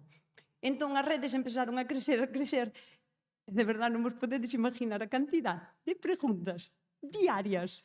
Que te pasou, meu melocotonero? Por que as miñas fresas están... O sea, un aluvión de preguntas continuas, miles de preguntas a través das redes que teño do canal. Inviable contestalas, o sea, xa vos digo, cando, mira, fixenche unha pregunta unha vez e dixo, contestinche, porque non se pode contestar a todo. Entón, dixo, bueno, pois, vou intentar ir por aquí, e xa que hai tanta curiosidade, que eu non sabía que había esta curiosidade por saber como levar unha horta, que parece que estamos volvendo un pouco para atrás, quero plantar unha lechuga, non sei por onde empezar. Bueno, pero dixo eu, vou empezar a dar clases. Para min isto era moi tirarme sin paracaídas, porque non tiña nin idea da resposta da xente. E cal foi a miña sorpresa, que foi fantástica. Tan fantástica que a tropellóns dixo, pois teño que facer autónoma, porque isto non se pode agachar. Quero dicir, dar clases é así, a facenda non se pode. Entón, pois, por iso decidín facerme autónoma daí a miña empresa, non sei se chamarlle tal, porque foi, a verdade, en noviembre do ano pasado, a resposta da xente nas clases é fantástica. O sea, ten moitísimos alumnos e alumnas, estou encantadísima. Nada arrepentida. Quero dicir, tiñalle moitísimo medo porque, claro, cando me dixeron o que había que pagar solo de autónomo, sin contar o da gestoría, o daquelo, do IVA, do IRPF, e despois outra, que se te dedicas a este mundo pouco a pouco, como é o teu caso, ou como é o teu, que xa fostes, non, pouquinho a pouco elaborando tal, bueno, pois aínda... Pero a min os conceptos, as palabras, non sei nin o que significan, quero dicir, para min é todo tan novo que dixo, que quere dicir eso? Fixencho a ti tamén. Cal foi a frase que me dixeches? Folla de ruta. Tens que explicar cal é a túa folla de ruta. E dixo, a mí fálame, ben. Entón, escribiu, a ver se te dixi, camiño. Sí, a mí si eu teño un lenguaje como máis cotián, porque eu non estou acostumbrada a estar entre empresarios, e entón esta xente tan exitosa, pois, dixo eu, non sei falar en ese idioma, non son parva tampouco, se mo explicas con palabras máis cotiáns, pois, entendo perfectamente, máis seime desenvolver. Pero con palabras de liña de... non sei o que me pides, entón, eso, que os conceptos son todos tal, e ás veces hai, cando me mandan da gestoría, 3 palabras que por separado sei que significan, e dixo eu, pero xuntas non teño nin idea. O sea, a min tradúxeme, quero dicir, para min está sendo moi chungo, pero estou encantada porque fago o que quero, cando quero, e se quero coller un día libre, dixo, non vou, non vou. Bueno, a liberdade é moi importante. Iso é maravilloso, maravilloso. Bueno, o meu estudantado que está escoitando, hai que vir a clase sempre. Eso diga un día que non queiras vir, iso hai que vir, que eu tamén estou ali ás 9 da mañán, Espera, estás me dicindo que isto está no vendo dende... Sí, en stream. Dámolle un saúdo. Hai que ir a clase sempre. Exacto, así me gusta. Sempre, presencial. Exacto, porque para eso pagan. Bueno, pois eu creo que xa temos aí algunhas preguntiñas, e, bueno, algunhas son xerais, algunhas son xa máis dirixidas, pero, bueno, eu as estiven lendo, e hai algunhas que, bueno, calquera de vos, varios podedes darlle, pero, por exemplo, hai aí unha, por exemplo, a do medio, non? Que dice, que me gusta esa cuestión que dice, innovación e alimentación parecen dous conceptos contrapostos, non? É o que nos dicen, é a do medio a da baixo, non? Non un pouco incompatible. Será mellor non innovar e alimentarse de forma máis sinxela sin innovación. A verdad que eso xa daba para medio traballo fin de máster, Eso daba un traballo fin de máster, esa pregunta. Entón, se vos parece, se vos animades aí, bueno, isto é un pouco sempre da cociña, non? Bueno, Galicia, a verdad que aí temos unha ventaxa competitiva, que somos capaces de xogar co equilibrio, non? Pero que Toni, ti un pouco que... Iba a dar paso a Maruxa antes. Porque Pero veña, Maruxa, venga. Perdón. Desde a parte de profesional de tecnoloxía dos alimentos. A ver, que innovación, se podíamos empezar a preguntar que innovación e non vamos, nos dá outra tarde inteira de alimentación. Que vexo un pouco regular. Innovar, non. Vale. Para mí non é incompatible, en ningún caso. Volvo a falar, insisto, representando a Lucía, no? Por exemplo, na casa de Lucía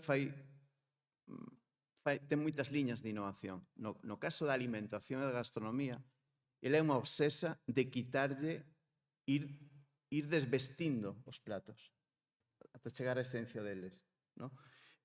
O primeiro que mire é a saúde.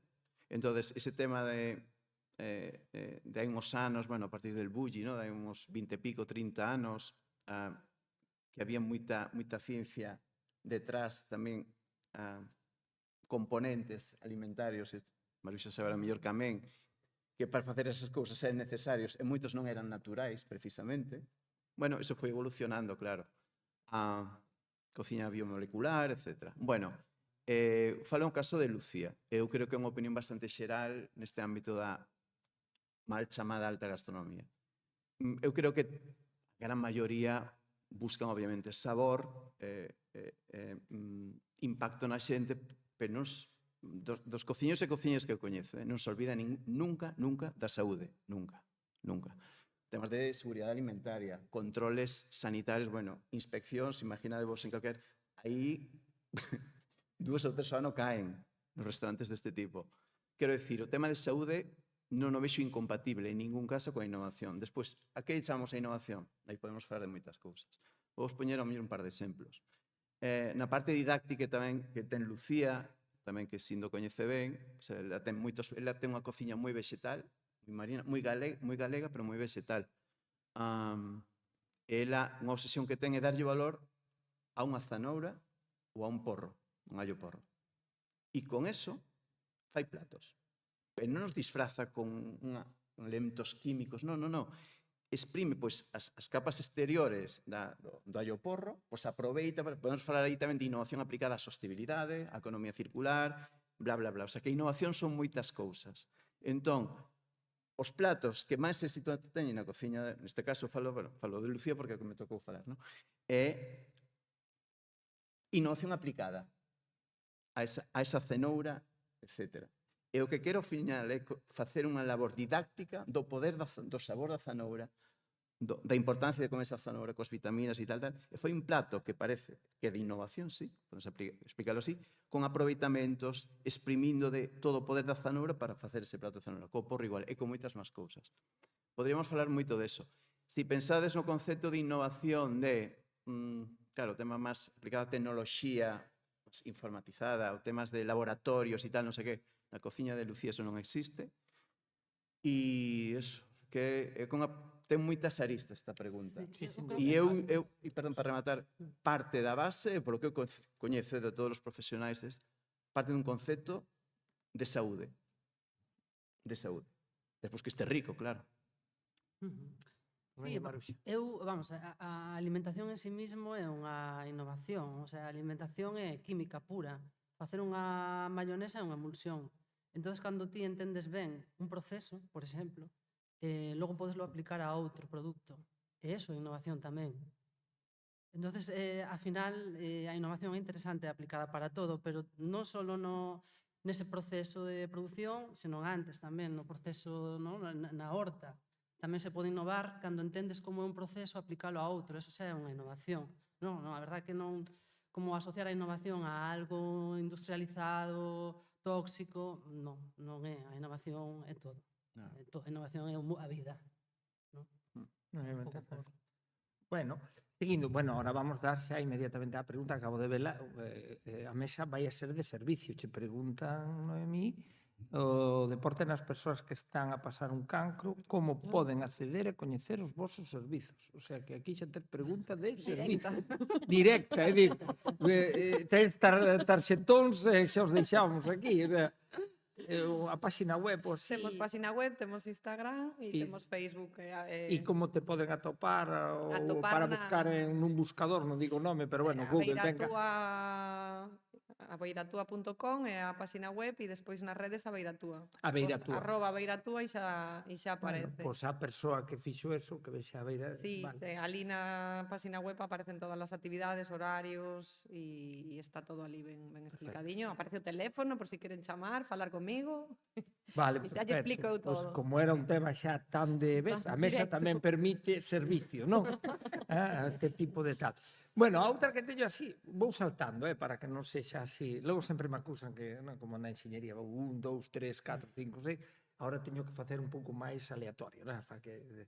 Mira, a outra, a primeira de todo, sí que tamén é moi interesante, moito máis al lado que podemos tratar na mesa, me gusta moito tamén, porque claro, son dous conceptos moi importantes, que basicamente poderíamos definir se as redes causa estrés. Claro, eu polo que entendo na pregunta, aquí o que está che preguntando a ti, Nus, que además empeza para a nosa influencer favorita. Cuidado, aquí xa tes club de fans. Aquí viñeches a unha táboa redonda e sales cun club de fans. Bueno, non está mal. Isto diríamos que, non, así, estas palabras, un input, non? Sí, Sí, non, sabes que pasa? É que en estos dos conceptos moito me gusta a mí, porque estas palabras rimas raras hai que aplicalas solo cando o outro non queres que te entenda. Sí. Eu cando vou ao sitio me dicen networking, digo, pero a ver, reláxate un pouco. Isto é falar o de toda a vida, pero queda moito máis guai. Queda Dicir guai. network. Despois non saben o que é, pero eso non ten nada que ver. Pero tampouco che van a preguntar No, porque non queren quedar. Vai a saber máis que mí. Exacto. Bueno, pois aí, eu o que che diría, eu creo que entende si dedicarte ás redes, pois tamén te xenera estrés, non? Sabes que pasa? Que me colleu en unha etapa da miña vida que teño a cabeza xa bastante ben asentada e non teño ese problema. O sea, chego hasta onde quero chegar. Hai un pitoco maravilloso que é bloquear. Quero dicir, cando unha persona che entra a incordiar, que entran todos os días, todos, porque non falas en castelán, habla que se te entienda, eso non se fai así, sabes, non sei, cousas que fago na horta. Eu non teño máster en biología nin nada, eu teño estudios da vida desde pequena na horta. Eu non teño que enseñar como se fan as cousas según os libros da escuela. Que non estou dicindo que sean malos, Non, para nada. O que pasa que... É que os libros da escola son vos se os aplicas á vida. Se non os aplicas, xa non deixan de ser Quero vos. dicir, todo é complementario para saber. Entón, claro, eu non lle fago moito caso a esa xente, ou si, bueno, si me falan do gallego, entón sí, que aí sí que entro, porque co meu idioma non me gusta nada que se me meta. Pero se me falan de outras cousas, bloqueo, deixo surgir, deixo ir que vaya, porque xa teño como se di, un regimiento de seguidoras e seguidores que xa o poñen no seu sitio, sin palabrotas, que se non xa dixo, non, pouquiño a pouco, tal. Non me genera ningún estrés porque, ainda a pesar de seren miles de consultas ou de tal, síntome moi agradecida e casi diría que o leo o 100% de todo o que me escribides, do que me escribe xente. Pero non sempre, non máis... Pasa que non me dá la vida para corazoncitos, me gusta, gracias, muchas gracias, tal, entón, pois claro, eso a mellor a xente di, mira, estou a falar sempre e nunca me fala, quero dicir, é por falta de tempo, é por salud mental, eu non podo contestar a todo o mundo, nin podo satisfacer... Non dou feito, porque como non teño un oficio fijo, fago miles de cousas, non teño tampouco tempo para sentarme... Non teño ordenador, sabes, iba a dicir coordenadores, non teño directamente, son manuscrita ainda. Te digo porque además en esto das redes iríamos moitas máis a lo, pero a mí, por exemplo, co estudantado que me pasa é que ao mellor ás 8 na noite dun domingo escríbenche e ás 8:30 dinche ás 8 mandeiche unha cousa, son ás 8:30.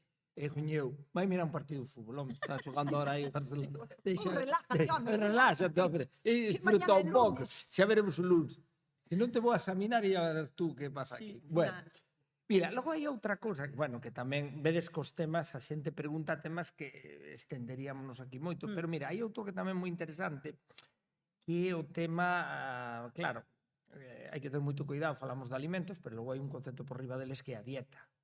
E a dieta moitas veces ven determinada polas bueno, polos temas persoais de cada... É dicir, pues, se eres unha persoa celíaca, pues, evidentemente a dieta ven condicionada por ese aspecto e hai que asumilo porque a saúde... Pero logo despois hai moitos xogos, se o xaxún é intermitente, que se a dieta paleo e estas cousas. Entón, claro, esa pregunta dice, claro, é realmente importante a comida na saúde?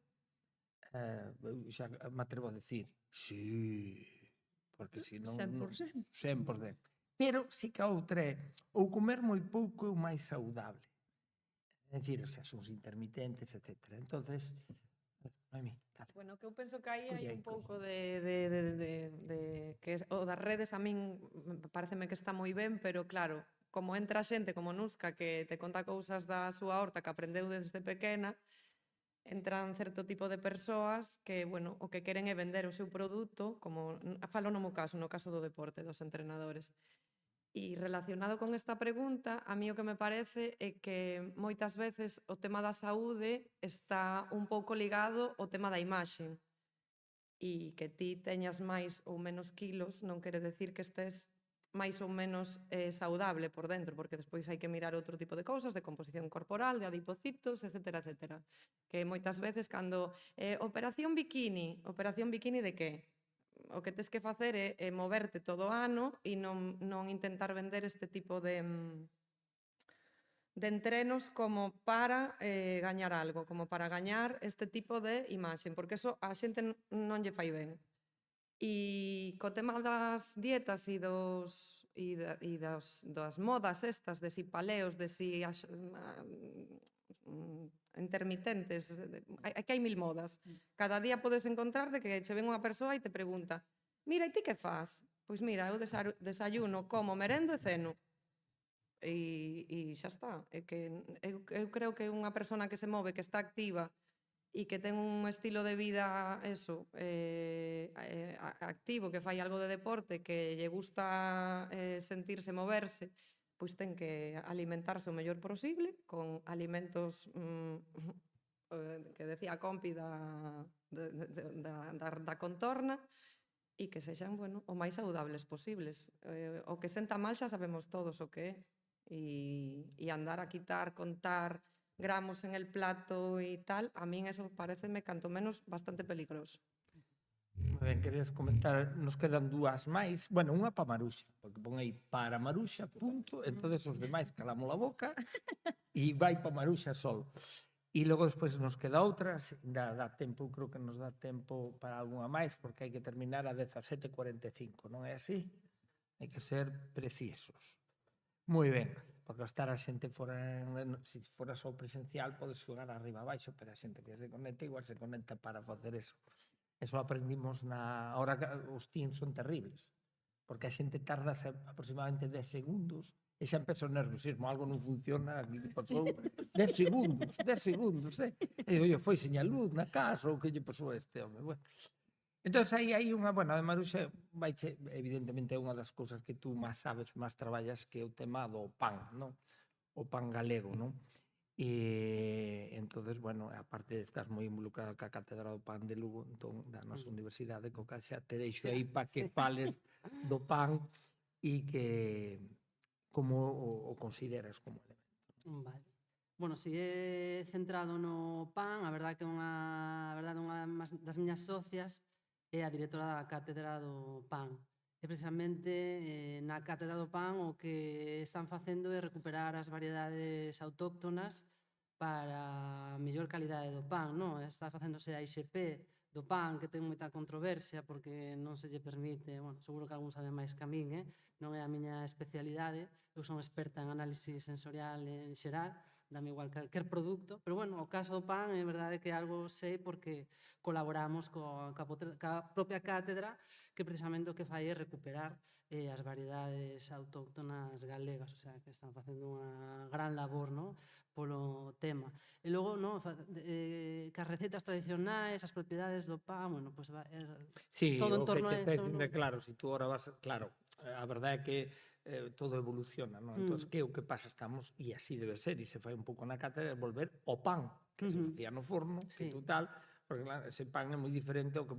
Non quero dicir os establecementos, porque senón logo me sacuden, non? Pero, eu, por exemplo, pan que está precongelado, por exemplo, e que tú... Eu teño unha técnica po pan. Eu se ao día siguiente de mercalo, ainda o podo seguir comendo, ainda que se quentando un pouco, ese é o pan. Sí, sí. O que se resesa, así que se Media hora enfría, incluso, sí.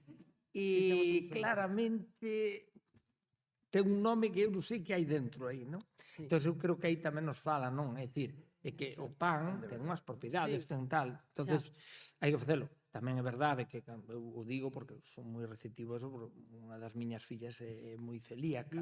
Entón, evidentemente, temos que ter cuidado con eso, non? Pero, bueno, pode evolucionar a outro tipo, claro, os cereais aí siñe... Pero, bueno, o pan de arroz, en fin, hai cuestións que si se poden facer, non? A mí interésame moito, por exemplo, o tema do tomate, non? E cabréame bastante que o tomate non sepa tomate, non o tomate producido, ese, non, por suposto. Non. Exacto, exacto. Non, entonces eu falaba cunha industria moi grande que é cliente noso, unha das industrias de produción de tomate máis grande de España, que tamén fai tomates que están moi ricos, a case 8 euros o kilo, e logo tamén fai tomates de produción máis industrial, non? Entón, eu que é o meu cliente encima, non? Pois decíalle, a ver, que pasa aquí co tomate que non sabe a tomate? Que está pasando, non? Pois decía, claro, nós cando facemos tomate para ter ese precio tan baixo, pois temos que facelo en cantidades industriales para poder chegar a ofrecelo a un precio tan baixo. Entón, esa é a única maneira, non? Ese é un pouco... E logo tamén teñen pois outra gama de produto de tomate que xa é máis sabroso, que se produce en menos cantidades, non? Nos, ao final, eu traballo na sensorialidade e a sensorialidade empeza moitísimo antes da primeira mordida. Antes de comer, moito antes, xa empeza a sensorialidade, que seleccionar cultivos, seleccionar variedades, formas de producir, para que o sabor sexa bo. Ao final, o consumidor ten que ser exixente. Para mí, interésame máis, canto o consumidor máis exixente sé, pois máis cabreará cada industria para que faga as cousas que sepan ben e máis me contratarán, O sea, que eu estou feliz de que o consumidor sexa exigente e cada vez é máis, É máis. Eso eu vexo que... Eu concordo contigo. Bueno, entón nos quedan 2 minutos, pero e deixo para o final a que xa, porque era unha pregunta, bueno, a verdade é que dunha gran profundidade, daría por moito, que é, claro, se as amas da terra son realmente as amas, mi madre. En tan pouca cousa, mi madriña querida, o que temos aí. Entón, bueno, aí, se as amas da terra son realmente as amas, isto xa daría casi para unha teoría económica de moi alta magnitude, entonces... Sí. Pechamos con eso, Ostras. Son realmente as amas ou non? Que tensión. A ver que digo, ¿no? A ver que digo. No, é que... Podes, a ver, vou intentar comprimir porque dá para... Lucía ahora mismo, mira, o mércores dá unha conferencia na Universidade de Tokio d'1 hora e media sobre isto. Unha hora e media. Entón, canto tempo temos? 1 minuto. Tes 2 minutos, veña, va. Bueno, no, quero decir... Retraso móvil. A ver, non sei se vai respostar a esa pregunta. Vos falar do orixe conceptual de por que amas da terra. Que pensou Lucía? Contexto. Gastronomía. Perdón, alta gastronomía insisto, mal chama alta gastronomía. Porcentaxe de homes nese sector é un 98,5 de chefs, cociñeiros ou mulleres con estrella Michelin. Podemos falar do Sole Repsol, dos premios. 1,5 no maior dos casos, dos países. Que en España hai 7 mulleres, 600 homes. E depois, quen cociña na casa? Primeira pregunta. Eso que se facía Lucía hai anos. Despois, pregúntalles aos cociñeiros que vos veña o nome á cabeza. Calquera, os máis famosos. Por que sois cocineros? Por inspiración de mi abuela, de mi tía, de mi madre, de mi vecina Nuska, que tiene unha huerta. Entonces Lucía foise quentando co tempo. Despois por actitudes tamén, isto podo dicilo porque o conta ela, por eso, por actitudes que ela ve no propio mundillo. Un mundillo moi machista, hipermasculinizado por todos estes datos que vos estou dando, etc. Se sigue quentando ela. E despois ela, que é unha persona moi pegada á terra, e está en Galicia, non ten o seu restaurante no centro de Madrid, ou en Nova York, ou en Tokio. Está nun pueblo grande como é Santiago de Compostela, pero rodeada de leiras, ela ten a súa propia leira, en Cacheiras tamén. Entón, a súa trayectoria cultural e de coñecemento. Entón, ela quixo dar unha especie de golpe na mesa. Para que? Para visibilizar todo o que non se ve da gastronomía, que non son os chefs Michelin, que son unha tontería.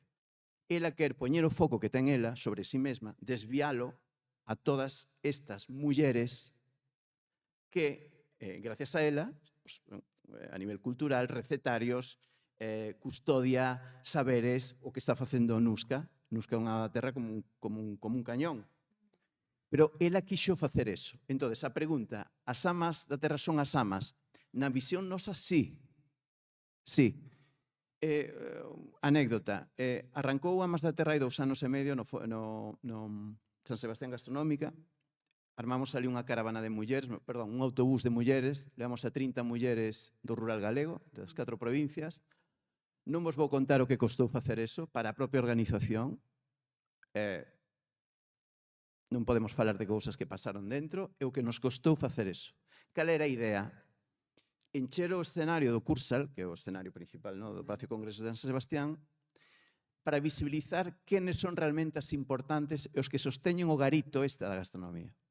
Entón, levamos a queixeiras, mariscadoras, horticultoras, gandeiras, panadeiras, cociñeiras do rural, donde aí son maiorías nas casas de comidas. Levámolas ali. Lucía fixo unha performance maravillosa con 4 platos tal, e ao final ela baixouse do escenario e subiu as 32 mulleres ali. E houve un minuto de silencio para que a xente, os medios de comunicación sobre todo, xente con moito peso na gastronomía mundial que estaba ali, porque estaba na plana maior, visualizar eso. Era unha metáfora, pero bueno, non era metáfora, era un cañonazo. Entonces, fixemos unha pregunta. Sin todas esas mulleres que representan a miles, a milleiros, a millóns de mulleres, que non hai só en Galicia, en España, en calquer país do mundo, Xapón, Colombia, nos dá igual a territorio, que as quitemos da ecuación. Que Nusca non teña a súa horta, que aquela cociñeira non tal, que logo estas mulleres chegan a casa a quen cuida do avó, do sogro, etc., ou dos netos, das netas, etc., quitémolas da ecuación e a ver que queda da gastronomía. Entón, acabo. Son as amas de todo. Non digo nada máis. Que queda da gastronomía, xa de aí cerrabas, aí. Pero cerra. Termina, Toni, sí. Eu iba a terminar pedindo un aplauso, pero ahora rematei o aplauso xa foi por anticipado. Ahora non podes dicir o que queiras, porque xa te lo aplauso. No, era... Queremos que sí, pero despois... Amas da Terra ten moitas patas, a web arrancará dentro de 2 meses, vades vero, estamos facendo encontros regulares, é un exercicio de cariño, de cuidado, de homenaxe a todas elas. Bueno, hai unha Ama da Terra aquí, hai outra Ama da Terra, o sea, non é... Pero é un proxecto tamén de innovación e impacto social. Falamos de innovación, pois falamos tamén deso. E bueno, ten moitas caras, moitas liñas de traballo, etc. E tamén chegar ás escolas, fundamental, para poñer referentes femininos do rural, da produción alimentaria e da industria, leválo ás escolas. Claro que senón non acabamos. Gracias. Isto que temos facer é para a 8ª xornada desta que nos dé máis tempo a nós. Nos quitan aos outros e nos dá máis a nós. Sí, porque quedamos todos con gana de falar. Bueno, moitísimas grazas a todas.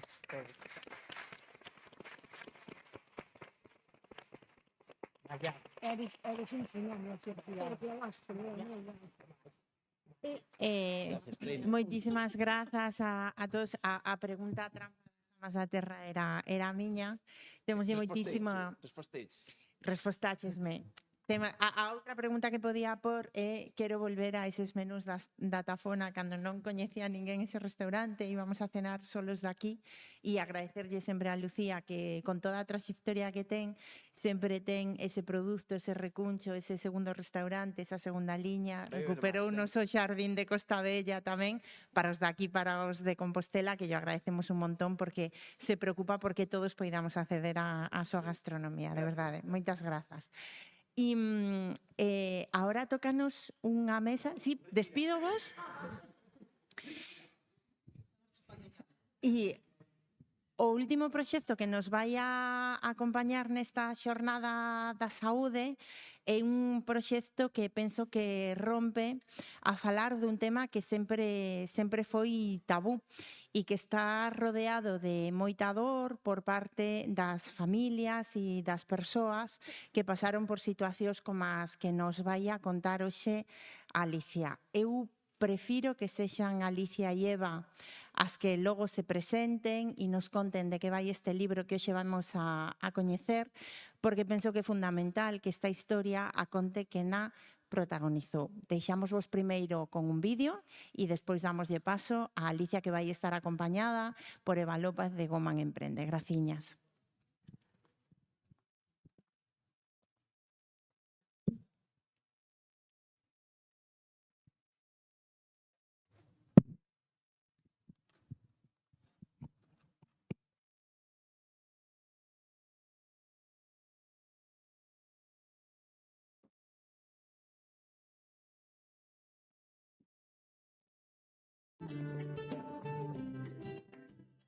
Cuenta la leyenda que hay mujeres que en lugar de suicidarse se convierten en faro que cuando el túnel parece eterno, ellas abren grietas con la mirada, con una frase, con una página, y aunque no saben si sus palabras alcanzarán a alguien, las lanzan al mundo como si fueran semillas en mitad del invierno, con la esperanza irracional y por eso invencible de que alguien en algún lugar las recoge y florezca.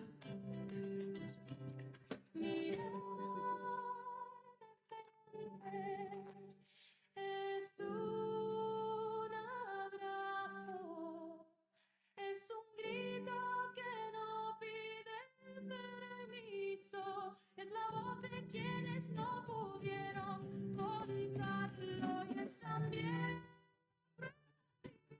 de pie, incluso en la oscuridad.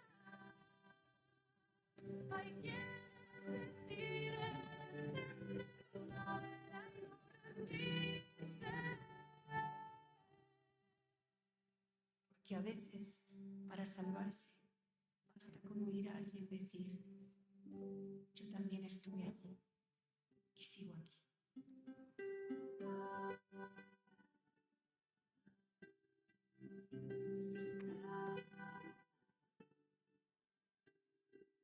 Bienvenida.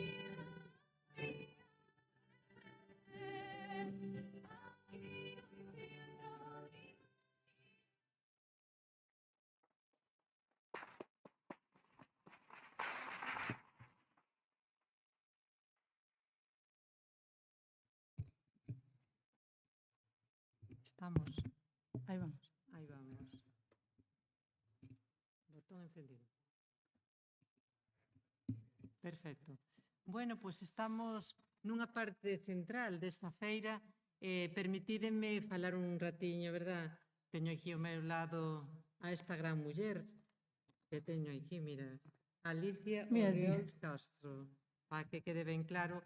Pero antes de falar desta parte central e importante nesta feira dedicada a un modelo económico en torno á saúde, permitídeme saudarvos, darvos as gracias. Aquí hai moitas persoas as que quero moito, moitas persoas coñecidas, poñerlle tamén nome ás persoas que traballaron para que esta feira fora posible, que levamos moito tempo de traballo e hoxe aquí un día que xa pasamos por todas as temperaturas, tirando a frío, todo hai que dicilo.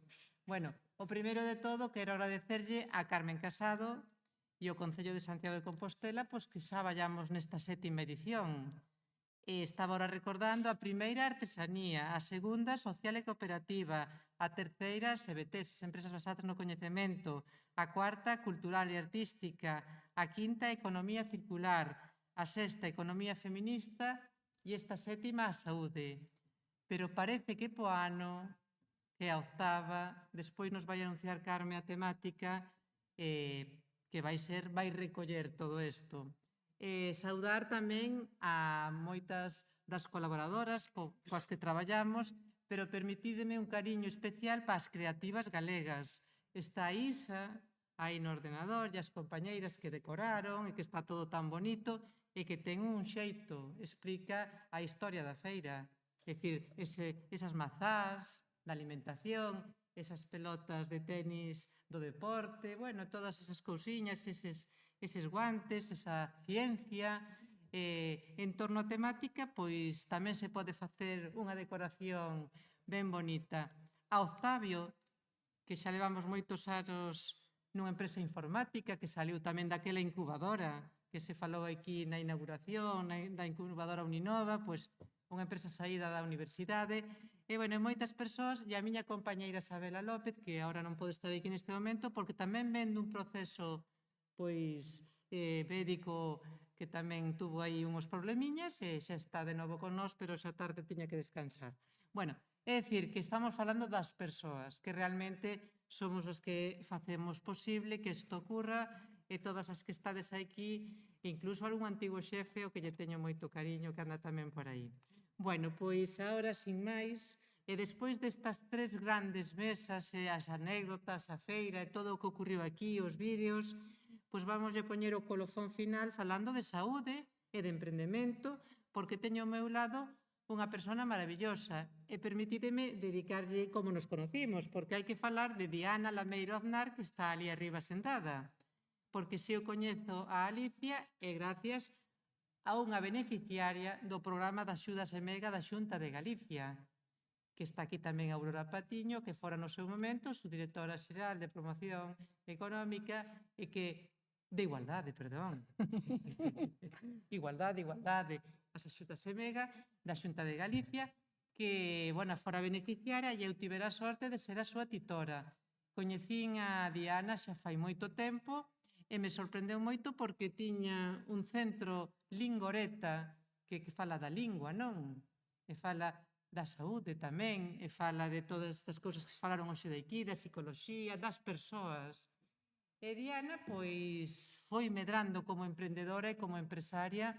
Pensade que neste centro empregan a 23 mulleres, todas universitarias. Saúdo a delegada do Reitor para a Igualdade, gracias por estar aquí. Todas universitarias, que, bueno, que estudiando estes estudios vinculados á logopedia, a psicoloxía, pois teñen un posto de traballo e desenvolven a súa profesión no Centro Lingoreta cunha boa calidade de vida, con un traballo ben feito liderado por Diana, e Diana foi cambiando, transformándonos, fomos transformándonos, tanto ela como eu, nesa amistade que se nos xuntou e que tivemos a sorte. Pois é Diana, cando chega a crise COVID, as terapias son caras, son longas, non é ir un día e xa está. Entonces, ela observa na súa clínica que despois da crise, das diferentes crises que fomos pasando, moitas familias non poden pagar os tratamentos. E unha emprendedora, unha empresaria en Vigo, nunha cidade industrial, dice, pois hai que facer algo, porque moitas familias non poden seguir pagando, e aí cando se lle ocurre a idea da fundación.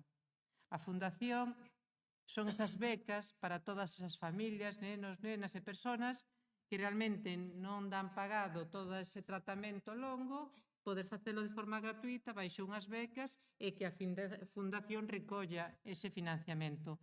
Enlaza moito con Alicia, porque Diana estaba buscando unha persona para que liderara esa fundación. E me dice, tú non sabes a suerte que tuve, que un día me encontré, non sei se foi nun tren, viñan de Madrid, e falando, xa encaixaron. E aí, bueno, pois, algo mágico resultou. E Alicia, claro que moitas daqui a coñecemos porque leva a imaxe de Roberto Berino, estamos falando aquí dunha empresaria, emprendedora, ten a súa propia empresa, tamén con empregas a moitas mulleres incluso, pero aí xurdiu algo, empezando a falar, eu penso que tamén houve aí unha transformación. Houve. Houve unha transformación. E chegamos ao día de hoxe, donde a Fundación tamén dá o cambio de nome, da que participamos, ademais. As dúas no patronato, e se vai chamar Mirar de Frente. Porque o Centro Lingoreta xa leva un camiño, xa está asentándose, leva un camiño e vai medrar moito, e a Fundación vai atender a todas estas necesidades das que estábamos falando. Pero eu sei que hoxe está desexando escoitar de que vai este libro, que vai ser esa orixe, esa semente, ese campo ben arado e ben fermentado, do que vai xurdir bonitas flores e bonitos froitos. Agarda, porque xurdan. Sí. Eu fago alusión a que Diana nos convidou á súa boda, que leva 25 anos con outro componente da Fundación, e nos regalou unhas sementes para plantar unha boda divertidísima, nos regalou unhas sementes para plantar, e van salindo dai cousas, non se sabe moi ben o que, pois o mesmo vai pasar desta Fundación e desta túa conversa conmigo e con todas as persoas que estamos aquí. Bueno, pois eu teño aquí un pequeno guión, o teu libro está aí fora. Está. Estáse presentando en primicia. Sí, non contábamos facelo tan rápido, pero como eras O Concello tiña tamén moito interese, porque a tenente alcaldesa María Rozas verdad que sí. Se sentiu moi chamada a temática do libro. E por que se chama Mirar de Frente? Alicia, si dinos que significa e por que escribes isto? Esta cousa. Pois, bueno, antes de nada agradecer o Concello, sobre todo a María Rozas, que foi un pouco a que facilitou tanto con Eva, que é compañera da Fundación, e tamén dicir que, bueno, aquí a nosa presidenta da Fundación, que o tema de Mirar de Frente, pois, lo contamos hoxe aquí, que non saiu en prensa ni nada, tanto Eva como eu creo que estamos moi contentas por pertencer a esa fundación. O libro, cando coñecín a Diana, pois conteille nun tren un pouco o que estaba facendo, que eran entrevistas a xente que pasara por temas suicidas, tanto na súa familia, ou que lle tocaban de preto e demais, e a min en primeira persoa. Entón, bueno, creo que algo emocionei ou algo tivo de verme, e dixo que a ver se lideraba ese proxecto da Fundación. Logo sí que coñecín a Eva, que é unha persona maravillosa, a Carlos, tamén está María.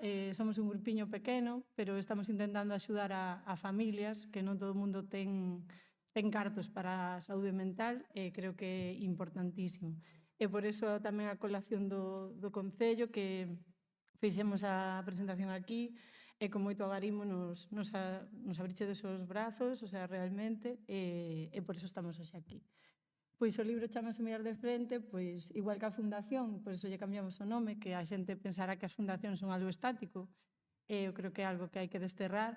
Nos reunimos o patronato e decidimos cambiar, non porque o libro sea bo, que xa o leredes e igual non vos gusta nada, pero a idea é que Mirar de Frente era algo máis global para falar de todo o que queríamos, non? Que era falar de saúde mental, tamén de logopedia, de moitas cousas que están no día a día e que a xente non se pode costear co mundo no que vivimos e coa saturación que hai. Por que se chama Mirar de Frente? Porque ao final, para min, pois escribir este relato, me costou moito mirar de frente o que me pasou, foi en primeira persoa, e sobre todo cando fun mai, pois tiven que mirar moito máis de frente a cousas que o mellor non sabía. Porque, Alicia, tú compartes a túa propia historia personal, como supervivente dun intento de suicidio. Bueno, intento non foi, estou aquí. E estás contando en público que estas cousas a veces non son doadas de contar. Non, eu creo que o importante é contalas, é dicir, non metelas pa dentro, e cando podemos soltalas ou compartilas con todos vos, a xente tamén sana. De feito, o libro, a miña testemunha, son 3 capítulos, e despois hai 5 entrevistas con 5 familias, persoas, bueno, xa o leredes, que contan eles pois como confluen co suicidio pois de diferentes maneiras. Pero tú decides escribilo para deixar aí un legado, para Pois desde a maternidade Sí, hai un realmente cambio. eu estaba un pouco obsesionada pois porque na miña casa pois o meu tema de alguma maneira era tabú totalmente. O suicidio é algo que non se quere falar normalmente, que dá moito medo e moito coraxe ao final. A min quedame algo como enquistado, non? Entón, cando eres mai, pois dis, Dios mío, estes nenos, pois polo menos que saiban o que fixo a súa nai. Empecé a ler estadísticas sobre suicidio, que non sei se sabedes que en Galicia somos a rexión da Unión Europea que ten maior índice de suicidios, por desgraza.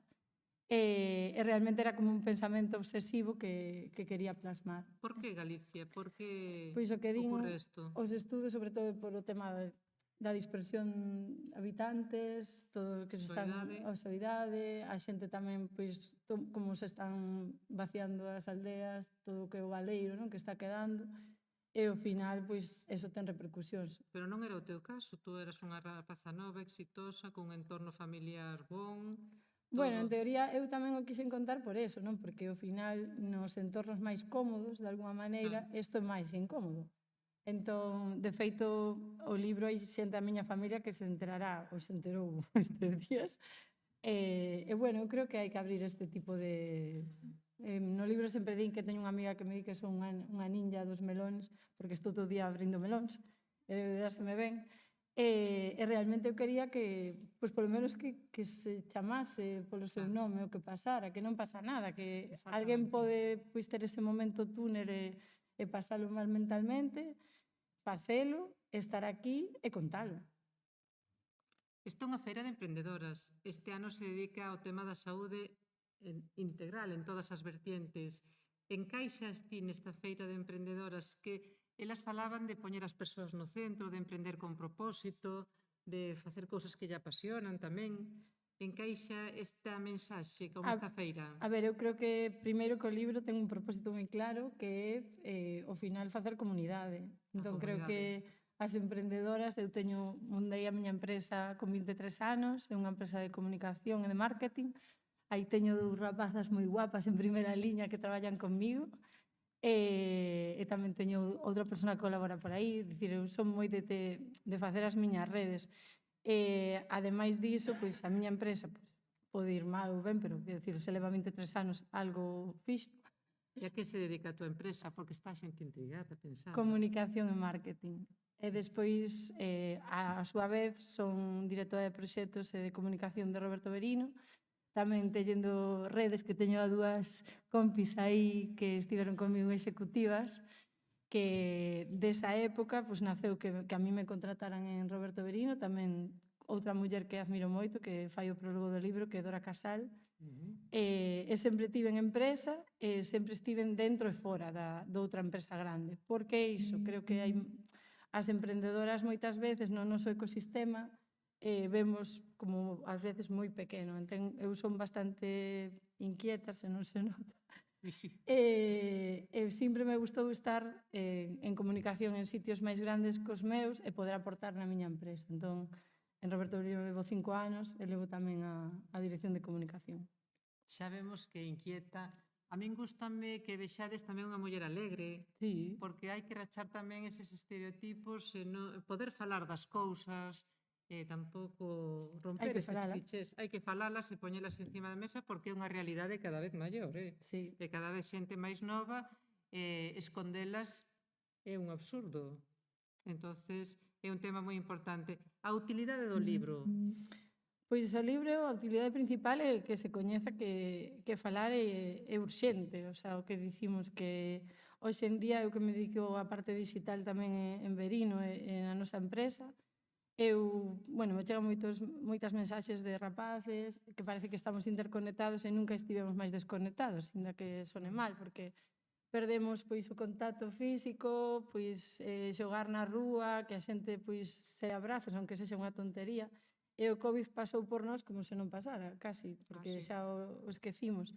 Entón, realmente, o libro que é como un grito á sociedade de que temos que falar dos problemas, e sobre todo cos nenos e cos máis pequenos, porque dende a base é onde se cambian as cousas.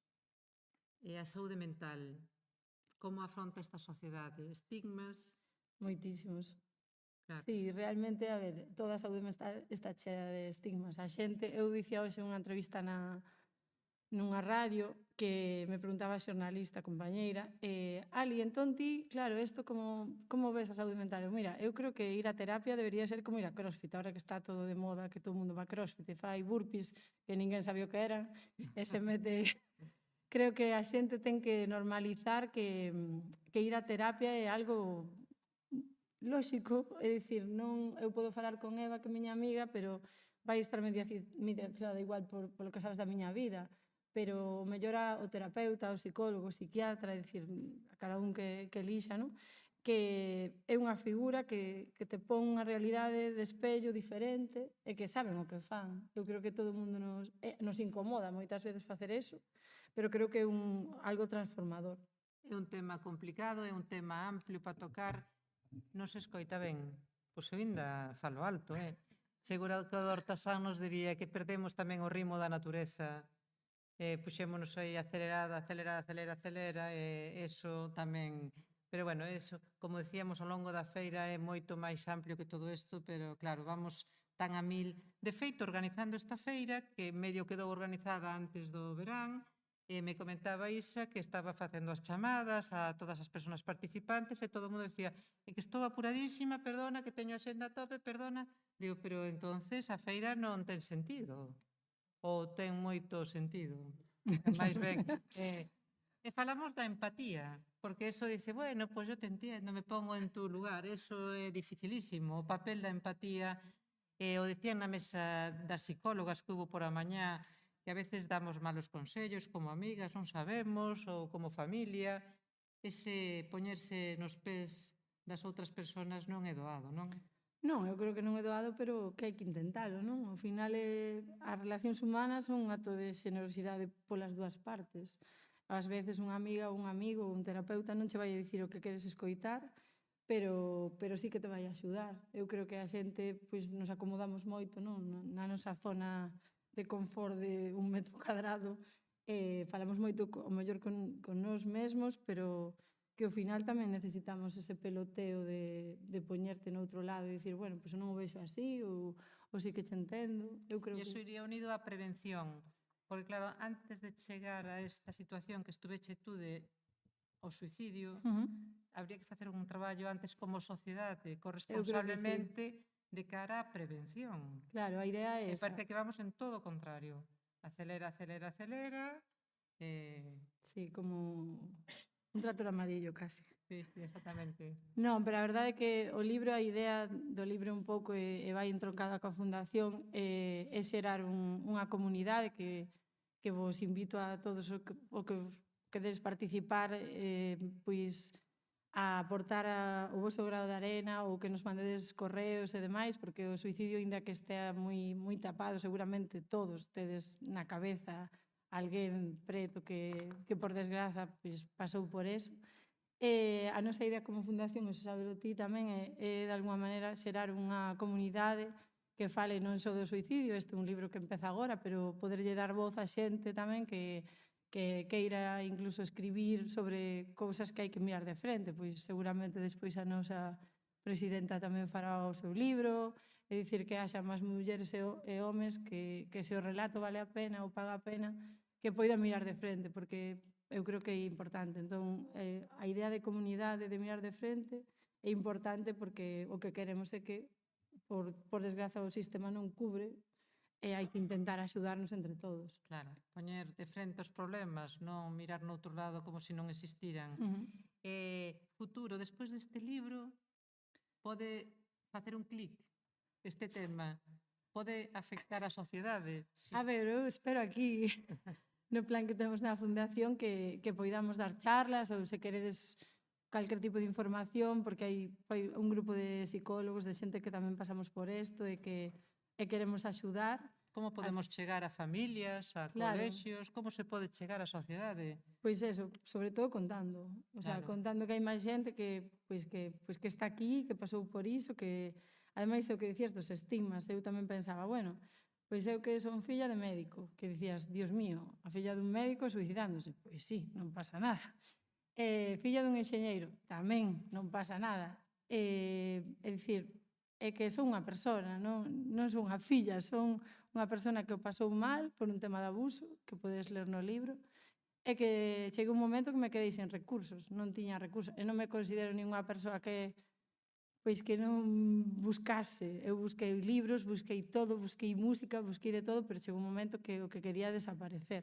E sonará moi crúa, pero é a realidade, isto lle pode pasar a máis xente, e o importante eu creo que é recoñecelo, non? Que todo o mundo nun determinado momento se pode quedar sen recursos e que dicilo non é unha debilidade. Ao final é unha fortaleza poder dicilo. Cando te quedas sen palabras e sen folgos para dicilo, eso sí que é un problema. Está a sociedade preparada para escoitar eso? Que lle dirías se algunha persona que está aquí no público ou que nos está seguindo por streaming? Aparte, isto vai quedar grabado. É dicir, que vai ter moito movimento. E xa para pechar, antes de, porque xa levamos aquí todo o día, esa mensaxe, esa frase, esa palabra, ese consello, porque alguén pode estar pensando ou pasando por este proceso. Pois no libro que se di, eu creo que se repite, é que non estamos solos, que somos, aínda que sexa cada vez ao revés, somos animais, somos comunidade, somos xente que necesita darse a man para ser mellores, eso é así. Somos mellores cando estamos xuntos, cando pensamos xuntos, cando camiñamos xuntos. Entón, eu creo que a mensaxe é que non estás solo, que realmente podes falar con alguén, sexa a persoa que che encontres aí no pasillo. No libro chamase de personas brúxula, non? Que ao final non ten que ser a túa mãe, non ten que ser unha amiga. O mellor é alguén nunha cafetería un día que tes fatal e que tomas un café e que xa te libera un pouco. Eu creo que hai que deixar de meternos tanto para dentro e intentar facer un exercicio tamén de solidaridade e menos de egoísmo. Moitas gracias, Alicia. Bueno, hoxe falamos de saúde, de medicina, de ciencia, por suposto, estamos aquí na Facultade de Química, falamos de psicoloxía, de saúde mental, de alimentación, de tocar a terra, de cultivar, de respetar o entorno, de respetar a natureza, de poñer as persoas no centro, e parece que nos toca as mulleres isto do cuidado, pois benvido sexa, non? Porque ao mellor somos tamén as que sabemos desto e a sociedade nos precisa.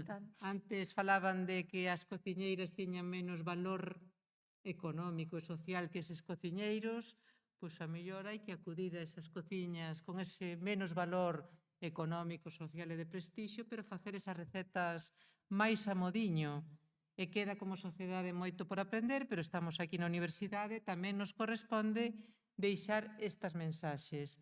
Bueno, non sei se alguén ten unha pregunta, pero de todas formas a autora do libro estará no stand para firmar, non? Para asinar e para que merquedes o seu libro e que se inicia aquí todo un movimento que seguirá da man desta edición e de moitas máis que levará tamén a Fundación Mirar de Frente. E que vai €1 de cada libro vai para a Fundación e para as familias.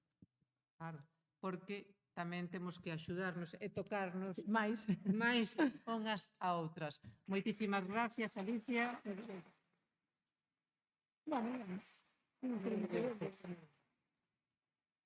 É unha muller maravillosa. Bueno, pois, Carme, douvos a palabra a ti representando o Concello de Santiago de Compostela e máis a miña querida delegada do reitor para a igualdade na Universidade de Santiago de Compostela, que xa está aquí ahora con nós. Para que pechedes, clausuredes, pechedes, concluyades e anunciades a 8ª feira que temos que seguir colaborando e tocándonos. Moitas gracias.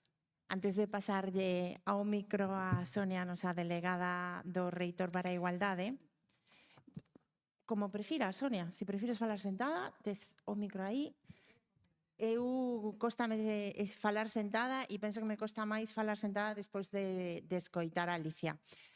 Se hai unha conclusión que eu me levaría para a casa desta xornada é que unha cousa é montar unha startup na vida e outra cousa é facer da vida unha startup.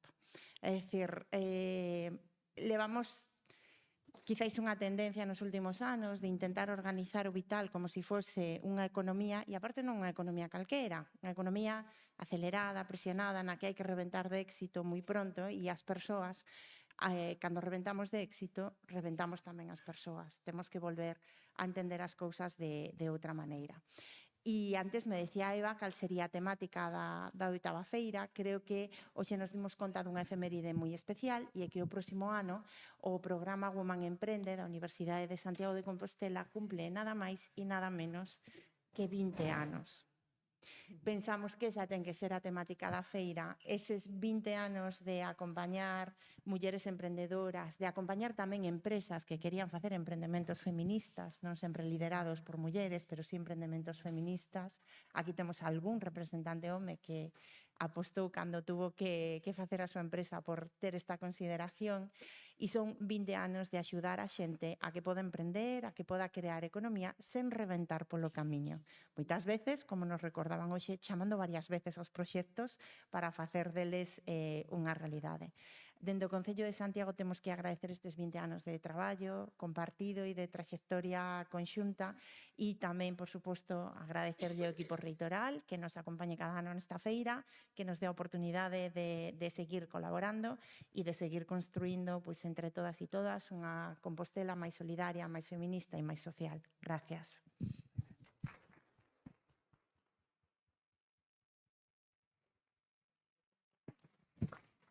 Bueno, moi boa tarde. Eu sinto moitísimo chegar a estas horas, pero parece que as universidades temos tres funcións fundamentais que son a de xestión, a docente e a de transferencia de coñecemento. Pola mañán tocoume a xestión e pola tarde tocoume a docencia. Que lle imos facer?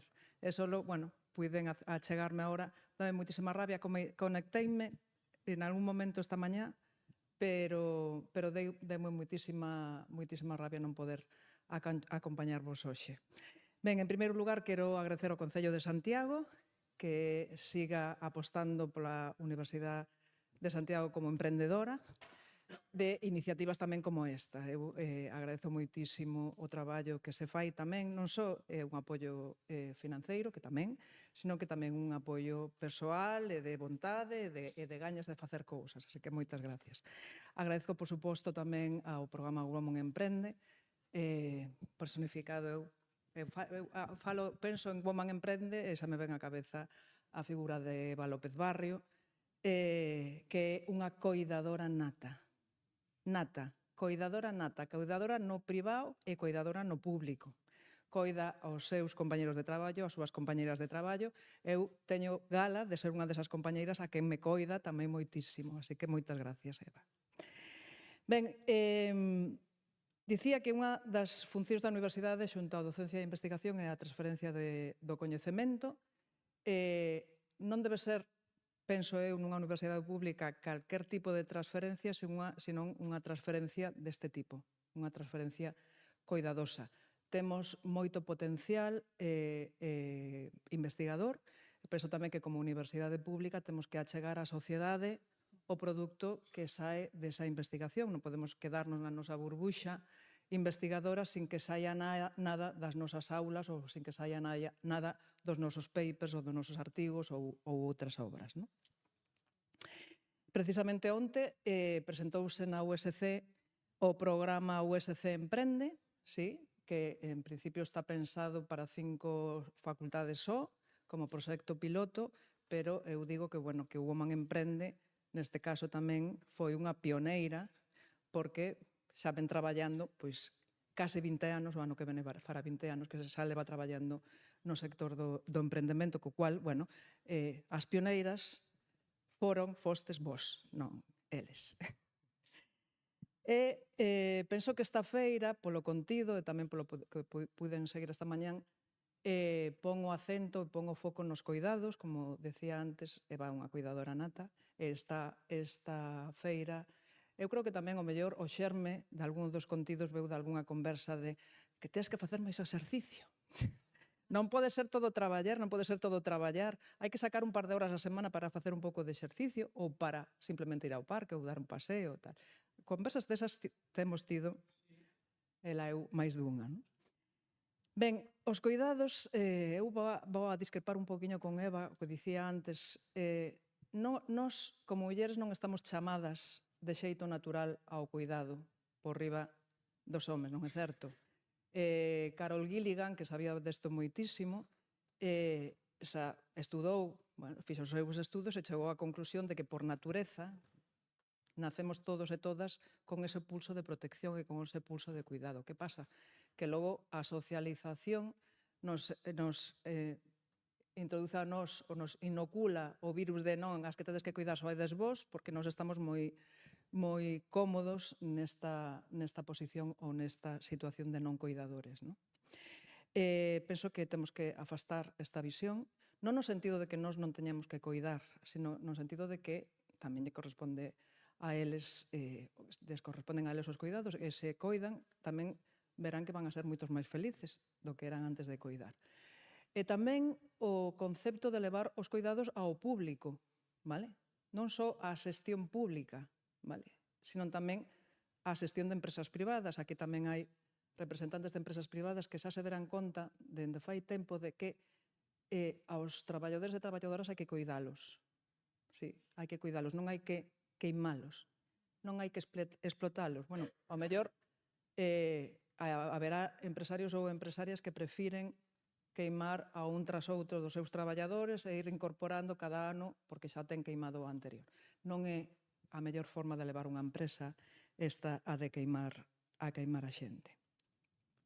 Ben, esta feira, penso, esta 7ª feira ten abordado os problemas nucleares en torno aos coidados, o ámbito do biotec, a biotecnoloxía, o ámbito da saúde mental, que é fundamental nos tempos que corren, para todos e para todas, é fundamental. Coincido con Alicia en que debería ser, bueno, tan natural como ir ao dentista, se é obrigatorio, ou debería ser obrigatorio ir ao dentista, tamén ir a un terapeuta, ou a unha terapeuta. Tamén o ámbito dos coidados na terceira idade ou na situación de dependencia, que tamén se abordou nesta feira, no sentido de humanizar tamén ese tipo de coidados que agora mismo, nalgún eido está un poquinho deshumanizado. Está claro que o público non pode chegar a todo, tamén penso que o tecido asociativo e o tecido empresarial pode chegar onde non chega, pero sería o máis acaído que fora o que chegara deste xeito coidadoso, tanto para o público como para o privado. Bueno, sin máis, en representación do reitor, pois damos por concluída ou damos por clausurada esta xornada. Moitísimas gracias a todas as participantes e asistentes. Gracias.